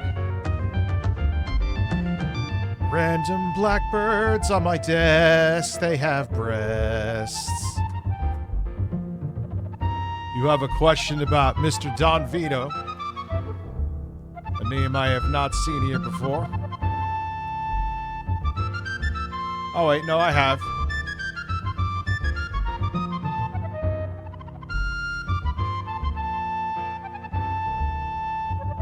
Alright, ask me a question about that ASMR. You seem legit. You seem legit. Ask away. You are a legit man with a legit ass. Those interests overlapped. But other times, I'll admit to you, I had to take my Monjaro shot before I forget. I'm like, God damn it. Let me do it right now. the network's interest came first. The most infamous example... Dude, Steve is... I guarantee you, like, I just found another random big, beautiful black cock in the box, unopened, as I was cleaning my downstairs, because I'm going to have my secondary stream setup coming back down there. The same one when I was fucking losing my mind in 2024. So, who knows? I may wake up and fucking shit out Steve and be like, wow, that bird was up my ass for years.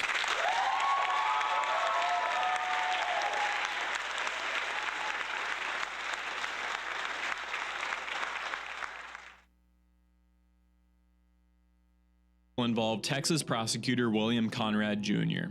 Conrad never came to the usual Hansen-style sting house. Police in the Dateline production instead went to his home. He died by suicide while police surrounded the property and NBC cameras waited outside. His sister later filed a wrongful death lawsuit, which NBC won. Settled.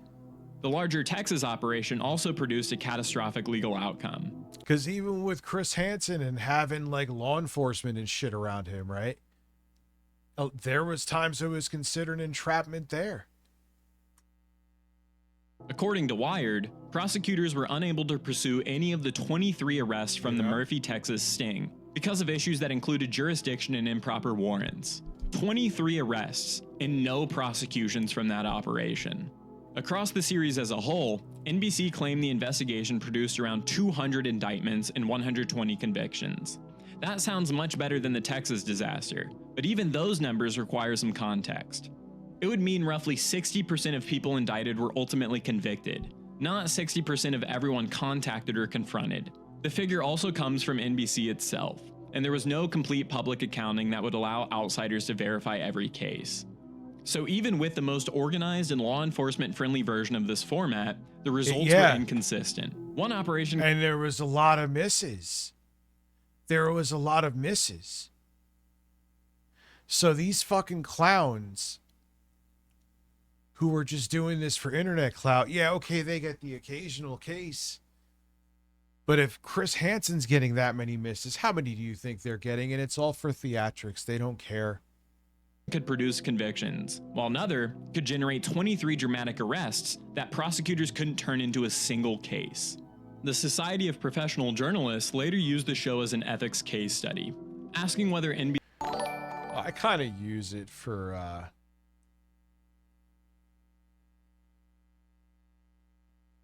Yeah, that's true too. They were holding the powerful accountable, and that's a big no-no, Octropia. Thank you for the 60 bits. NBC was reporting the news or creating it. And yet, the format was irresistible, because the show was selling the moment a potentially guilty man realized that Chris Hansen had entered the room. Today's streamers have removed the remaining guardrails from a format that already contained a conflict between justice and entertainment. At least, television required producers, network lawyers, broadcast standards, and scheduled episodes that created some type of oversight. Live streaming, on the other hand, State of Play 10 p.m. tonight? What the fuck is it doing at 10 p.m. at night? Even if it's like 7 p.m. West Coast, that's still weird. The fuck is that about? What's up within the asses and Dublin Poppy? Requires a phone and an audience willing to encourage whatever happens next. Hansen himself has continued monetizing the format. His True Blue streaming service advertises exclusive access to his latest investigations for a monthly subscription, along with merchandise. For I could give a fuck about Phantom Blade Zero. Harrison, consider America's Most Wanted. That show also turned crime into entertainment. It also used dramatic recreations, ominous music, and public fear. But its basic relationship with law enforcement was drastically different. That show usually presented fugitives who were already wanted by authorities, and directed viewer tips back to investigators. According to the National Association of Broadcasters, viewer information connected to this program helped authorities capture more than 1,100 fugitives and recover more than 50 missing children. In this case, the media acted as a megaphone for an existing investigation. Modern predator poaching content often reverses that relationship. The creator runs... There's no investigation, and the theatrics come first, which ruins the cases. Whereas they were already taking existing cases that were being handled by law enforcement and bringing more eyes to it to make the potential of catching the assailant significantly higher. That was a lot of words, but I said them and I'm here. The operation selects the target, controls the accounts, stores the messages, conducts the interrogation, and publishes the accusation. Then, the police are called at the end to provide the arrest scene. Law enforcement becomes a supporting character in the creator's show. If we were to follow up with anything with this gentleman, it's gonna get thrown out. I'm gonna tell you what I'm gonna do right now. Okay. Just to cover all our bases. I'm gonna call the on-call district attorney. Okay. And fill him in on all this because we had no clue that you was operating in our city, which, you know, kind of is like. And when officers refuse to follow the script, they become the villains protecting predators. Never call the DA without having the evidence first, because they're not gonna have anything to go off. Did they call him anyway? So he called them anyway. So if this doesn't get picked up, it'll probably it's their fault because they didn't let the DA know first. But what's gonna happen right here, so you won't be caught off guard. If we gotta follow him to his house to get his proper address, we're gonna get all that information, but he's not gonna be arrested today. Because again, per the district attorney, there's no probable cause to exist because why? You didn't follow the rules that you were supposed to. Well, you haven't looked at the evidence though. Gotcha. But the vital point of all of that is you didn't contact us. We have to be in conjunction with you. So how many catches result in arrests? How many arrests result in charges? Oh, this How many guy's charges result in convictions? Those seem like simple questions, but the creators make them almost impossible to answer. The channels will advertise successful arrests, but they don't generally publish a complete ledger containing every fake account created, every conversation. What is the ratio? What is the failure to success ratio? It is embarrassingly low. I know it. Abandoned, every target confronted, every case rejected, or every charge dismissed and every conviction obtained. So unfortunately, I can't calculate a reliable channel-by-channel conviction rate, but we can say several things with confidence. Anything involving Aiden Ross, you know, is just, it's a failure. Like, First, come on. civilian operations have produced legitimate cases. British police used evidence from civilian hunter groups to support charging decisions at least 150 times during a single year. Aiden Ross, like, there's no legitimacy. British prosecutors eventually created specific guidance for handling these cases. Gideon's operation has contributed to at least one documented guilty plea, along with other arrests and pending cases. Some of Vitali's confrontations have also ended in arrests. Second, those successes don't prove that every public confrontation was necessary. In the Indianapolis coach case, police filed a report, removed the coach from the property, and notified detectives even though Gideon didn't get the immediate on-camera arrest that he wanted. Charges came later, following an independent investigation. To a creator, no arrest on camera looks like a failure. To a detective, delaying an arrest may mean verifying identities, obtaining records, reviewing the full messages, and determining which charge the evidence can actually support. Again, they don't care about them actually getting arrested. An arrest alone arrested. tells us very little. Someone can be detained because officers need to determine what occurred. They may be arrested on an unrelated warrant. Charges can later be reduced or rejected. Regardless, creators can still place "arrested" in the title, and even a conviction rate wouldn't measure all the possible damage. It wouldn't count innocent people falsely identified, ongoing investigations disrupted, suspects who destroyed evidence after a confrontation, or... Yo, those hairstyles are fucking wild, dude. They're peaking.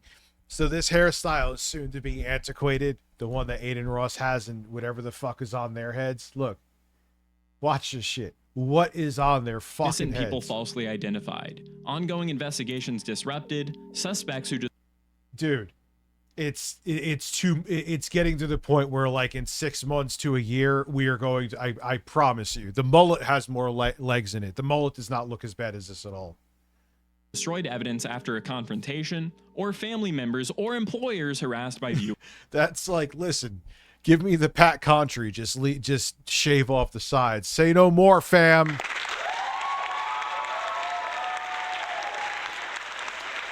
That's essentially what it is. It's the Pat Contry, but the sides are trimmed up. So why does predator poaching content become increasingly more theatrical? The first reason is simple. Viewers habituate and adapt. The first time you see an alleged predator confronted, it can feel shocking. The 20th time, the basic confrontation feels familiar. So the creator now needs something extra. Yeah. A costume, It looks like a grab my haircut, too. That's a very valid point. Celebrity, a public chase, a humiliating punishment, a fake grenade, an angry crowd, or a target who fights back. You get the point.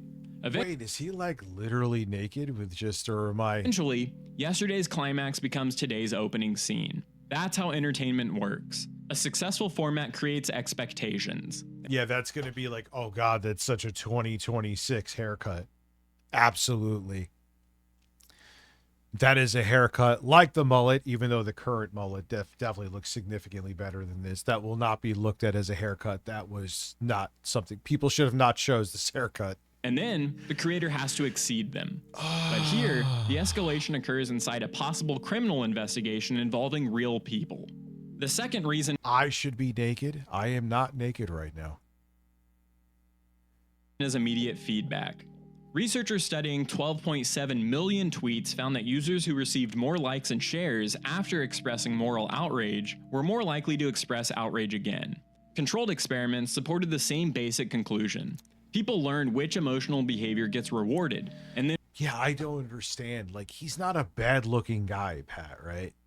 I know it's weird to say, but it's like, if you see his other videos when he had a normal haircut, when he was younger, and I know he's a thicker man now, but he would still look better with like that shorter haircut or some iteration of it. It just, I don't understand it. It like looks like he goes out of a way to make sure he looks totally unkempt. I don't know, whatever. I mean, hey, if it gets him bitches, God bless. Maybe they like him looking like a Brillo pad that was thrown in the dryer. Repeat it. A live stream compresses that process into seconds. The creator raises his voice and donations arrive. He blocks the target from leaving and the viewer count climbs. All right. He considers calming the situation down, but the chat calls him soft, or viewership drops. The audience is effectively holding up applause signs that say, "Hit him! Expose his family! Don't let him leave!" Now, not every viewer is demanding violence. Many genuinely believe that they're contributing to justice, but the loudest parts of the audience push their performance in one direction. More punishment, more certainty, and more drama. The third reason is what I call the moral permission slip. Like, the same people that watch this probably watch Only Use Me Blade. Do you think they're like moral arbiters? No, they just want chaos, pain, and suffering. I would bet money on it, man, that there's a big crossover audience with that garbage and this garbage. They don't really care. Most of the time, people should be able to recognize that trapping strangers, surrounding them with cameras, and publicly humiliating them is wrong. But label somebody a predator, and those normal limits disappear. The creator doesn't have to establish every detail before the punishment starts. Asking for caution becomes suspicious. What are you defending this guy for? Nobody wants to sound insufficiently angry about child abuse, so reasonable questions can become socially dangerous. Did the creator preserve the complete conversation? Who initiated the sexual discussion or kept it going? Was the decoy's claimed age stated clearly? Is this the correct person? Did anyone verify the account ownership? Has law enforcement seen the original messages? Could public exposure damage this investigation or another one? Those are questions geared towards a conviction. But this predator catching format trains viewers to treat procedures as weakness. What's up, Cell and Destroyed? rage as proof of moral seriousness. The fourth reason is identity. Once somebody builds an audience as the predator hunter, they can't easily stop. A creator who says, I have reconsidered this and think that investigators should handle it, risks losing money, viewers, and the heroic identity that the audience had given them. Now they're not just a regular old YouTuber. They're the only person brave enough to do what the cowardly system refuses to do. At least that's the story they tell you. The largest creators also teach thousands of smaller creators what success looks like, and copycats rarely imitate the boring, responsible parts. They copy the content. Yeah, it's all because then you have to compete with what's going to be more sensational. Confrontation. They copy the yellow. Yeah, with 35% off 5+ gifted. I don't know why it's not popping up. There it is.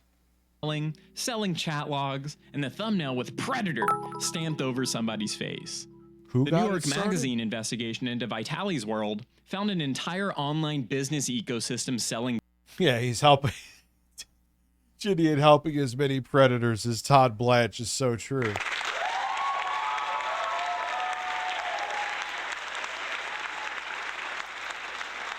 Dude, who just gifted a sub? Who am I showing love to? Where is this? I guess it's a mystery person? What just happened here? So we are now at, what? 21, I believe.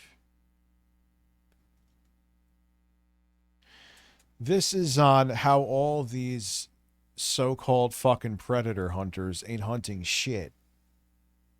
It's all about theatrics. It's all about their accruing wealth and an audience. And that's all it is. Guides, fake profiles, picture packages, and private mentoring to people who wanted to begin catfishing alleged predators for money. One package reportedly included. And they're selling how-to kits. Oh, like that dude who had those dating videos. It's the same thing. How to catch predators. Oh, come on. Come on, dude. What's up, man? The Inherent Vice, how are you? Comic Book Prodigy. Hope all is well, my friend. Included a detailed guide, prepared Snapchat accounts, and images for use in fake profiles. That's the logical So we're at endpoint of turning 22. Thank vigilantism you. into a business opportunity. The barrier to entry is frighteningly low. There's no training, no background checks, no knowledge of local law, no evidence procedures, and Yeah, and these guys do it. And then they're giving courses when they don't even know. Oh my God. Eva's dropping 1,000 bits. Thank you. There is no Eric. Dude. Hey, Richie, it's Wait. me. I'm back. I've sucked Boogie's nipple, and I'll suck anything on your body. I can so King Keemstar will give me my own LOL2 show. I just know he'll notice me if I touch you under that bisexual lighting. Why is the ghost of Eric on Twitch? It was supposed to be Bill Gates. Evis, thank you. I'm glad it worked for you. And that was amazing. But it wasn't supposed to. I don't know. I don't understand this shit.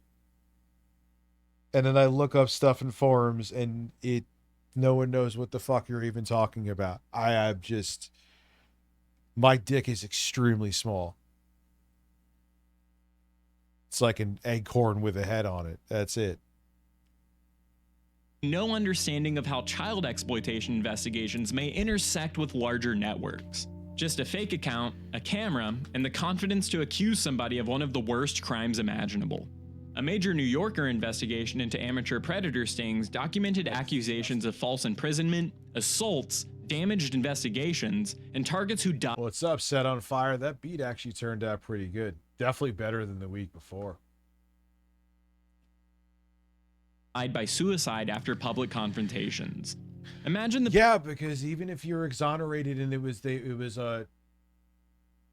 like that dude, I think it was again Vitali, that one dude, he wrongfully accused of being a fucking child predator. He may clean his fucking clock in court because you never, even with you winning in court, even though it was you were wrongfully accused and it was proven above and beyond a reasonable doubt, that will always be held against you, and people will always take pause having their kids around you. Because even though in a court of law you were exonerated, there's always that thing in the back of their mind, like what happens if there was some kind of truth to it that people missed. And once that is a scarlet letter on you forever. Yeah, Gideon's got a fucking frighteningly rotund ass.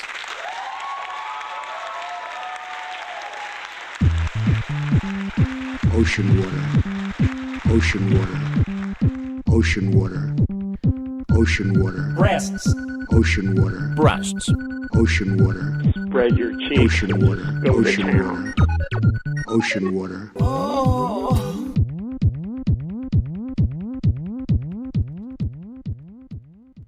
Police are quietly investigating several people connected through the same online network. Then, one amateur predator catcher publicly confronts one suspect for a video. That suspect ends up warning everyone else. After that, accounts disappear, devices are destroyed, and conversations are deleted. The video may look like a victory. It is. All right, let me switch it. You know what? I'm going to... No, I can't switch it. So, well, yes, I can. Because we already... Let me make them on parity because people are probably fucking confused. Right? So we got 20 from the last stream. However, or from the last goal. So I could, but I had the goal of 200, which was lunacy. So I brought it down to 50. So I updated the goal. So yes, we are at, well, we need 30. We got 2. So there you go. So it makes more sense.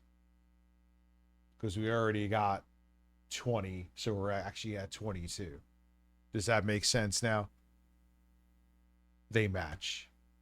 Because one frightened man ran through a parking lot, maybe got screamed at a little, while some silly hijinks ensued. But the actual result... I'm tired of looking at this man's ass.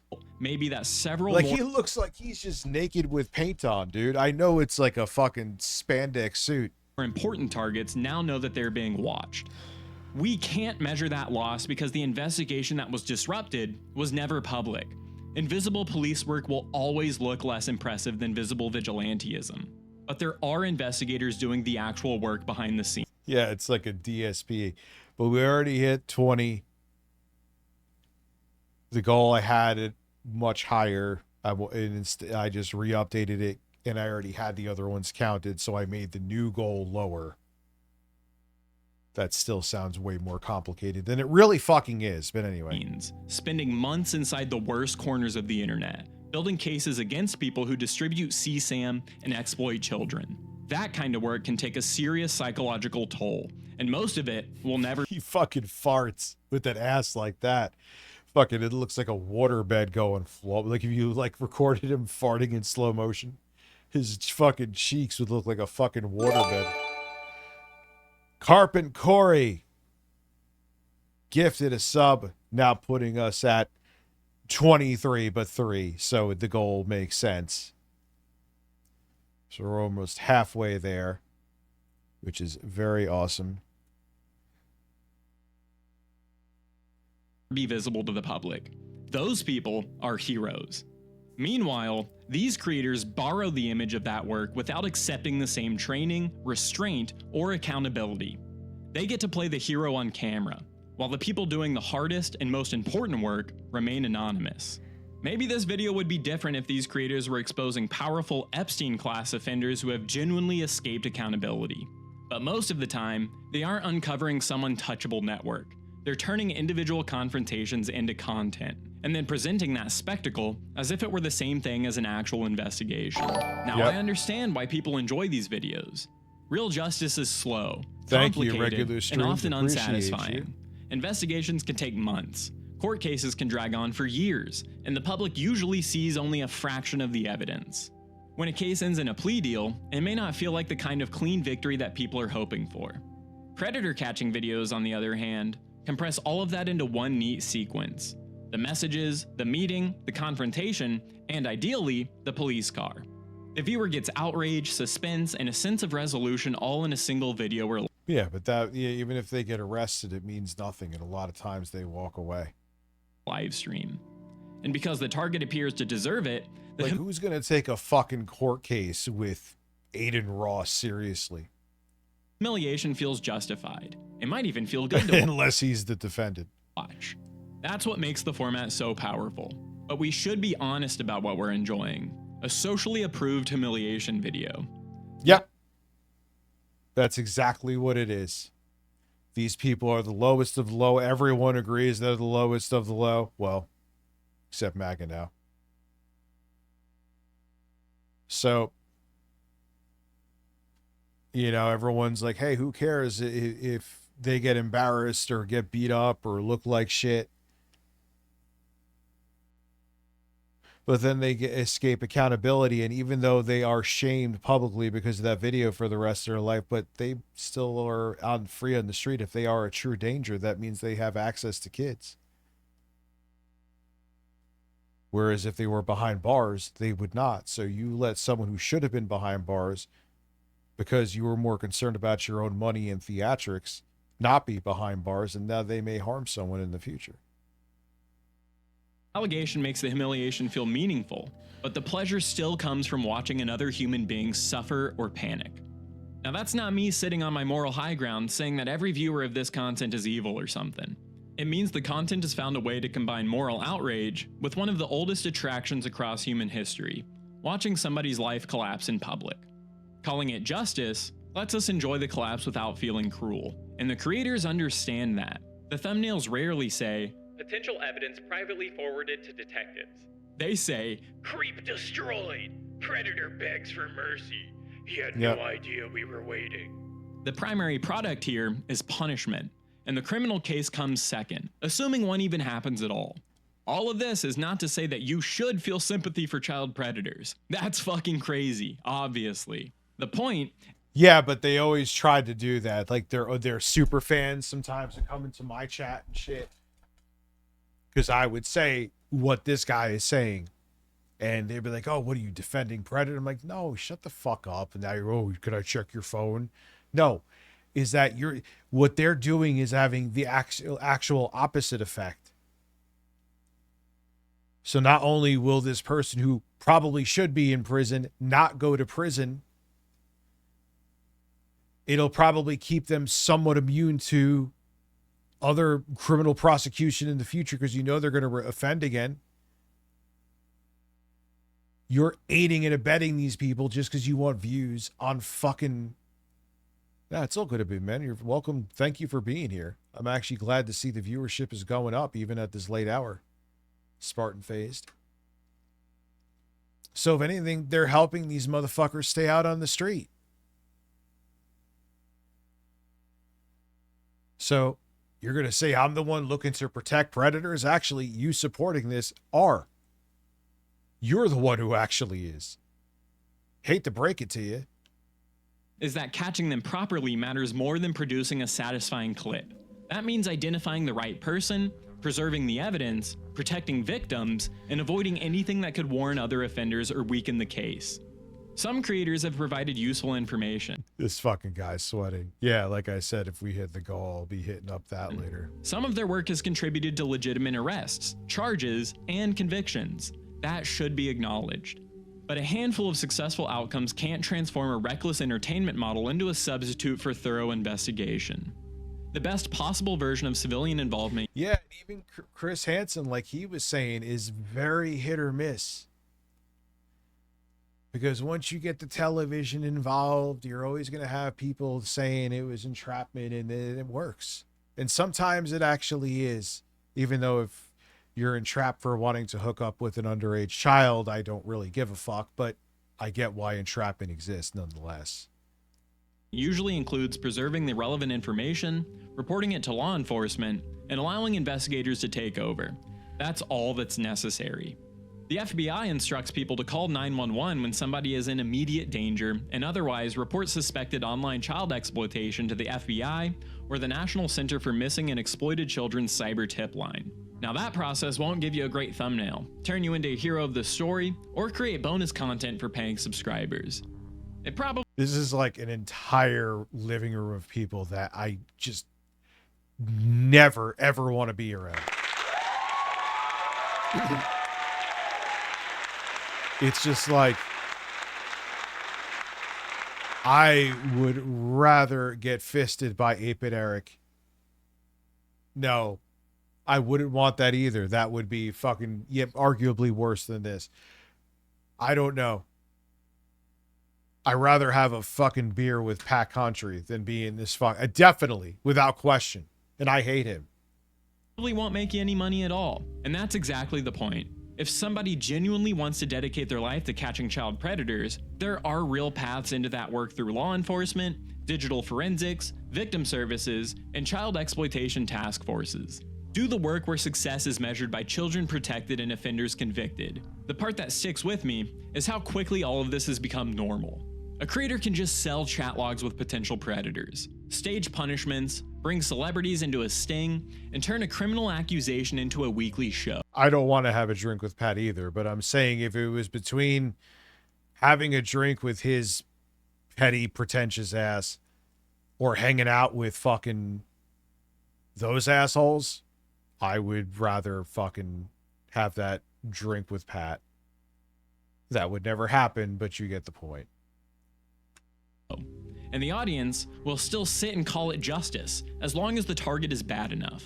At a certain point, that feels like a society looking for people that it can sacrifice for entertainment. The target just has to be hated enough that nobody feels guilty for watching. No. What up, big dogs? Welcome to the muck hole. Today we're talking about a type of online behavior that makes a lot of people angry or uneasy: e-begging. We'll look at what it is, why it feels so weird to watch, some examples, and how it works on a behavior. Phil, we came across an accidental Phil video.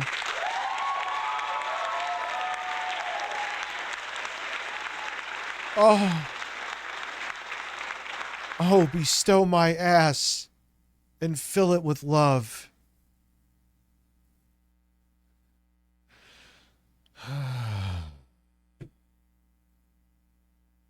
Level and why people do it.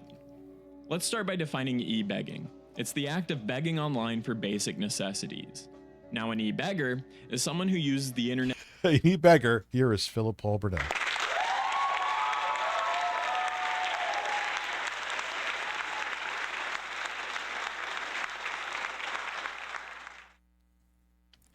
Yeah, and Phil will never understand, even if you need those things, it is not your audience's business. It's not your audience's problem or responsibility.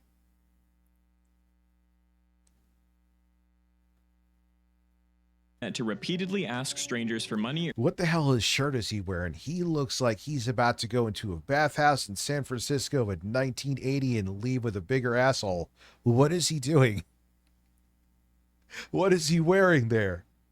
Or gifts, and makes the ask itself the centerpiece of their content. It may also be helpful to put forth a non-example, such as someone promoting a Patreon with extra content on a YouTube video. What is that shirt, dude? He looks like he's going to be walking in a parade for that movie, and the band played on. Excellent movie, by the way. Young man, there's no need to feel down, Philip. I said young man. Contrary, an e-beggar is someone who posts or streams revolve around personal hardship, guilt, or loyalty cues, and pressure to contribute. Genuine crowdfunding and mutual aid certainly exist. But that's where it's like, dude, just the only reason I would ever ask for money or e-beg is for like a medical emergency thing that wasn't covered.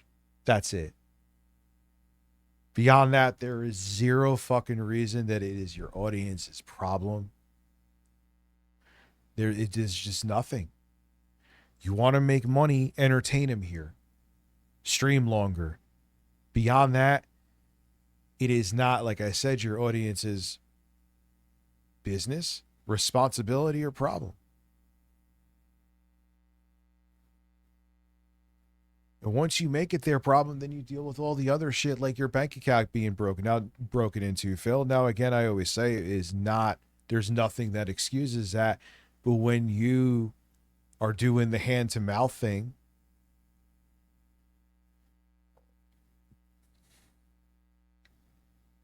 dude, that hand-to-mouth thing, people are going to look in like, is this guy really as bad off as he is? They're going to look into it. That's how they found out about WWE champions, in which it was pretty fucked up. You're sitting there saying, I don't know how I'm going to get groceries. And then the next day they find, like, they figure out you're spending $2,000 on sweaty man JPEGs. I'm going off on a fucking speech right now. See, now he went from looking like he was spicy in the 80s with Freddie Mercury to now it looks like he's a mafia boss right here. I don't know. Rich, I wear open collar shirts to bring in the rainbow demographic. Well, hi there, Philip. You're a little old for me, but I don't get much action here in the afterlife. I don't know why it's working at 1,000, but you know what? You are giving quality here. You are paying me to give your quality, and I like this.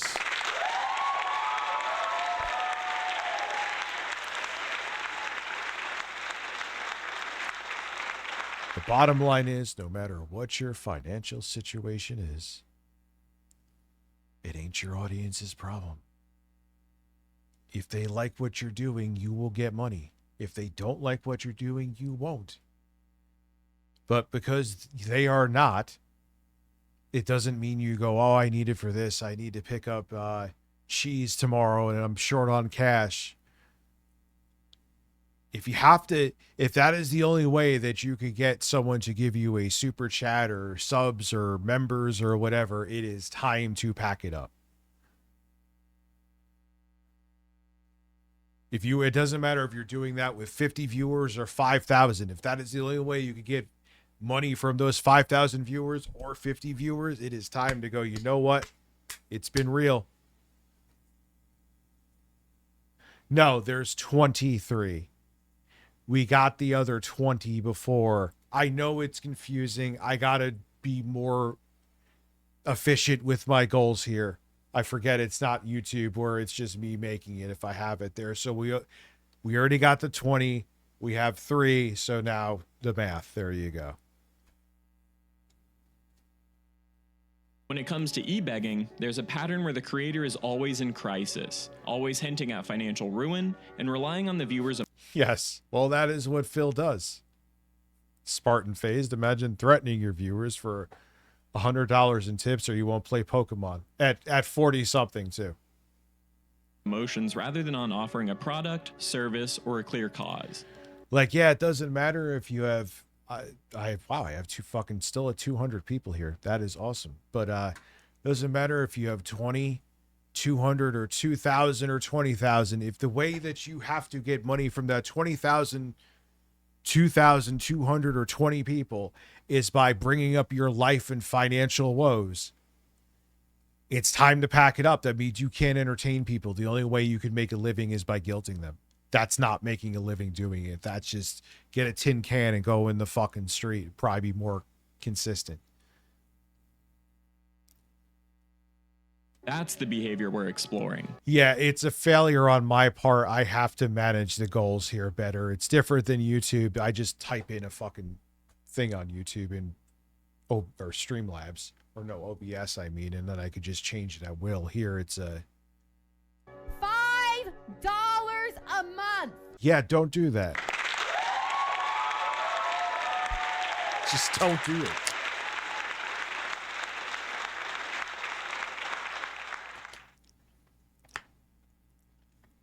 If this is how you have to get money from your audience, you are not, like, think of it like you did this doing sales, you'd be fired.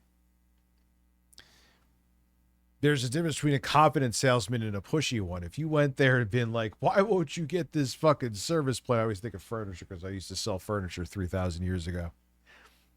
This protection plan on this couch, it's $5 a month. The people would be like, fuck you, fuck your couch, and I'm canceling my order and go eat shit. You would be fired. Why is this acceptable here? How do you have hours of time to watch me and not... By not having the $5 a month. You know what I'm saying? Like, what are you doing? What are you doing? And there are way, way better looking women out there, and your voice is insufferable.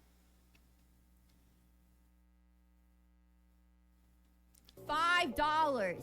I don't know. What are you doing with your life where you have hours of time to watch Twitch and not $5? Yeah, could you imagine I did this shit?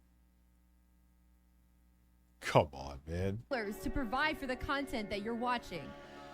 There are I have a wall of non-subs. This is fucking actually really heartbreaking. Because it's like people just really have... Heartbreaking. If you don't have as many subs as you want, that's a you thing. Maybe you need to change things up. Maybe you need to be more entertaining instead of sitting here bitching and begging, assuming you know your audience's financial positions. Yeah, you're all pieces of shit. I'm not even halfway to the fucking goal yet, Jostler, and that is on you.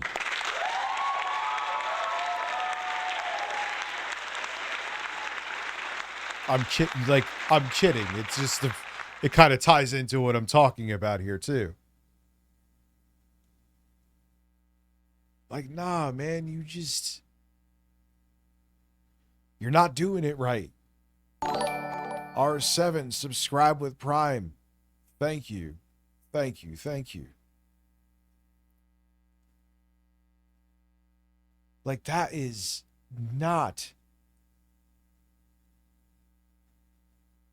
how this works. And once you do it for that, this is no longer a job. This is you literally sitting there with a tin can. You were not working. You were it is not kind of like panhandling.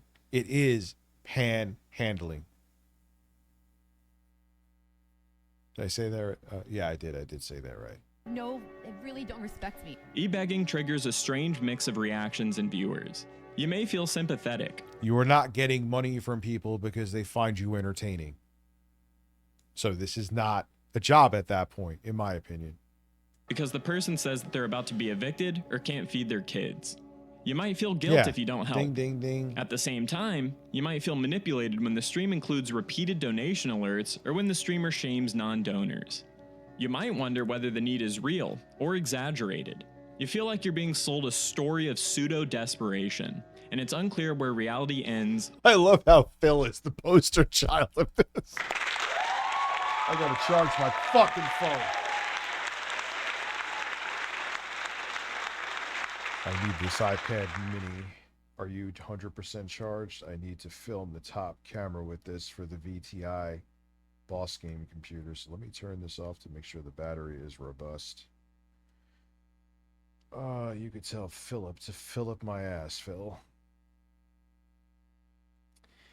Now I'm going to charge my dying phone. I will put the iPad mini up here.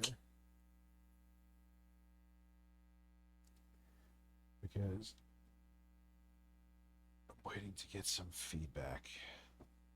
Something in my phone is about to shit.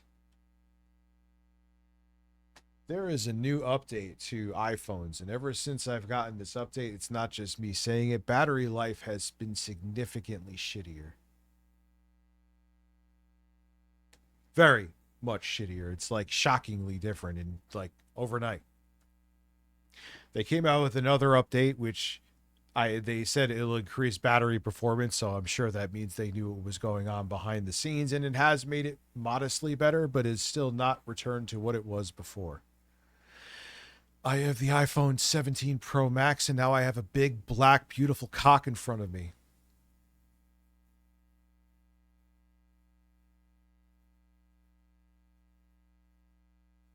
I love that Weather Channel backdrop, man. I think it is beautiful.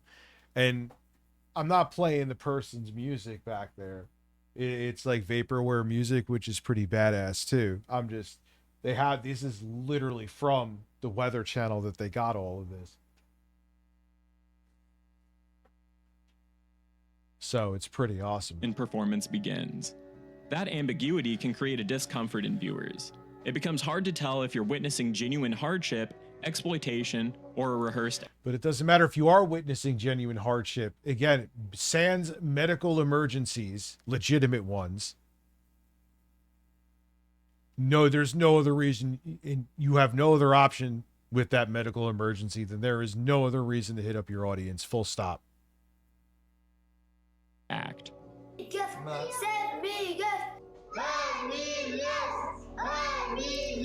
For some examples, I want to look at 3 cases that show different versions, or topographies, of the same basic pattern of behavior: egging online. The first example comes from TikTok Live. In 2025, The Guardian documented children in Afghanistan live streaming from huts, cupping their hands and asking viewers to support them. The streams reached viewers internationally, where people could send virtual gifts that later converted into money. The investigation found that these begging streams were promoted by the algorithm and that TikTok profited through fees and commissions that could reach up to 70%. Wow.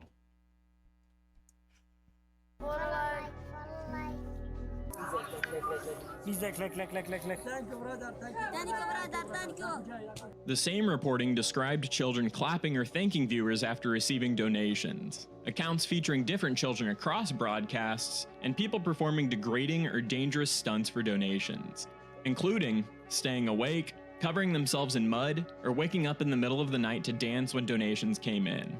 This is probably the darkest version of e-begging, because it blurs into exploitation.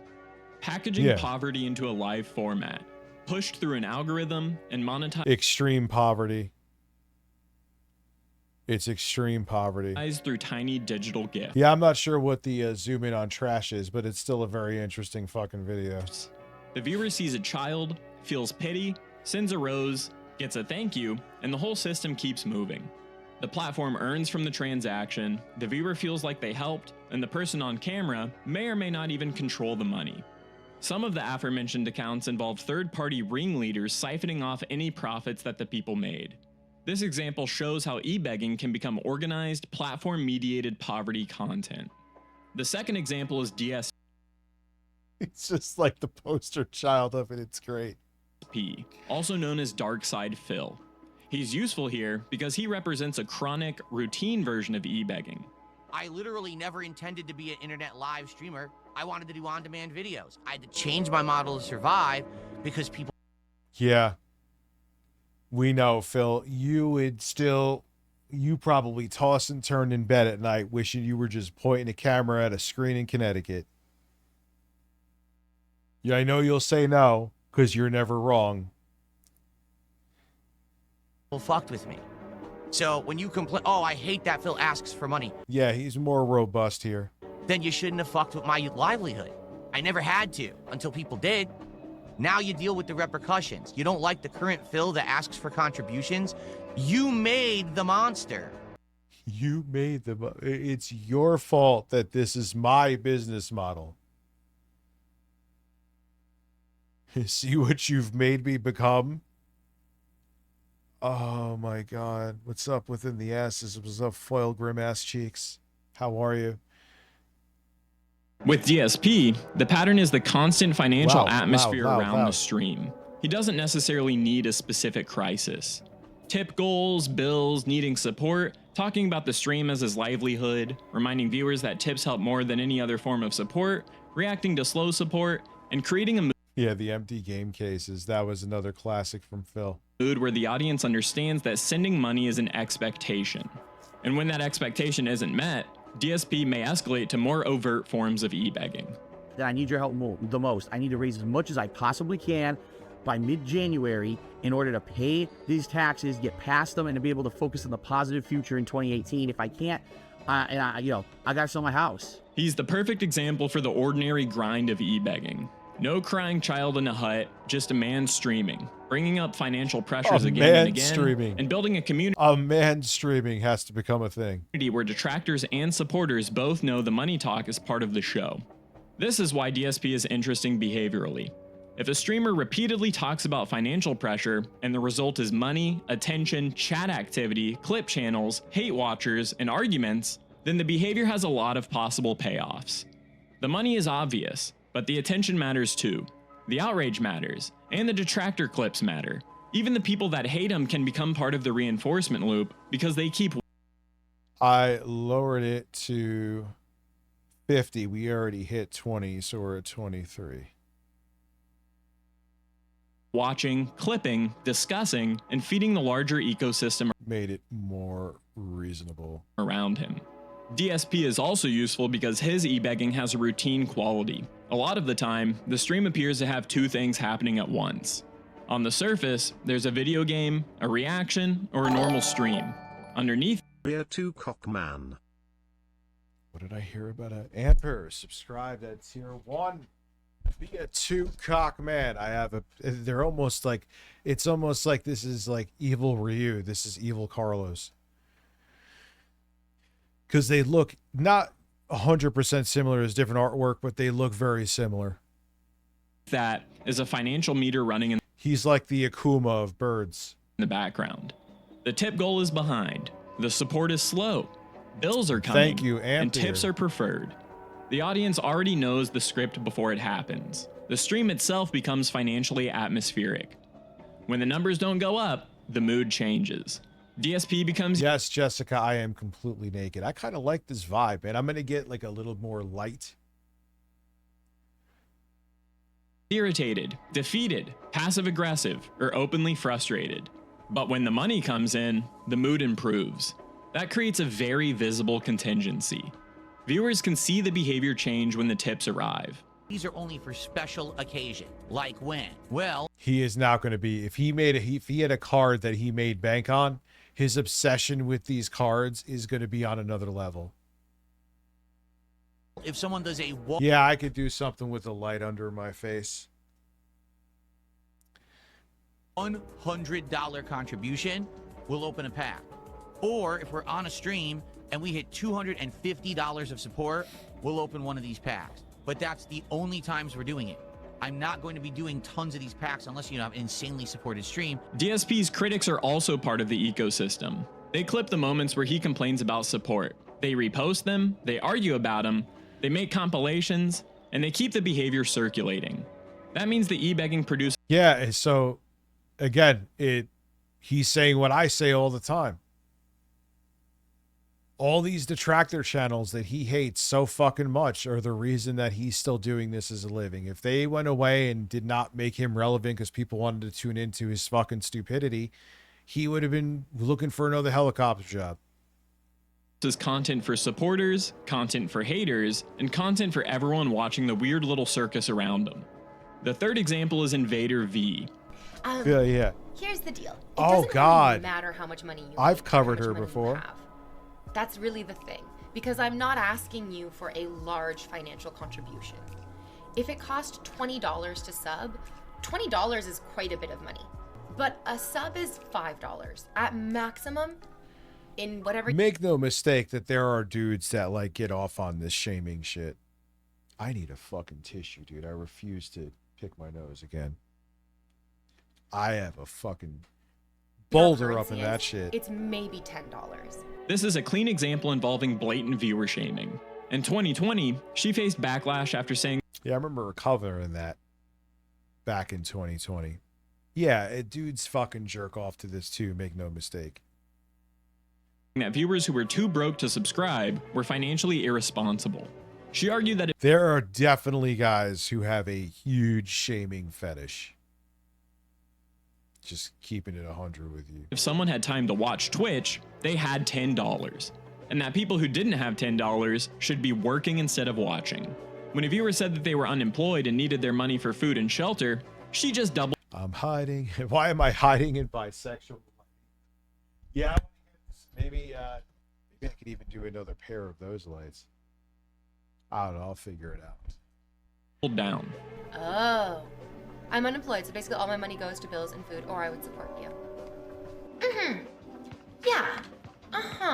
It's $5. It's really, like, no one's gonna convince me that what I'm saying is so rude, or so unacceptable, or so outrageous. It just simply isn't. It's $5. It doesn't cost you that much to— Yeah, man, I forgot how entitled she sounded. Holy shit. Sub. This works as a blatant example of a streamer's attempt to turn viewership into a payment obligation. Watching becomes debt. Enjoying the stream becomes something that you owe money for. That's why people react. Yeah, they make it like you're walking into a deli or something and you're just like standing there not buying anything and you go and shit in their bathroom. It's not the same. You don't want anyone watching who's not paying. Make it a fucking sub-only stream. Like, so strongly. A normal viewer just thinks, I clicked on a stream. But the streamer reframes that as, You're consuming labor and failing to compensate me. that may be the mindset of some smooth-brained streamers, but as a viewer, it feels gross because the audience gets morally cornered. Now, it's important to distinguish between subtle and blatant e-begging. Subtle e-begging doesn't always include the word donate. Alright, I usually do not ask for anything. I've been a giver my whole life. But if there's somebody who just randomly wants to like gift something or just wants to make my day, I would appreciate a complete matcha set with extremely high quality matcha and a few links to how exactly do I prepare it. I would also appreciate a weighing machine and Appreciate. Why don't you, if you have a goal, you do something like you stay up later? Give some, like this whole thing of I would appreciate. Oh, that's great, Rich. What do I get for giving you something? There is a transaction. People stay subs or members because they get entertainment out of it. What does the audience get out of it except a thumbs up? Because once it is just a thumbs up, it becomes e-begging. Are you going to keep doing like I had a goal? I think I didn't cancel. I had a goal where people like the music streams and they're working out well. So they will get more music streams. They're going to get something. I'm not just like, thanks for the love. this is how much you need to boil your water. All that, I would highly appreciate it. The streamer might post, I don't know how I'll be able to pay rent this month. with their Cash App in their bio. Repeatedly promote Amazon wishlist items. They might sign on stream and say, I guess no. Yeah, I notice a lot of the female Twitch streamers do that hard. Here's my Amazon wish list with really expensive shit. No one really cares. While glancing at the donation counter. They might say, My real supporters know what to do. and this creates plausible deniability. If called out, they can claim that they never asked. But the entire setup, the sad atmosphere, the pinned payment link, and the dramatic pauses are designed to elicit sympathy and guilt in viewers. Blatant e-begging is straightforward. Send me $200. Donate or I'm ending the stream. Yeah, I know there's like some, like again, dudes that get off on that shaming, like, you fucking worthless pig, give me money. Like, all right, whatever, it's your wallet and your money, but okay. Top donor gets my attention. Or they might just cry on stream. Let's get rolling in the dough. Let's get the money going. Shoot it up. The difference is what the fuck was that? What the fuck was that? All the person, the voice, what nightmare fuel was that? Dependent on individual reinforcement histories, or what has gotten the person what they want in the past. Some people prefer to hint, others demand outright. That whole thing of I beg you, watch is wild. Please watch my stuff. I'm paying staff. That was because he did the whole plagiarism thing. That was also, it combined the plagiarism with all those like top 10 channels. It just got too fucking flooded. Remember that? Everyone, top 10 this, to top 10 that. Like, how many fucking top 10s am I going to see? It just depends on what's worked for them. A case like the small streamer Frogan asking viewers to help cover a $500 cast-related medical expense is a good example of a more ambiguous type of e-begging. I need $500 for tomorrow to pay for my cast. Exclamation point. Isn't that insane, dude? Bruh, just use scissors? No, they have to take x-rays and they have to pay the fee. Yeah, watch Mojo. I even had a top 10 Pokemon Go. Oh, God. Oh, why did I do that? That have to get the cast. It's so fucking irritating. Not having insurance fucks me, but insurance is also so expensive. Medical costs are real. Lack of insurance is real. But the moment the request happens live, it makes it part of the e-begging ecosystem, forcing viewers into a moral predicament. If I don't donate, is that going to result in harm for the streamer I watch? Now, a few common e-begging tactics show up repeatedly. Yeah, this is why if you're going to bring up something medical that you need because you don't have insurance or your insurance doesn't cover it, you better be honest with it. Because that is, if it's found out it's either fake or whatever, that is unforgivably low. I'll go over 4 here. First up is crisis framing. This is the most obvious. And Phil is back.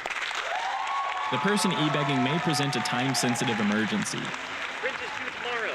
Medical bills need paying. The car's about to get repossessed. The pet needs surgery. The phone bill's overdue. The sense of urgency changes how the viewer responds. A normal request can just be ignored, but a crisis makes ignoring feel like harm. Well, remember that guy who was getting, I remember this is when I first started. This is a real long time ago. Because I just started doing YouTube full time.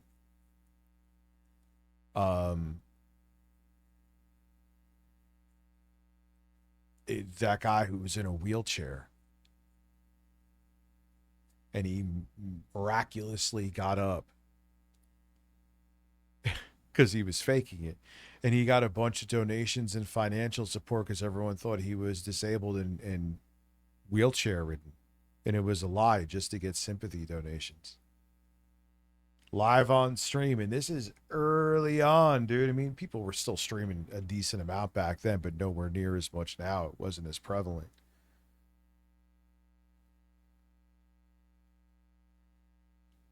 Yeah, man. That was long ass time ago. That's the point of the crisis frame. It narrows the viewer's decisions. You're no longer just deciding whether you want to support a creator. Now, you're deciding whether you want to be the kind of person who ignores a fellow human being in trouble. That's a much heavier emotional situation, especially when the person asking is live, visible, and reacting in real time. Intermittent guilt is another common tactic. The streamer praises donors and then applies pressure to everyone else. A donor gets thanked, called generous, called a real supporter, whereas the non-donors become haters, freeloaders, fake fans, or people who don't care. That contrast trains the audience pretty quickly. Giving produces warmth, not giving produces tension. Parasocial leverage is the softer version of the same thing. The creator calls the audience family. They say they love the community. They share personal details, cry on stream, talk about being alone, or tell viewers that. Well, calling the stream community, I don't think is but everything else he's saying, yeah. Calling them like family or stuff like that. No, dude, don't do that. Because that's just, it's like gaslighting them into, so when you need something, it's like, oh, we're family, I'll help you out. That's exactly what it is. That they're the only people who understand them. And the loneliness thing, that's not your audience's business. It's just not. Intimacy can be real, exaggerated, or fully performed. Either way, it changes the request. The viewer is now giving to someone who feels familiar, rather than giving money to a stranger. Then there's the use of children, pets, disability, illness, or visible distress. Yeah, that's why they do it at retail job or corporate jobs in general. To build like a cult-like atmosphere so you feel like you are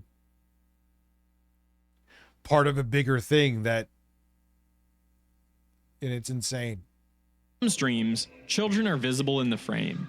In extreme cases, middlemen arrange for families to live stream their children in poverty for profit. When you're here, you're like family. Get the fuck out of here, like family. These cues are powerful because they elicit. You will fucking lay me off in a second and forget my name before I'm even done walking out the door. You're going to call me family? Yeah, because you want me to fucking be blindly dedicated to you like people are to family. That's why.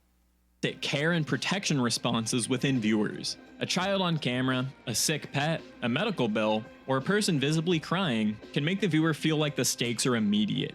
You can see these tactics across all 3 examples. Users on TikTok Live farming visible poverty in children. DSP using repetition and financial pressure as part of the daily stream environment. And Invader V using direct guilt and viewer shaming. And going over his metrics, financial metrics anyway, with his audience, like he's a regional manager, they're employees, and he came by for a meeting. Will never cease to amaze me from Phil. Of course, any one of these people can cross into any other form of e-begging at any given time. It just depends on the environment and what's happening at the current moment. The specific tactic changes, but the structure is similar. Create a reason the viewer should feel responsible for giving. So why do people do this? I don't know. It's weird. There's more people now later here, average anyway, than there was like around 8, and usually it's vice versa. The answer is simple. It works. If pleading on a live stream generates money, attention, and reassurance, it becomes an attractive strategy fast. We're 300 people! Double point starting stew. Guys, we can get it. All we need Yeah, like, and the whole thing is just about giving these guys money. Like, what do you get besides weird men staring at you? is 10,000 points during doubles. This is it. You're just watching them get money. There's no show, no reacting, no discussing anything, no co-host. Well, there is a co-host, but they're both just looking to get your money. Go! That's it. Go, drop it, drop it, drop it, drop it, drop it. Go, Kate. Go, cars. Cars. Start calling me dad. Please don't call me dad. When immediate financial pressure looms, such as poverty or sudden expenses, broadcasting a plea may feel like the easiest option. For families in Afghan camps, there may be no other income source. Novita Ngrani, forgive me if I butchered that pronunciation, of Care International, noted that many creators misuse TikTok Live because they see it as a shortcut to make money. Begging videos have grown rapidly over the past decade. Oftentimes, poor digital literacy and lack of better opportunities can drive people to this behavior. But not everyone who e-begs is destitute. Some people crave attention or enjoy controlling an audience. Others find that performing crisis stories attract more engagement than regular content. And also, too, he is addicted to it. He gets off the same way when he's playing gacha games. He sees a big dono come in and he gets the same fucking dopamine hit that he does from fucking sweaty men pulls.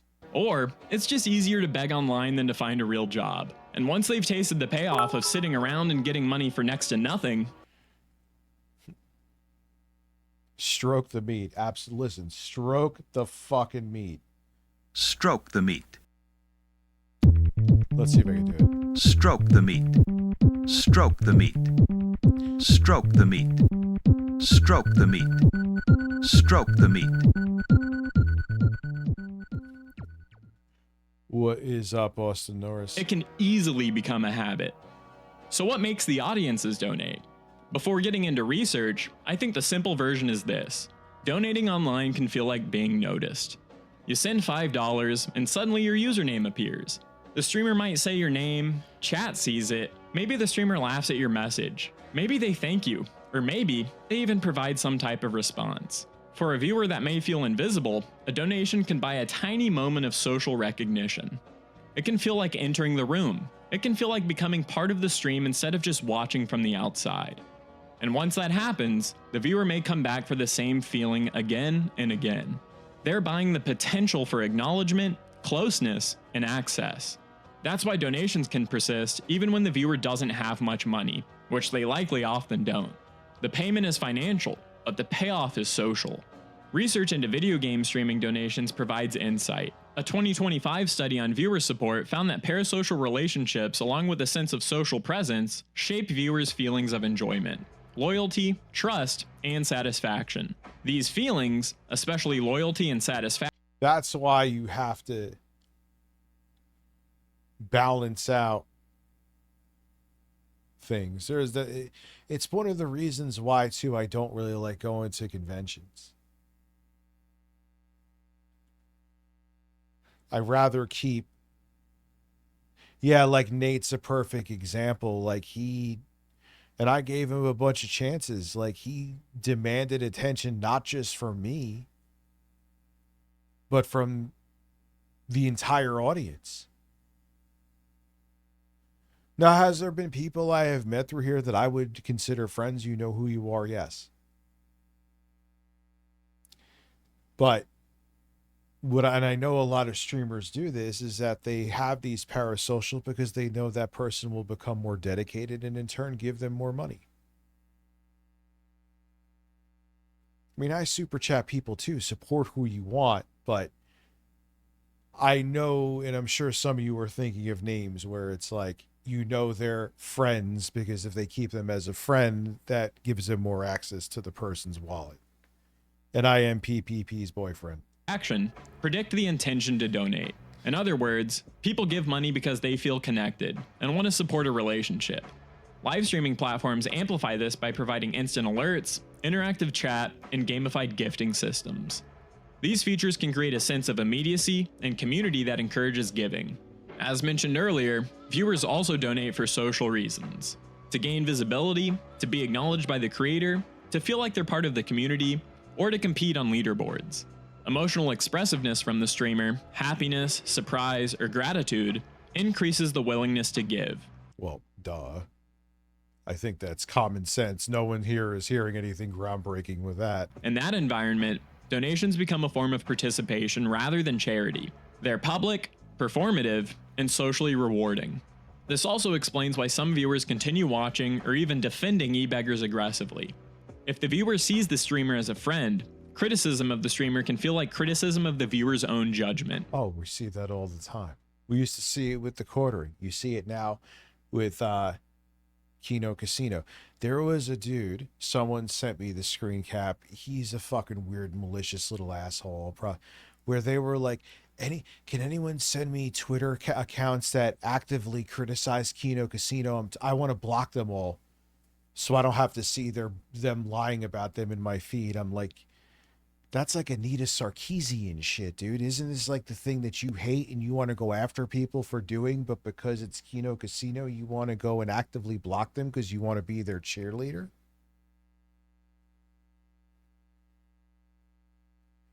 Yeah, so you get these people that not only they financially support them, they like their content, they become like their foot soldiers, excuse me. It's really weird. They donated, they believed the story. You're cool, DL5. And they participated in the relationship. So when someone comes along and says that their favorite streamer is regularly manipulating people, that's gonna feel uncomfortable. In that sense, defending the streamer becomes a way to defend the self. E-begging can be understood through basic principles of behavior. When a behavior is followed by a reinforcer, say money, attention, or relief from anxiety, it becomes more likely to occur again. In Science and Human Behavior, B.F. Skinner explains that when a response is followed by reinforcement, its frequency increases, and if reinforcement stops, the response will eventually decline. However, if reinforcement is intermittent, if only some pleas receive donations, the behavior becomes more resistant to extinction. A child whose good behavior is only occasionally rewarded will continue the behavior much longer once the reward stops, in comparison to a child whose good behavior is rewarded each time it occurs.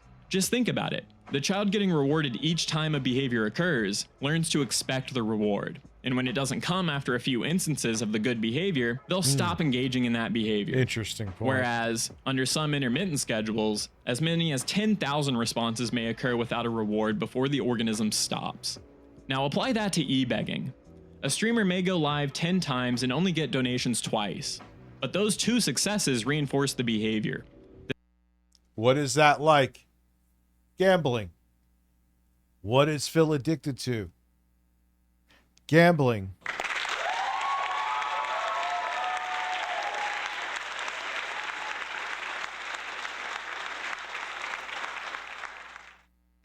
So that's, I think that is a big portion why he can't stop e-begging. Because to him, it's the same thing as playing a free-to-play game that you keep putting money into. The variability of rewards, sometimes small tips, sometimes a big cash app, makes the behavior persistent. It's similar to why people keep pulling slot machines. Unpredictable payoffs are powerful. It also explains why some streamers ratchet up the drama when donations lag. They're trying to trigger the reinforcement again. DSP is probably the cleanest example of this daily reinforcement loop. The stream starts, the support is slow, the streamer comments on the support being slow, chat reacts, detractors react, someone tips, the mood changes, and the stream continues. Then the same basic interaction can happen again the next It is a pretty simplified but accurate description of a Phil stream. day, or within the same stream.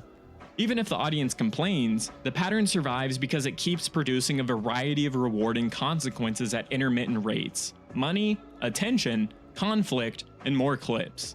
Negative reinforcement is another piece of the puzzle.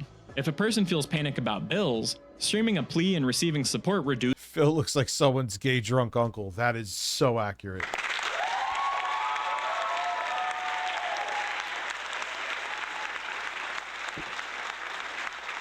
100% on point. This is that anxiety, reinforcing the behavior. Social reinforcement matters too. Sympathetic comments and increased viewer counts reward the act of begging. Now compare this to an established streamer gaining a similar amount of viewers and making a similar amount of money each time they go live. While this still falls under an intermittent schedule or variable schedule of reinforcement, no, we did not hit the goal.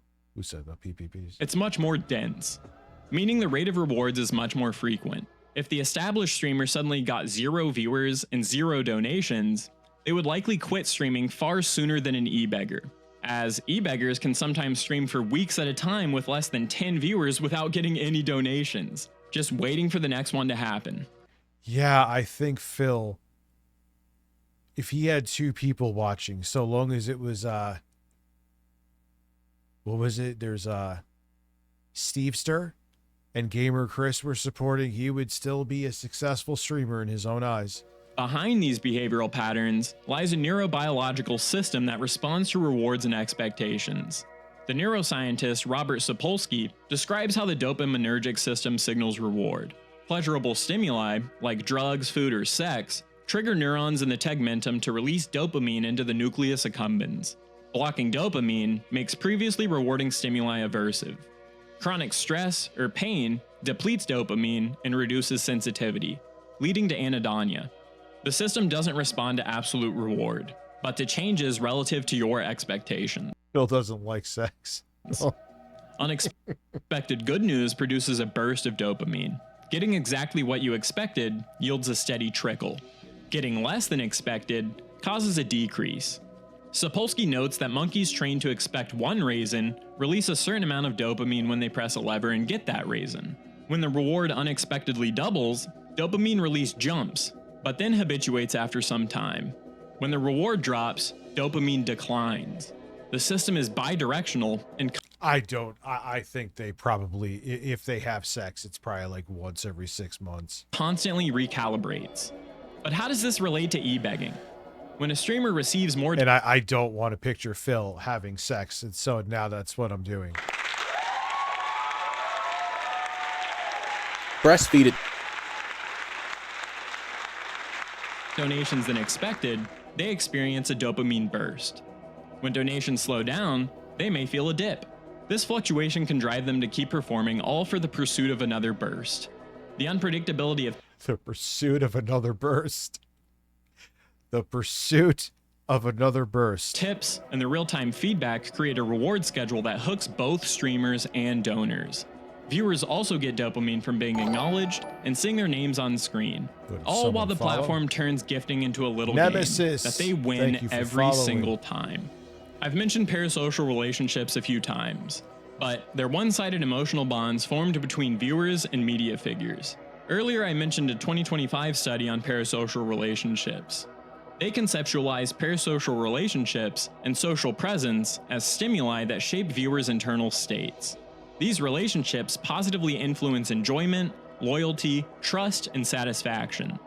Viewers feel like they know the streamer personally, even though the interaction is asymmetrical. The streamer shares stories, reacts to chat, and uses nicknames, and the viewers feel seen. Loyalty and satisfaction, more than enjoyment or trust, predict whether viewers now I want a fucking Reese's will donate. The viewer isn't paying for a product, they're maintaining a relationship. They may donate to be acknowledged, to feel closer, or to keep the streamer online. When the streamer says, "I can only stay where I live if we hit this goal," loyal viewers feel compelled to help. Parasocial ties. Well, yeah, you're always going to have those viewers where it is a parasocial thing. Not that you go into it doing that. I know I do, of course. But you ain't going to, like, I'm not going to use that to go, guys, I don't know what I'm going to do if I don't get this paid tomorrow. Also make it harder to distinguish genuine need from manipulation. You're always going to get them doing this, but it what differentiates people is if you abuse it or not. And if you abuse it, then you just become an e-begging piece of shit. You get what I'm saying? When a creator you feel connected to says that they're struggling, you probably want to help. And that Glamorous, vulnerability your can be knowledge there is abused. your dopamine hit. Platforms also incentivize e-begging. And it's easier now than at any other point in human history because nearly everyone has a phone that they can live stream on from anywhere. Yeah, it's when you prey on those people to, like, take advantage of them, whether it be financially or use them for something. That's when it becomes a problem. In the entertainment thing, you're always going to get that parasocial thing. It's unavoidable even outside of streaming. But it's what you do with it that dictates if you should be judged over it or not. Does that make sense? I think it does. TikTok Live launched in 2020, and by 2024 had 100 million people going live, reaching billions of users. The platform promotes live streams through a dedicated feed and offers gifting features. The gifts convert to diamonds, which converts to cash, but the platform and intermediaries take a large commission. Leaderboards, badges, and I'm not understanding these animations make gifting visible and rewarding. The design also incentivizes emotional content because engagement drives revenue. As the digital rights researcher Marwa Fatafta observed, TikTok's design encourages begging and risky behavior. Social media platforms also remove some of the friction that may come along with giving money to someone in person. You don't have to find that is a lot of calories in that snack. Cash, and you don't have to think too long. You type an amount and click send. The animation plays, the streamer reacts, and the platform takes its cut. The entire sequence can happen in seconds. The easier it is to give, the easier it is to turn a moment of pity into a transaction. When a person sees others succeed at e-begging, they might replicate the— Yeah, they want to jump all over it. How many times you hear of these like streamers or YouTubers that have a pseudo horror story and it was all bullshit because they saw other people profiting off of it. Behavior. The platform amplifies streams that receive gifts, creating a feedback loop. For families in extreme poverty, the alternative may be worse. For influencers chasing revenue, it becomes a strategy. In both cases, the platform benefits from the attention and transactions. Yeah, because e-begging was birthed out of modern platforms because it produces emotion, conflict, sympathy, disgust, outrage, and debate. All of these keep people watching. It doesn't matter whether the viewer feels compassion or contempt. Both of those reactions create engagement. Yeah, it's all about engagement. Dublin Poppy watching for 50 streams straight. Thank you, dude. Wholesome charity stream and a 30 streams for Spherical, man. Shit, I almost missed that. Humiliating begging stream use the same interface. The moral difference matters to the viewer, but the platform treats both as activity, which they want more of. Beyond individual motives and I mean, it's an excellent video, and the voiceover is good, and I would like to do research and everything that he's saying to verify things or to look deeper into them, but nonetheless, it's sourced decently. Platform design, there are structural reasons. Yeah, but the garbage thing is weird. Maybe there's some artistic thing that maybe is a theme on this channel that is going over my head right now. Why e-begging exists. We'll cover 5 here, although there's definitely a lot more. First up, poverty and unemployment. Some of these e-beggars may live in precarious conditions. The Guardian report mentioned earlier notes that begging live streams are common in countries with high poverty. Further, if you're unemployed and at rock bottom, imagine how easy it would be to pull out your phone and to go live, especially if you have a lack of digital literacy or an understanding of the backlash that could happen. Second is— Yeah, so if you're like someone who's maybe been homeless for years and you finally get a cell phone plan, some cheap iPhone or some cheap Android phone, and you're like, hey, I could make money this way. Weak social safety nets. When people can't rely on social programs for help, they may turn to strangers online. Emergency healthcare costs, rent hikes, and layoffs push people to seek help publicly. Third is global connectivity. Phones and easy access to the internet make it easy to broadcast from anywhere. A stream from a village in Afghanistan can reach viewers in Ohio within seconds. Yep, and they could be donating in Ohio within seconds too to that person in Afghanistan. Fourth, the creator economy ideology. Platforms encourage people to monetize every aspect of their lives. The line between content and private life blurs. When attention is currency, sharing hardship can become a business model. Lastly, loneliness and parasocial substitution. Viewers may be lonely and want to feel connected. This is the case for a striking number of individuals in developed countries, with loneliness reaching epidemic levels. In such an environment, donating to a streamer may feel similar to helping a friend. E-begging crosses into exploitation when coercion and manipulation override autonomy. The Guardian reporting describes streams that bear hallmarks of organized begging networks, where third parties control families and keep the earnings. Jeffrey DeMarco of Save the Children says immediate action is needed. Yeah, you got to be careful if you see like streams from Afghanistan. As you may think you're helping people, but there may be some motherfucking son of a bitch behind the scenes that's basically pointing a gun at them, making them do that. You know? To stop platforms benefiting from content that abuses children. When children are used as props, or when hosts threaten Who's self-harm sleeping to on your extract lap? donations, the harm is evident. In those cases, the function of the behavior is nothing more than exploiting empathy for profit. So why do people hate watch e-beggars? Despite the discomfort, many viewers can't look away. There's an element of schadenfreude. Some people enjoy watching someone else embarrass themselves. Sapolsky points out that And then Phil, he tries to convince you 70% of the time he's e-begging and 30% of the time he's trying to convince you that he's not e-begging. So it's just a fascination loop with him. punishing social norm violations activates the same dopamine system that rewards cooperation. In experiments, subjects were more willing to pay to punish someone who behaved badly when it increased their dopamine response. Hate-watching e-beggars may provide a similar sense of moral superiority. Viewers feel justified in mocking or condemning the streamer. A similar mechanism is in effect for viewers of lolcow content, which also involves e-begging to some extent. Oh yeah, you always told me about your rats or large gaming. There's also curiosity. E-begging streams are unpredictable. You don't know if someone will show up with a huge donation, if the streamer will cry, or if something outrageous will happen. That unpredictability taps into the reward system. The next moment might be interesting.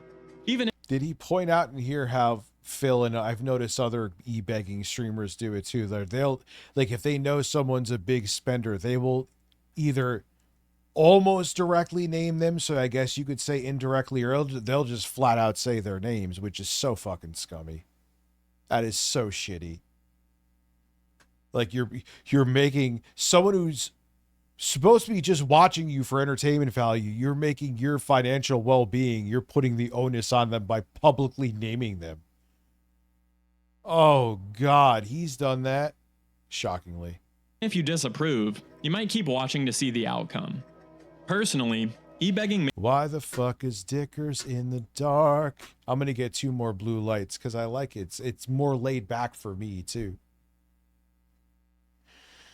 Dickers in the dark Makes me feel a bit uncomfortable. Watching a person what happened with her, dude? So sad. broadcast their desperation feels Hayden invasive. Panettiere. When children are involved, it feels exploitative. At the same time, I can't ignore that in some cases, people truly have no other way to survive. The families in Afghan camps begging on TikTok Live may be doing the only thing they can. Blaming e-beggars outright ignores the structural forces that put them there. Even for influencers in Dickers wealthy after countries, the attention economy rewards emotional disclosure. It's hard to fault individuals for following the incentives. So I feel both disgusted by the manipulation and sad about the need behind it. Part of what makes it gross is that it forces the viewer into a role that they never asked for. You open an app to watch a stream, kill time, or see something funny, and suddenly, you're being made into a potential rescuer, or a bad person, or a fake fan, or someone who doesn't care about a child, a pet, a medical bill. Yeah, you're like, you become like, I'm trying to think of the best way to word it. Their problems become part of your life, like they're a family member or something, and that's not the way it should be. And even if the viewer wants to have that parasocial relationship, it still is still the responsibility of the fucking streamer to be like, no, you're not family that I should be hitting you up for money, but then there's so many that take advantage of it and do.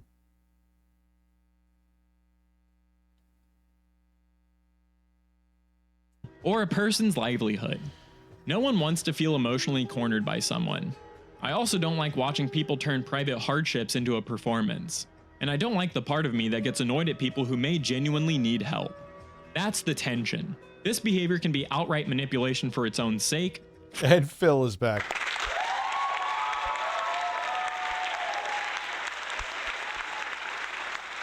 For survival, or a mix of both. A person can be genuinely desperate and still learn to package that desperation in a way that pressures others. A person can be financially unstable. Yeah, you may have just, now you're being pressured. You may have just been like, oh, I found you entertaining. If it's an AI voiceover, it's an AI voiceover. When was the channel made?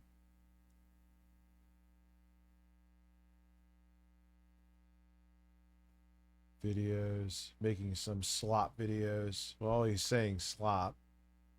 Oldest. When is the oldest from?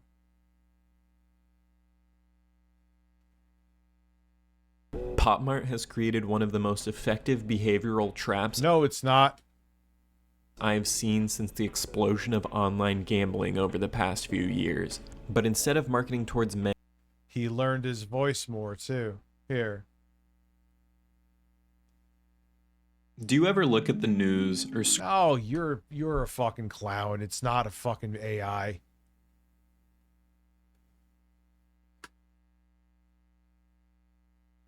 Anyway, sorry, DL5. And still use guilt as a tool? Those things can be true at the same time. Now, the research on reinforcement and dopamine can help us understand why people keep doing it. Once a behavior produces occasional payoffs, it sticks. Once the brain gets used to unpredictable rewards, it seeks more. When viewers feel like friends, they give.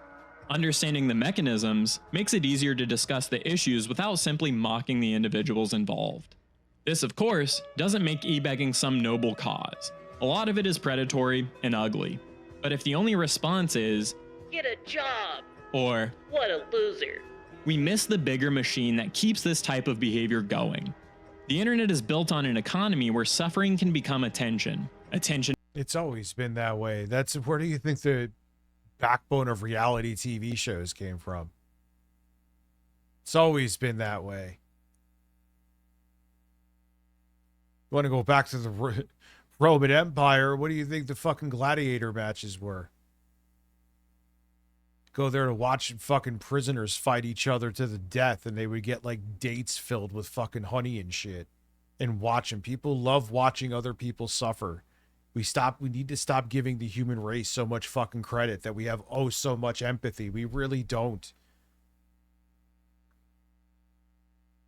Look what's going on right now, not to bring politics into it. You really need more proof that we fucking were animals? Becomes money, and shame can become content. E-begging sits right in the middle of all of that. Finally, e-begging isn't one monolithic phenomenon. The same behavior can serve different functions. For one person, begging on TikTok Live is about keeping their children fed.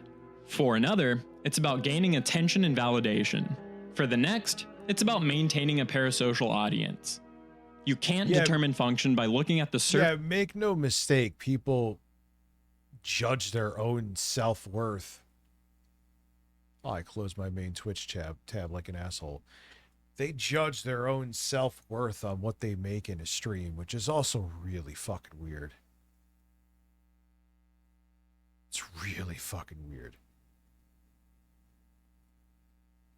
So that's where a lot of the, like, if they don't see they hit a number, they feel like they don't feel like they have as much self-worth. But I'm like, yeah, you're begging to hit those numbers though. So how does that give you that affirmation? I don't know. Form of a response. As Skinner notes, the effect of reinforcement depends on the history and circumstances. A long history of reinforcement leads to persistent responding. To understand an e-beggar's behavior, you have to consider their environment, their access to resources. Yeah, at the end of the day, we are savages waiting for the next piece of meat. Bill's always waiting for the meat. The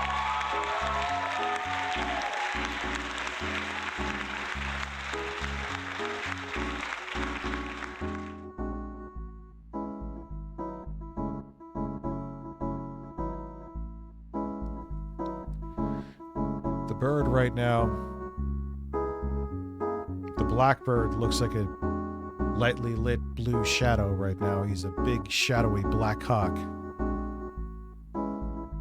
You're just vanilla and mediocre. You might no longer be king.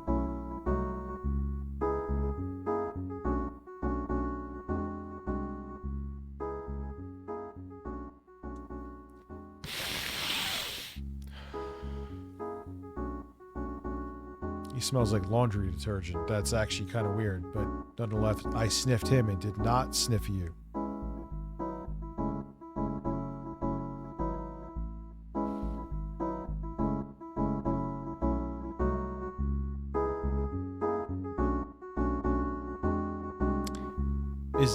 That's interesting. Fun fact, gladiators were rarely killed in the Colosseum. They were seen as celebrities and were treated very well despite being slaves. But did they sniff birds as well as me?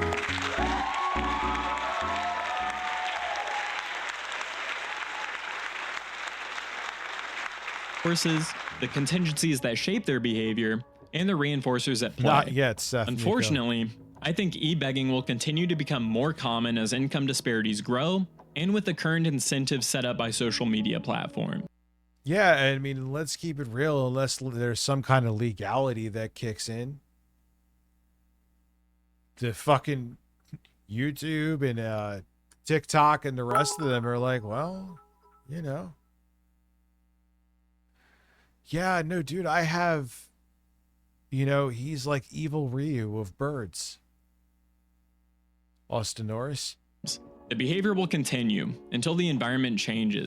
Yeah, so the platforms are like, whether it's ethical or not, we don't fuck. Is it legal? Yes, then we don't care. We're making a huge cut of it. If they want to fucking demean themselves and beg, that's on them. We're a platform. We're not a fucking therapist.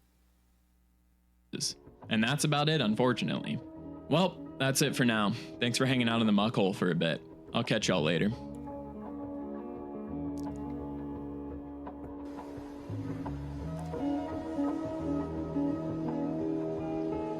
Yeah, that's wild. It's like an e-begging farm right there. Holy shit. That's quite interesting. No, that wasn't what I want. Where's my magical playlist of love? Very robust. You got nope. Ah, EDP. You want to watch the OG EDP or PS2? What's up? Maybe we'll save that for another stream, because that's a two-part thing and it's fairly long. Black Sheep.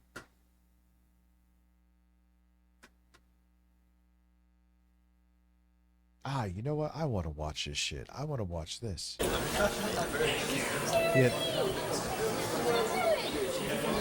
Yeah, dude, that's like an entire stream event. If we go later, we're going to switch to TCAP. People want that too. So that's like an entire stream event. PS2 launched. Wow, yeah, I forgot it launched in 2000. I remember I was working at Circuit City Express. This may be a story you heard 1,000 times, but some of you probably didn't. And I remember I worked there and there was a line in the store.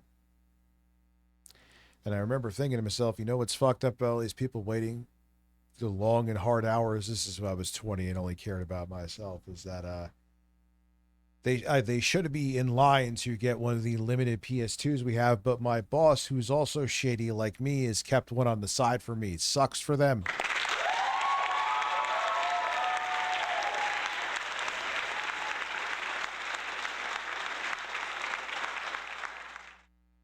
Yeah, that was fucked up. I would never do that now, but back then I didn't give a fuck. I was 19, man. I didn't give a shit. Or did I just turn? No, I was 19. Wait, was I? Yeah. Because the summer, yeah, so the summer of 2001, I turned 20.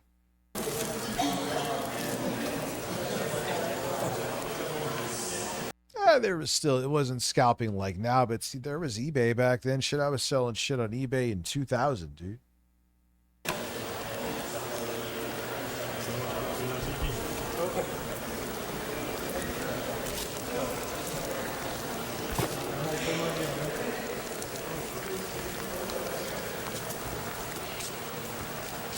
Yep, everyone going to midnight or whatever to get their PS2.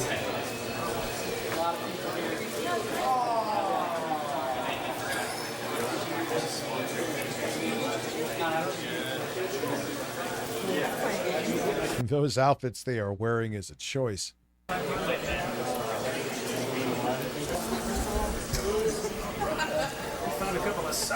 Yeah, it's so crazy. Motherfuckers are like, yeah, I wasn't even born yet. I'm like, dude, I remember this shit like yesterday. Yeah. Do we have sucker written all over us? I think so. That's written on mine. The blush of embarrassment. Yeah. Pretty exciting. And a lot of people were hyped. A lot of people bought the thing just because it was a good DVD player, which later on you found out it wasn't good for the laser and the PS2, but there was plenty of people who used it as a fucking DVD player just fine.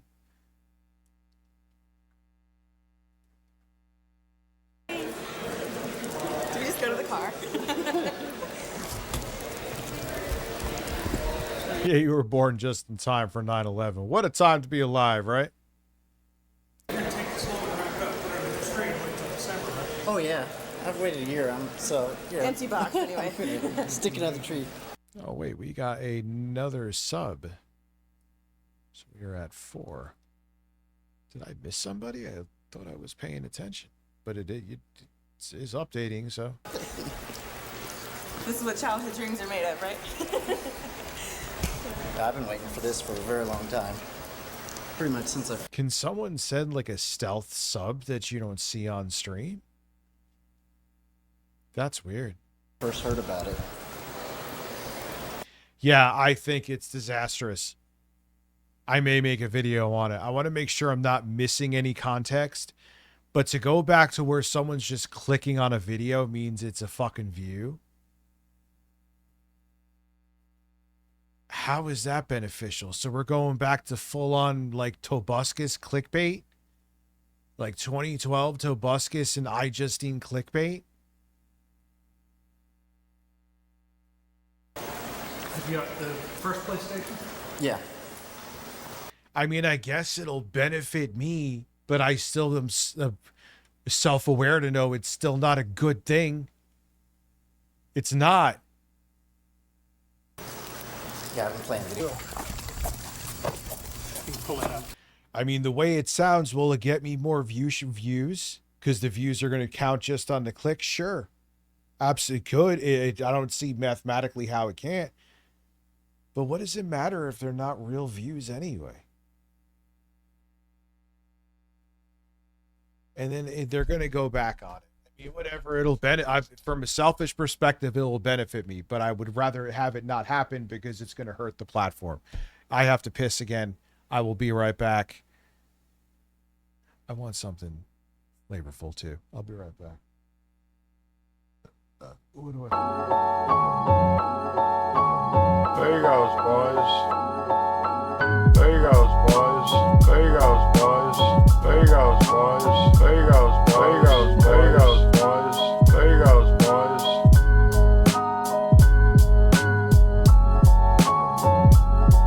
Get an icy drink too, so I may be like 3 minutes.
almost sound like I'm fucking.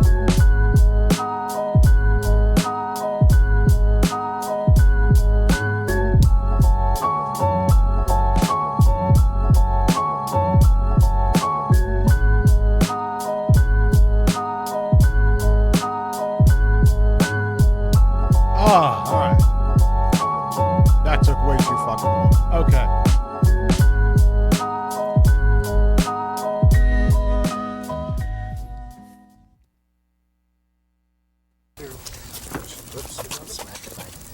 And evaluation. Yeah, I talked to him.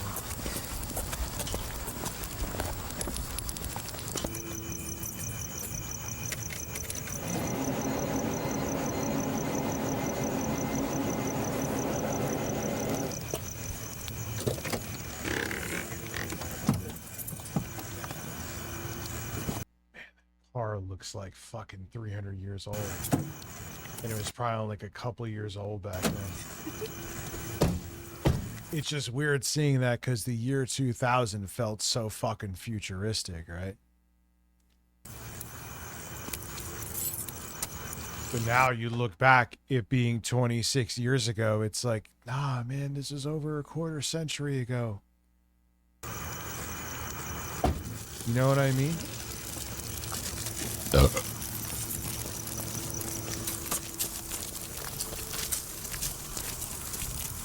Like, you thought even like the way they marketed the PS2 was futuristic, and like they showed the PS9 where they were holding a fucking ball and like the whole world was your console. Please. Yeah. Do you want to get back?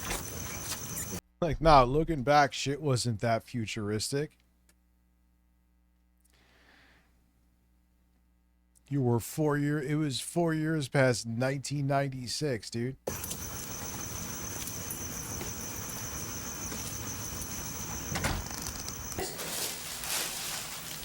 we turn this on? No, not yet.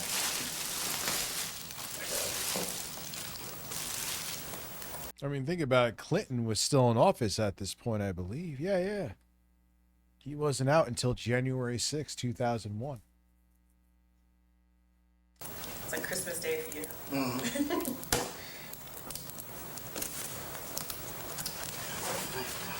Do you have They had to go and put a piece of tape on here.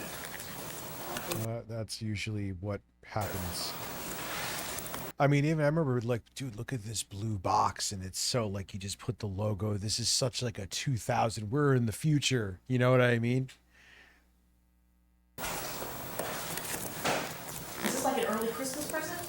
No, I've just been wanting to get this for ever since I heard of.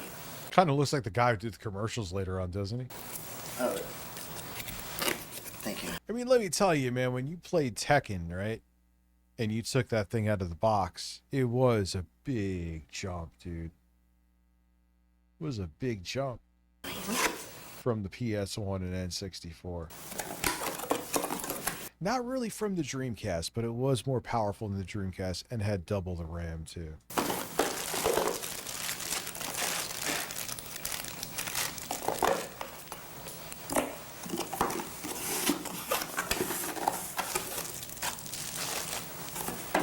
How many of your friends are getting one with you? I really don't have any idea.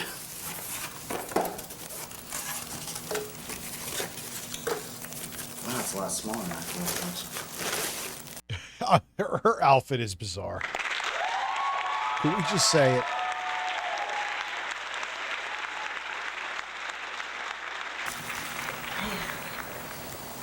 That is tight.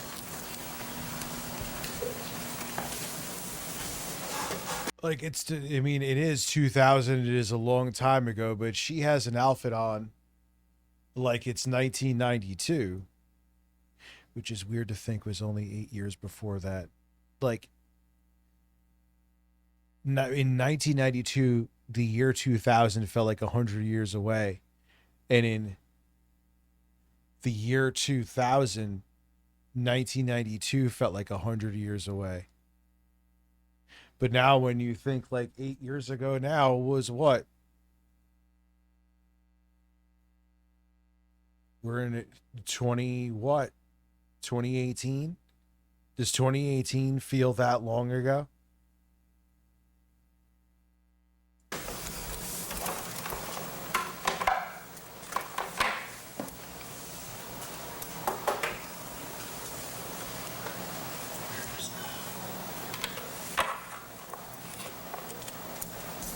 Same cable for everyone? Which makes it nice and easy. Just different controller.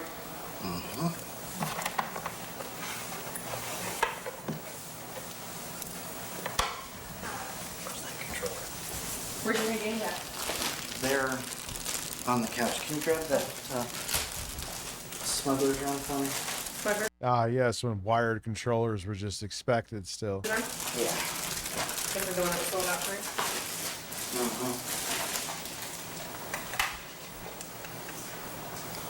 Yeah, when you're an adult, 8 years feels like 5 minutes. Back then, even I was a young adult, but I was an adult. I was like 19, 18, 19. 8 years. I mean, shit, you're 18, you're an adult. Subtract 8 years, you're 10. So, of course, shit felt bigger.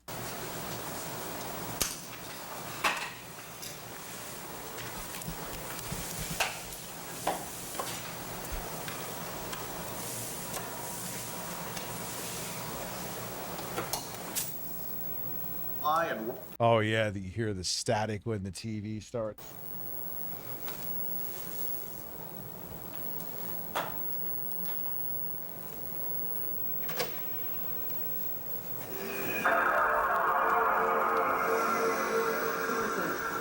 All right. Why did she look at him like that?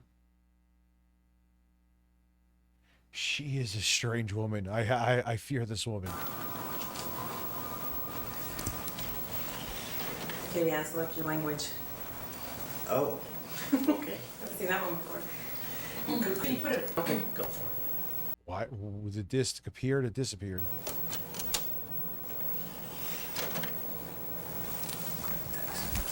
Ah, see, I was always a hit the button kind of guy.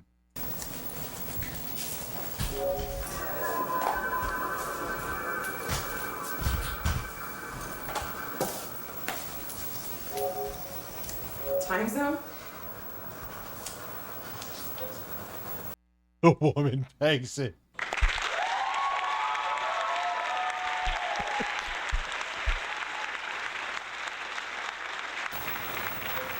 Yeah, I'm a button. Don't push the tray. I mean, it's designed to be pushed, I guess, but still. Wow, that's interesting. Daylight savings time. I didn't know it had a timer. Or it kept the date. God, I remember starting this thing up. And it seems Smuggler's Run. I never played Smuggler's Run, dead ass. But it just, yeah, it was just so futuristic. Now it's like laughable, but hey, at least all the games came on discs, and not making that happen wasn't even a thought back then. PS2.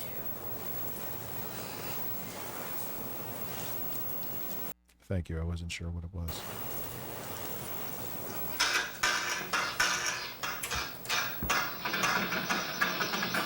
Ah, get that Dolby surround going, baby.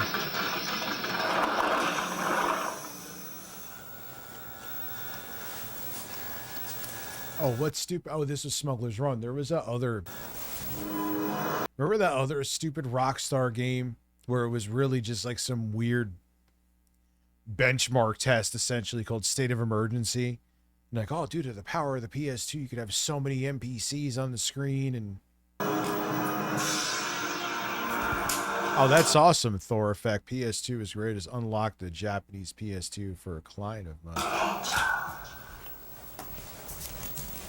And this is the one where you're the cop or the bad guy. Who are you gonna be? The bad guy. Now, I know it had 32 megabytes. How much of system RAM? How much VRAM? think it was only 2 megabytes of VRAM in the PS2, right? Yeah. That's interesting. It looks good, doesn't it? Yeah. Really sharp. A lot better than the other one. It's got a short video, but Yeah. that's pretty impressive. It's like a movie. 4 megabytes? Let me look. I'm just curious. At least parts of it. I'm just curious. Please. You don't have all the blocks that you used to have on the other one. You're right. You were right. I was wrong. 4 megabytes of DRAM or EDRAM.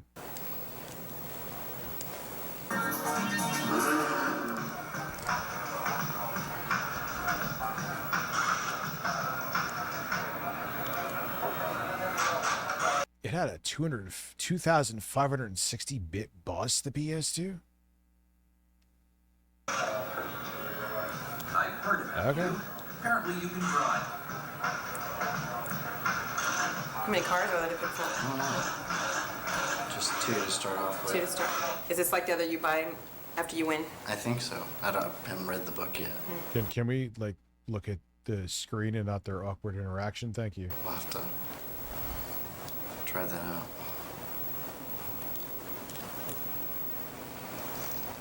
Now, let's just continue to point at them with no movement whatsoever. Let's just keep going. Well, I've been impressed with it ever since I've been reading about it on the internet for a while and downloading video clips, and it's just amazing to me how far technology has come since. And you had no idea, and how terrible it would become too. Well, my first system was an old Atari 800 computer back in 1979, so things have changed a lot since then. From home. How long were you on the waiting list, so to speak? Well, I think I Downloading video. It kind of does look like Dreamcast now. signed up sometime in late January, early February, when I first saw the sign that you could take early sign-ups.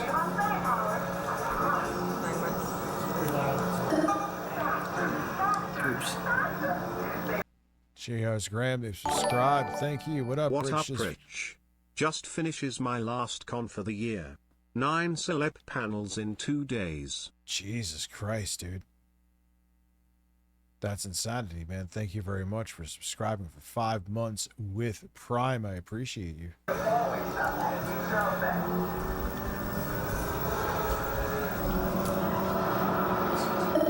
it up, baby.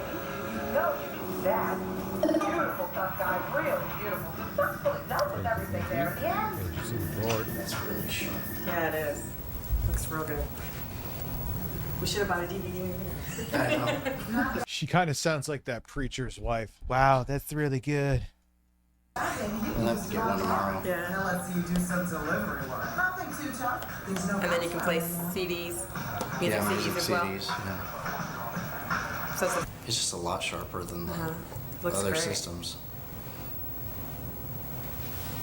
The S video helps too, though. It looks really sharp.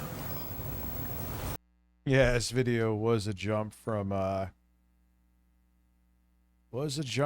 composite, but then everything went to component. Even initially HD up to 1080i was done through component, and then finally we moved on to HDMI.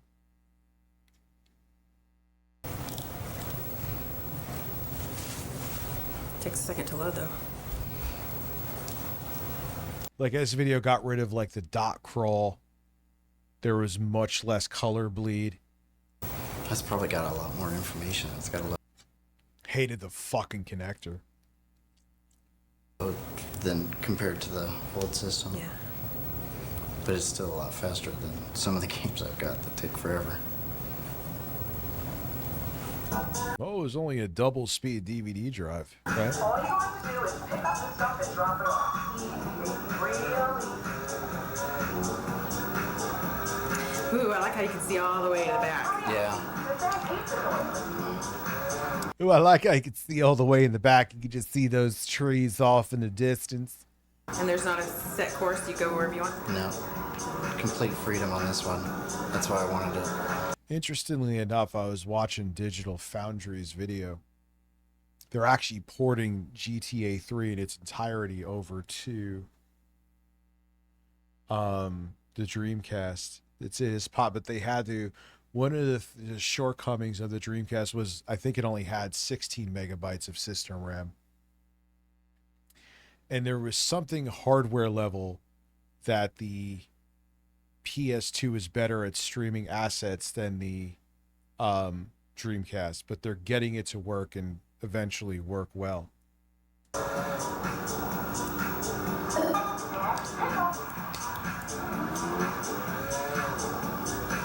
is nice. Yeah, very good. Is it worth the wait? Oh, yeah. No rest for the wicked.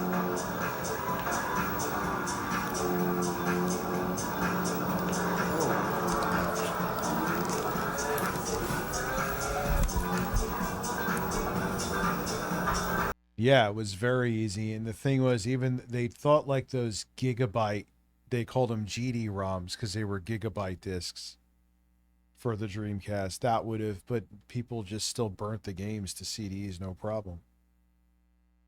So, and it was very easy to pirate the games. It was super easy.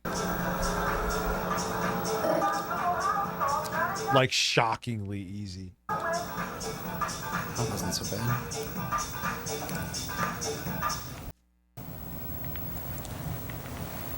So, like, what's the big deal? What's the appeal? You know, if somebody's not real familiar with it and stuff like that, and they don't, what's the big deal? I don't quite understand. What's all the excitement about PlayStation 2? What is the excitement? What is it about? It's just that the games can be so much more lifelike. The system has a much higher polygon count, which allows for more realistic look. You already lost this woman that's interviewing you. As soon as you started going into fucking polygon count, she was like, "Yeah, whatever. I just don't care."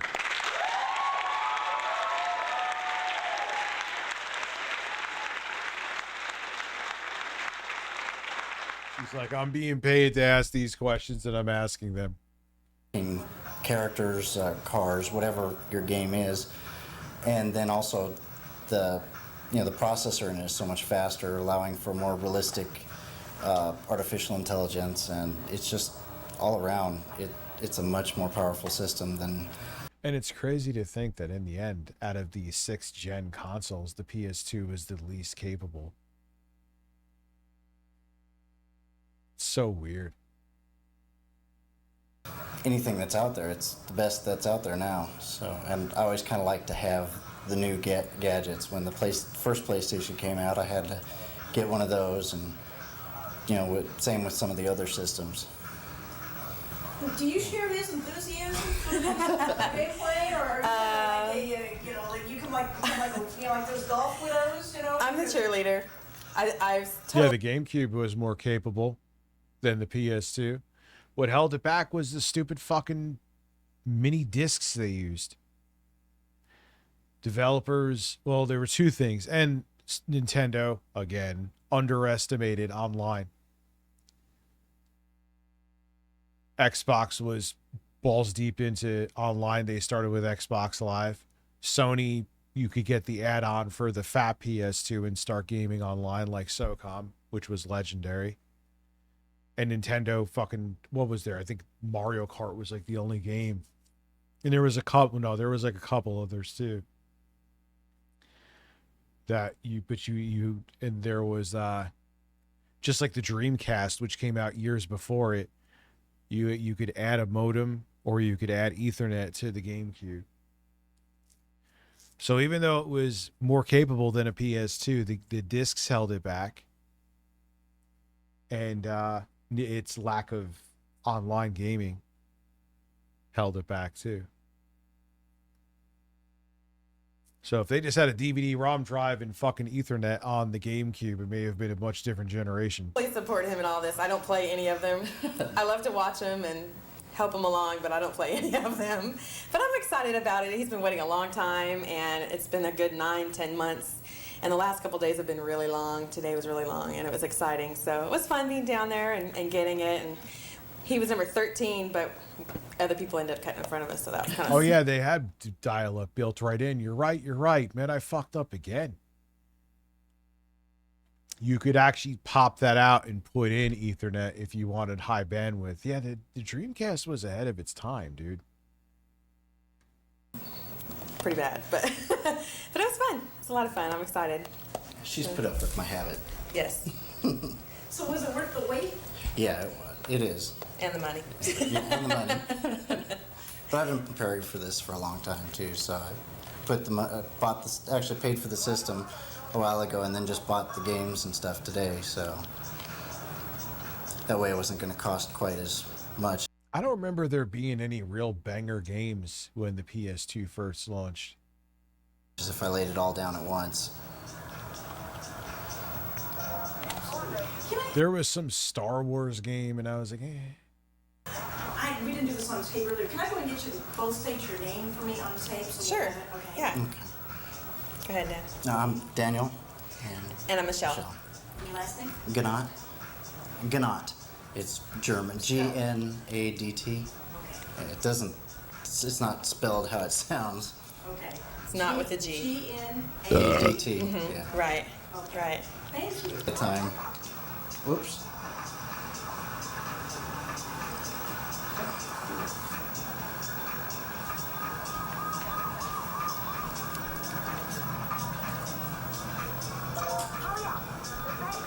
Oh yeah, Armored Core 2.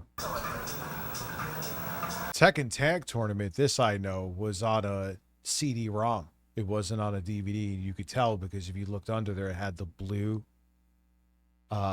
underside. Oh, oops. He must not have fire sometimes. Yeah.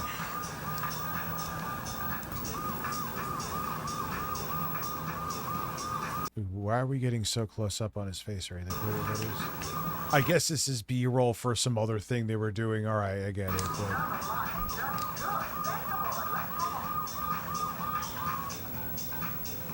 Yeah, I played SOCOM online. I think SOCOM US Navy SEALs 2. You went almost 20 grand in one race. You gotta be able to get a good car now. Well, it hasn't let me buy a new car yet, Oh. so I don't know. So I don't know, is she going into work tomorrow morning? Or you just No, I'll be going into work tomorrow. Our plans change. Yeah. A lot more intelligence going on in the game. It's not as elementary as it used to be, and I think that's why a lot of the adults like the PlayStation. So it's really customized more. You gonna change something? Yeah. Customize more? What does that mean? I mean, yeah, Sony helped usher in gaming was for adults or teenagers at the time, then it evolved. What is that?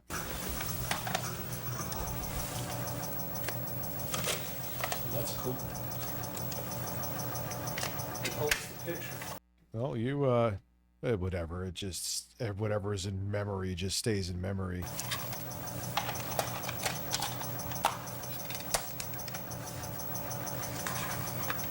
Dan Gnat, the PS2 guy.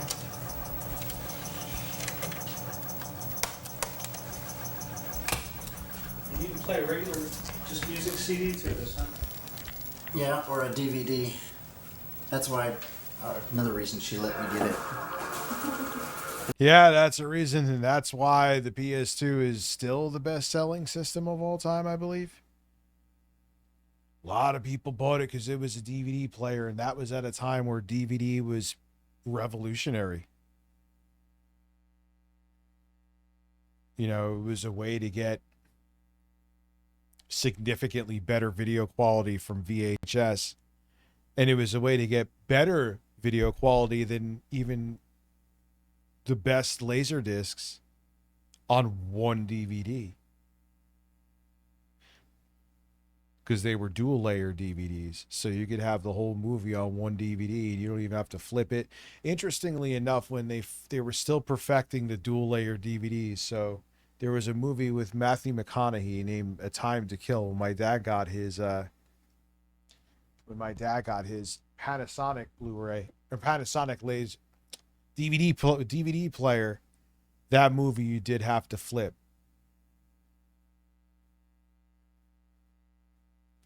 What is this? Oh.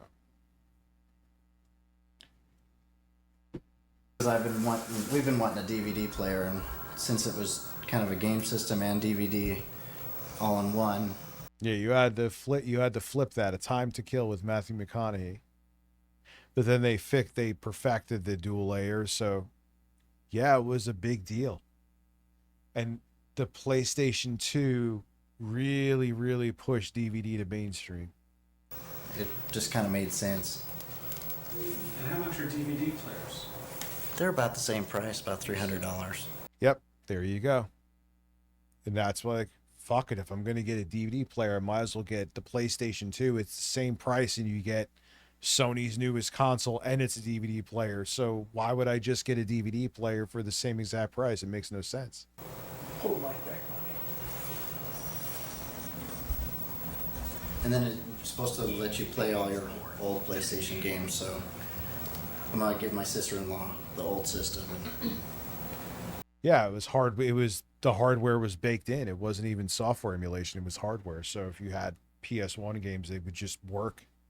Let her take some of the games that I don't play anymore. When you first think about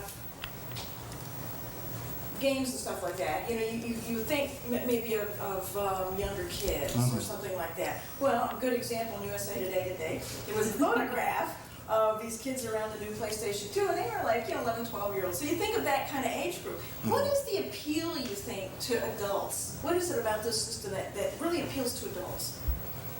I'm not quite sure. It's hard to say on that. I think my generation was the first generation that actually had video games. And so we've just kind of grown up with them, and the systems have grown up with us. And so you're seeing games that are more geared towards people our age. And we've just never quit wanting to play them. That's a good point. That's a good point. And you never actually developed a flair for it or anything like that? Nah. I can't play them. I've got 2 left fingers. I'm not good at it. I'm his biggest fan, but I'm not his competitor. So pretty much I cheer him on and he plays. Or my little sister. They like to go head-to-head. So, yeah. Okay. She even got like a 92 hairstyle. It's so crazy. Right. That's great. She was just like, everything stopped in 1992 with her. We get rid of this. We could get rid of this. We got that. Yes. So it wasn't that long ago, we had a grand old time talking about Dave Rubin. We'll go out with a bang, boys. Going on Jubilee and just absolutely getting obliterated by everybody. It was one of those 1v20 videos. And Rubin, I mean, it's just astonishing. He did zero preparation, doesn't know his ass from his elbow politically, on top of being incredibly boring and dumb and wrong. And, I mean, these liberals in that debate just slapped him around like nobody's business. And it was so bad that even other conservatives were unable to defend Dave Rubin, and they all acknowledged that he got obliterated. And then Rubin went out on his show, and he said, like, I was really convinced that they were going to kill me. They were the people there. I looked in their eyes, and they wanted to kill me. They actually wanted to physically assault me, and I had my friend who was there with me told me that, like, I'm going to jump in and save your life if they do it. So embarrassing, so pathetic. But, guys, what's happening is a lot of these right-wing shows, like Dave Rubin's show, they have declined massively, okay? The Trump wave is over. It's done. MAGA is destroyed. Their poll numbers have collapsed. Everybody hates Trump. His average approval rating is 36%. And so all of these little weasels who rode the Trump wave and momentum, who were out there just being Trump's foot soldiers, they have no appeal anymore. They don't believe. Yeah, no one just wants, minus the diehard cultists, no one wants the state-sponsored, literally state-sponsored propaganda. They just don't want it. They don't want to hear just the same fucking talking points that you'll see from Benny Johnson, Terrence Williams, fucking Steven Crowder trying to convince people why we really need fascism. No, I'm not kidding. The people are over it. And if they really want that, they go into the nuclear chud sphere with like Asmongold. Why is this lid not feeling secure? Anyway. in anything. They don't stand for anything. There's not a consistent worldview they're advocating for. The entire right-wing project has now imploded in their face. And so they're desperately trying to maintain relevance, and that's why Dave Rubin agreed to go do this Jubilee thing. But of course, he's the worst debater in the world, and so he fell apart and, you know, did further damage to his brand. Well, guess what? Tim Pool decided to sign up for the same sort of abuse. That's My guess is amazing. for the same reason. Tim has been bitching a lot on his own show lately about his numbers. He's sort of had a feud with Candace Owens, who's like sucking a lot of the air out of the right-wing space because she's got a slightly different brand than just MAGA dick riding. You know, she mixes in like conspiracy stuff with some pop culture stuff, and with right-leaning stuff, and like she's just like running laps around people like Tim Pool now. Like Ben Shapiro's falling off, Tim Pool's falling off, Steven Crowder's falling off. Because she went into the whole conspiracy thing with like Charlie Kirk, which I believe a lot of it, but she's just stretched it out to make as much money as possible off of it. Let's keep it real. And like Ben Shapiro is just like, yeah, Israel is perfect and does nothing wrong. Fuck you, Ben. Fuck off. You know, you have like basically Asmongold and Nick Fuentes and Candace are the ones who are popular on the right. So he's desperately trying to maintain relevance, decides he's going to go on Jubilee, and this thing was a shit show. So first of all, let me just say right up front, did I watch the whole thing? Absolutely not. I would rather take a cheese grater and aggressively rub it against my ball sack than listen to the entire thing with Tim Pool. Yeah, especially his fucking insufferable voice. I mean, that is like, it's literally torture. I'd rather be waterboarded at Guantanamo Bay than have to listen to Tim Pool for an extended period of time. But, so the first thing I wanted to point out is, look at the title of the video. Jubilee put 1 moderate versus 20 progressives. He ain't a moderate. Fuck off. Complete and utter horseshit. To call Tim Pool a moderate is disgusting and disrespectful. This guy's nowhere near moderate. Sometimes he describes himself that way. He used to pretend to be one so he could try like, oh, I could get both audience from both sides. I'm actually a right-wing fucking dick-riding fascist, but I could pretend to be, I'm another enlightened centrist with a fucking beanie on.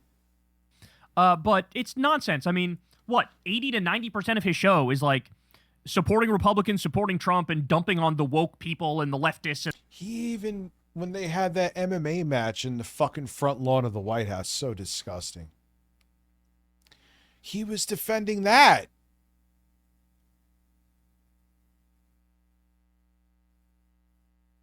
And the progressives. So, like, moderate my ass cheeks. Nonsense. The other thing is, people pointed out, see, the thumbnail says Tim Pool versus 20 liberals. And then the title says 1 moderate versus 20 progressives.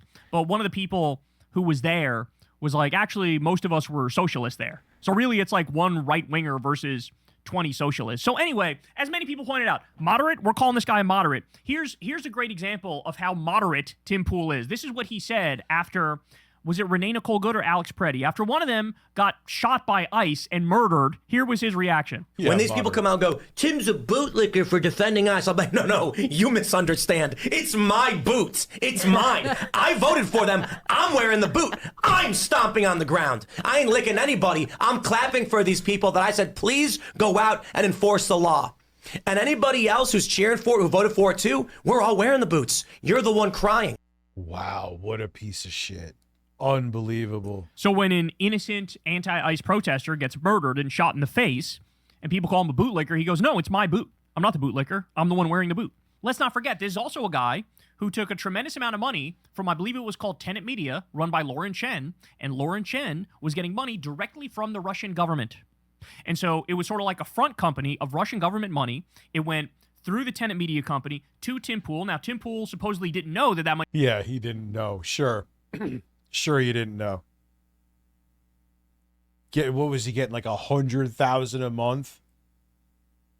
And you don't know where you're getting 100,000 a month from? Oh, come on, man. He was coming directly from Russia, but that's where you get clips where Tim Pool's saying shit like, Ukraine is our enemy. He was screaming, Ukraine is our enemy. You know, like, he's just a right-wing. He's just a right-winger, period, end of discussion, full stop. He just is. So there was already a scandal over calling him a moderate. Yeah, giving him any credence besides he's just another Trump dick rider, right-wing fascist freak, as he just proved right there. Just stop. It's not 2016 anymore. These enlightened centrists don't exist. They were just trying to make fascism more digestible to lead people down the pipeline. You're welcome. It's insane that Jubilee would do that. I mean, it's the most lazy shit I've ever seen in my life. He's not by any stretch of the imagination a moderate. But now let's jump into it. So first, let's do this one where he's confronted about Trump making billions of dollars while in the White House being the most corrupt president of all time. Here we go. Why do you actively support a president who's made billions of dollars since he's taken office? Why do you support that as somebody who loved Bernie? The simple answer is... Oh my God. Oh my days. He does the Joe Rogan bit, right? Oh, I'm a lefty. I was a lefty. I was center left. I'm just a reasonable person. I supported Bernie and then I supported Trump. That's like saying, I support puppies and rainbows, and I also support stage 4 cancer. That's what you're saying when I went from Bernie to Trump. Oh, so you had a brain and now you don't. That's great. Good to know.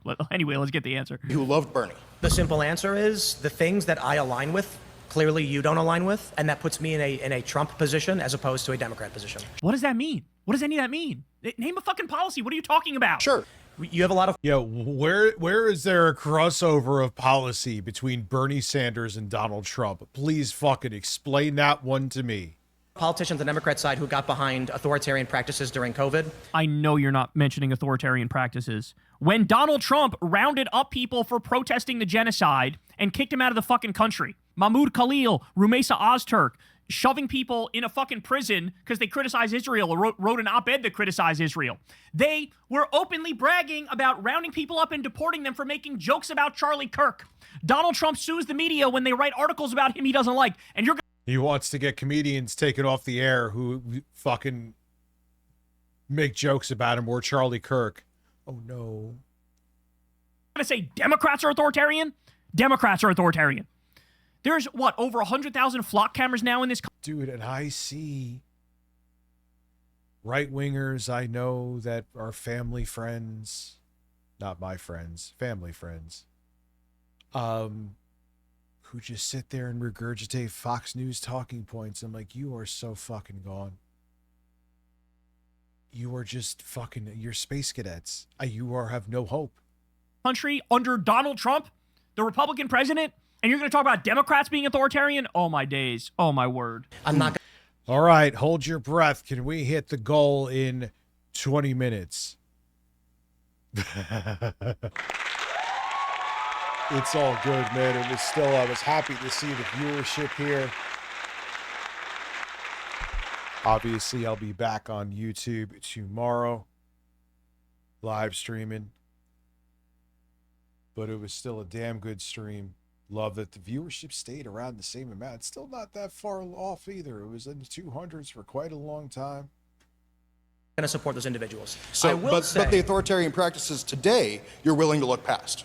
Yeah, and also, let's remember, one more time. First of all, when these people come out and go, Tim's a bootlicker for defending us, I'm like, no, you misunderstand. It's my boots. That is like the textbook definition of authoritarianism. Yeah. How are you going to say some moderate shit, dude? How are you going to say some moderate shit? I get joy out of watching people get murdered by ICE.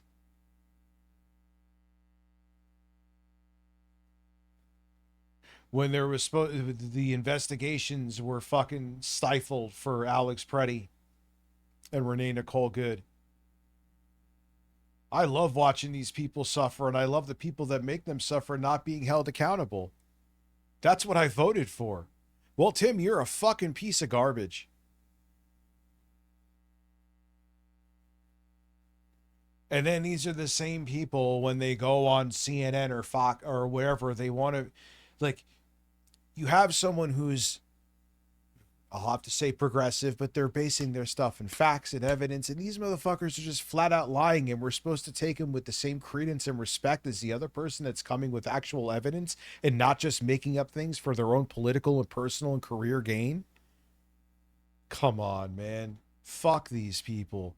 They never deserve respect again for a moment in their lives. You are basically tattooing on your forehead that you support authoritarianism, but now you pretend like you're against it for purposes of this debate. It's insane, bro. So, but the authoritarian practices today, you're willing to look past. Some of them, yes. Come on, man. Oh no, Tim, look, here's the deal, bro. I'm like against authoritarianism when the left does it, but when the right does it, I'll overlook it. Okay. Thank you, Mr. Professional Political Pundit. We appreciate your insight. You literally got a reaction from the room. But the authoritarian practices today, you're willing to look past. Some of them, yes. Come on, man. So what the fuck is the point? What are you talking about then? So you...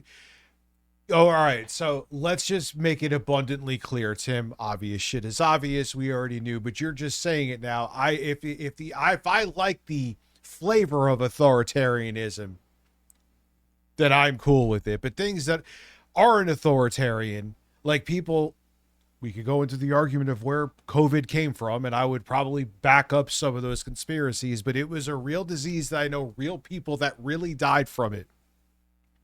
We didn't know what it was capable of. Millions of people did die from COVID-19. So to keep it from spreading more, we kept people home. That is not the same as what's going on with ICE right now, which is about to get electric fucking gloves.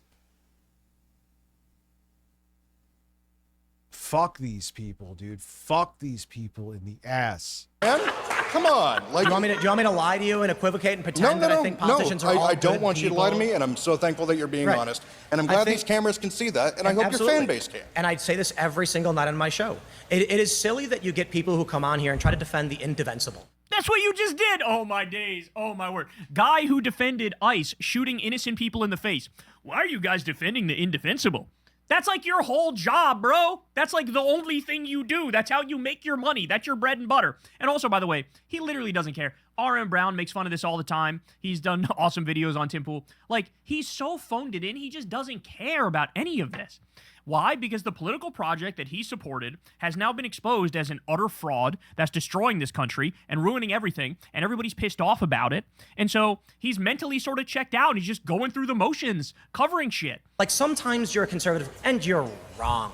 Sometimes you're a Democrat and you're wrong. Sure. It's What in the first grade shit is... You know, sometimes people do good things, bro, and then sometimes... Because they can't actually attack the issues, because then you just know they're full of shit and their entire argument falls apart. So they go into this, like, third grade black and white nonsense just to evade being seen as having no credibility, which you generally could just obviously note right away. They never had credibility. It was all a lie. People do bad things, and did you know that there's like Democrats and there's Republicans, and then there's also centrists. But like there's Democrats and Republicans, and you could be a Democrat and wrong about stuff, but also right about some stuff. You can be a Republican and wrong about stuff, and right about some stuff. Thank you, alien who was just dropped onto this earth from another planet, who's desperate. That's like the Jordan Peterson. Remember when the enlightened centrist thing actually fucking put asses in seats? That was his whole thing too. Just a word salad to seem like I'm both sides, but am I really both sides? But am I both sides? Men are owed vaginas from women. You sound like Kermit the Frog. Go take a Xanax. Trying to sound like a normal human. It's silly to come here and be like, no matter what the argument is, I have to tribalistically defend something that's stupid. That's literally what you do. That is your whole show. Your whole show is pretending like you're a reasonable... Remember, again, he literally defended the UFC match on the front lawn. Bloody GB has gifted 5 one-tier subs. Thank you very much, my friend. That is now putting us, I believe, at 10. Yes, 10. Which that means there'll be more people that could tune into the music streams. Guy, but oh, would you look at that? The right is correct about everything and the left is wrong about everything. Okay, here we go. Now we have, shout out to this guy, bro. Everybody shout out to this guy because he's done this a number of different times in these, what's his name? Do you guys know his name? Put his name in the... He looks like the dude, he looks like Stifler's brother or something from American Pie.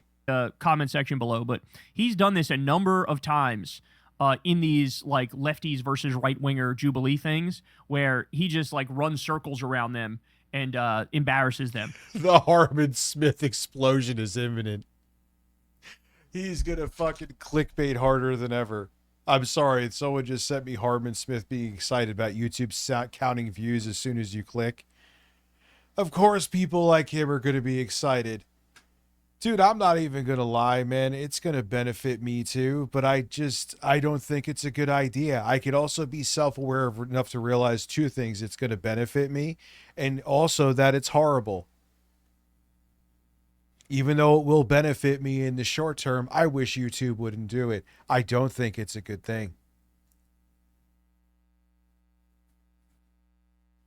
But here we go. So let's start with this clip. Right-wing violence is way more proliferate in this country than left-wing violence. That's not meaningful to a voter.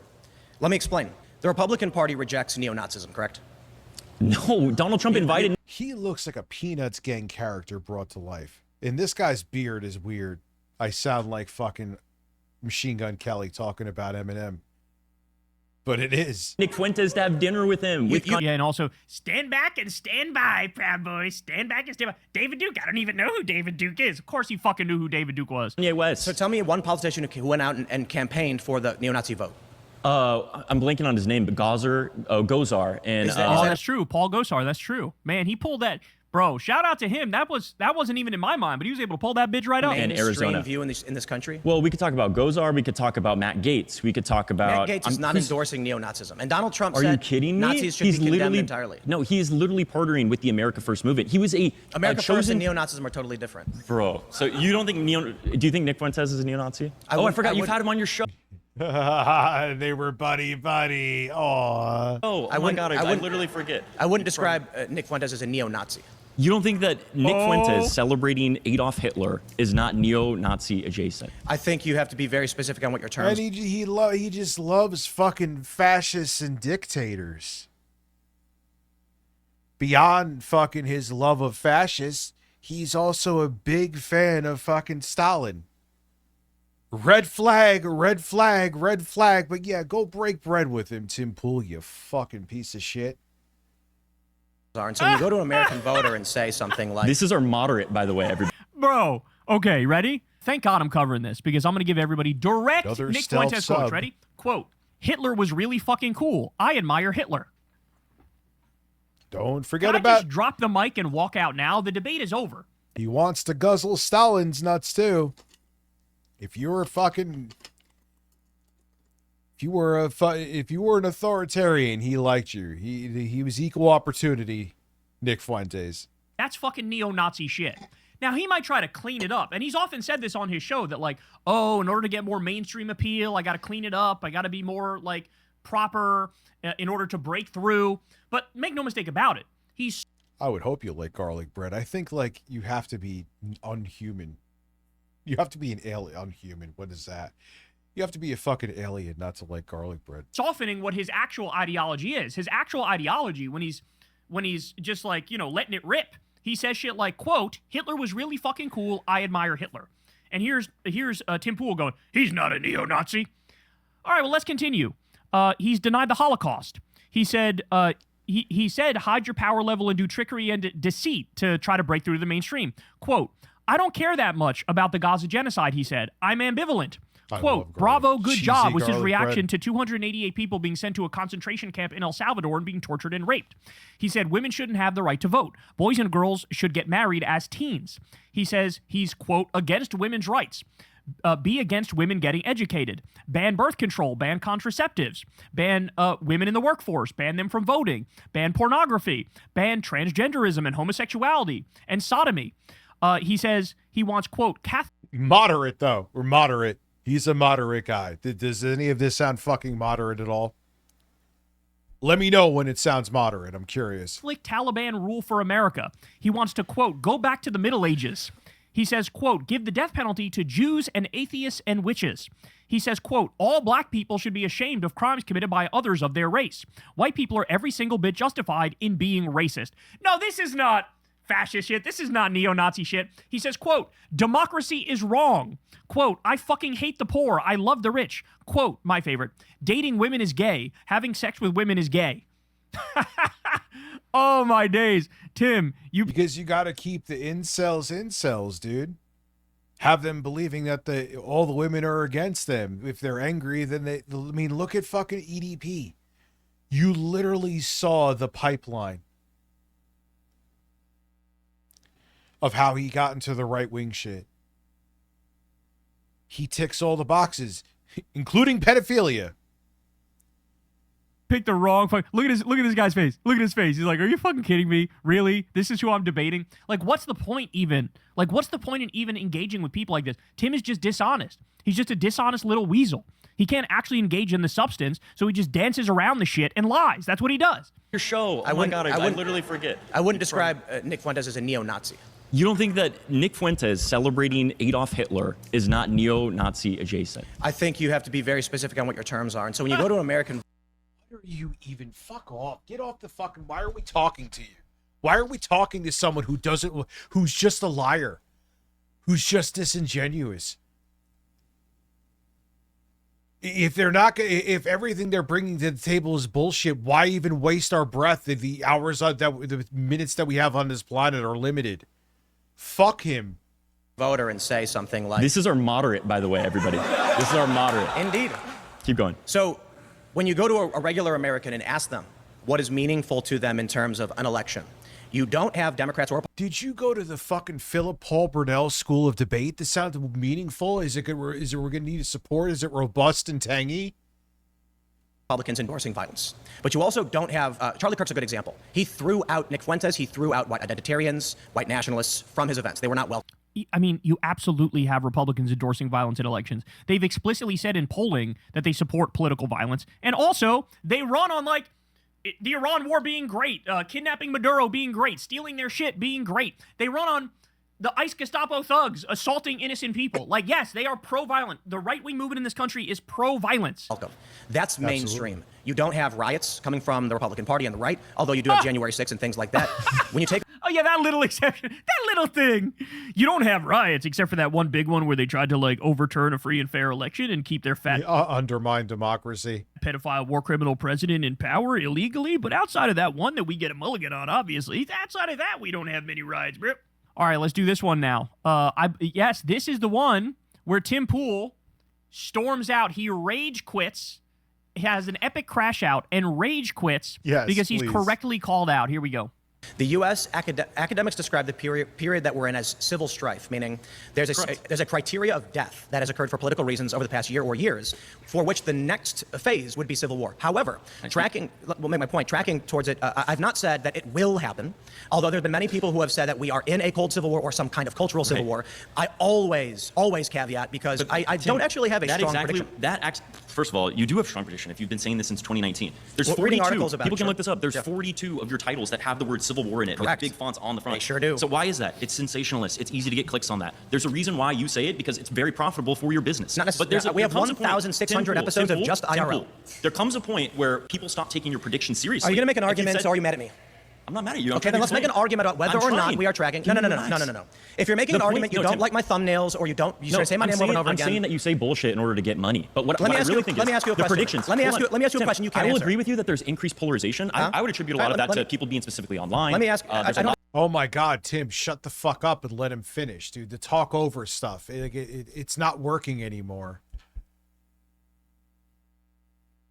Holy shit. Less interaction with people that are in different camps. Let me ask you a question. But you're going to sit here and tell me that we're way more polarized than fucking Alexander Hamilton and Aaron Burr, who like shot each other with their disagreements? You're going to tell me that Andrew Jackson, who's the sitting president, do you want a conversation, or are you going to be angry? Why was Aaron Danielson shot in the chest twice? Sorry? Why was Aaron Danielson shot in the chest twice? I'm not disagreeing that political violence is taking place in question. You say Alexander Hamilton and Aaron Burr, but then when I ask you a question about an assassination, you defer. You can say that there's a civil war every fucking year, and it doesn't happen. And I never said there was. It just hasn't happened yet. Let me ask you a question. question. Or if it does happen, you say, see, I've had it all Let me ask you a question. You're the same thing as like the Christian rapture people who say that the rapture's coming every fucking year, when it doesn't happen. Do you want a soapbox? Do you want me to get you a soapbox? It's really easy. It's really easy to do what you do. It's really easy to do what you do. Like, you literally just say...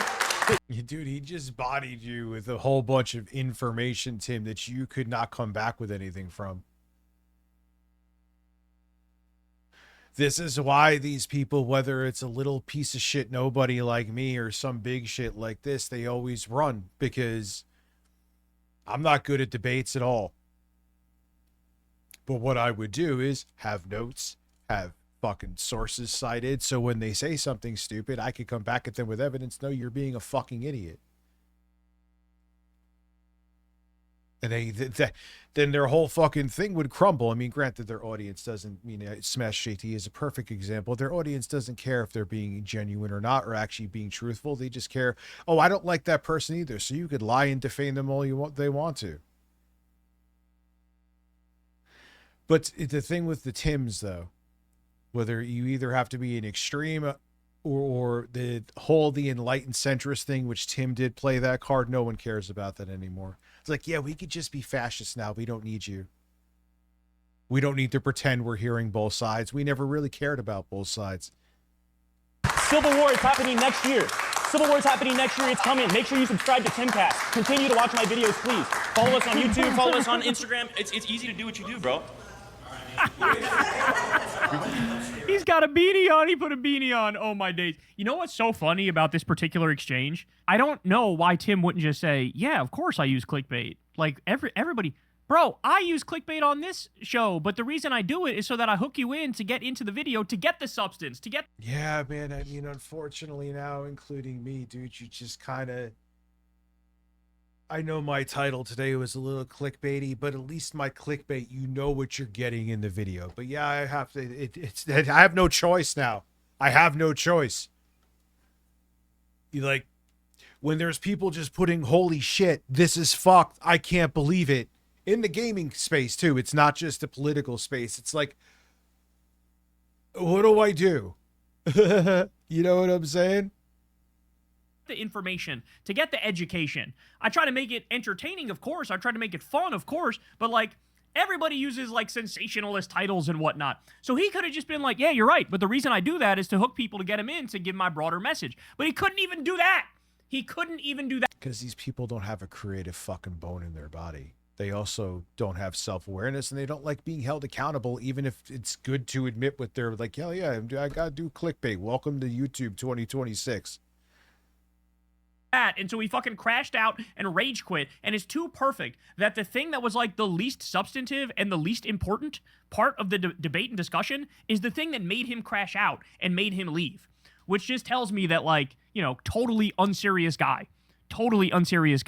Again, massive strategic misstep on Tim Pool's part to do this. The problem that the right is running into with these Jubilee debates is that all of these, like, big name or formerly big name right-wing political commentators, they don't really... We'll finish up the video. ...believe in anything. They don't have an ideology. They don't have a philosophy. There's nothing really... They just go where the dark money is and become millionaires. Here we are. ...undergirding all of their political opinions. They're very, like, go with the flow and blow with the wind type people. And so at a time when everything they stood for is up in flames, like, what do? They're desperately grasping for continued relevance, but in the process, making it worse for themselves, digging themselves a deeper hole, especially because, and let's keep it real about this, a lot of these left-wing people who Jubilee invites on to do these debate things, they know what they're talking about! They know what they're talking about. They've done some research. They know numbers. They know facts. Mm-hmm. Then when they get a moment to shine, like, it is blood sport debate bro culture personified. And Dave Rubin's not fucking ready for that. Tim Pool's not fucking ready for that shit. And meanwhile, you go on these... Yeah, when all they are is environments where people suck fucking farts out of their ass and tell them how delicious they smell. They're not used to any of this. They're used to fucking yes men being around them. You do one of these things with the right-wing commentators, and they're a fucking mess. Sam Cedar ran circles around everybody who stepped up to him. Mehdi Hassan ran circles around all the fascists who stepped up to him. There's just an imbalance in the seriousness and the intellect of the right-wingers who come on the show versus the left-wingers who come on the show. And it really showed here. So Tim Pool immediately collapsed and fell apart. And too perfect. It's exactly what I would have predicted. Hey, y'all, do me a favor and like and subscribe. Good shit. All right, ladies and gentlemen, it was still a hell of a stream. I love seeing that the viewership stayed up. There was still a ton of support. We got, 31 members this evening? And there was a bunch of bits that came into, so it's good to see that here. I will be back on YouTube tomorrow. That'll be at 6:30 p.m. Eastern Daylight Time, and I'll be dual streaming to Twitch. So I will see you tomorrow with a video and a stream. Have a great evening. I'll see you guys shortly. Go get some sleep if you're from my time zone. Have a good one. Time for shit.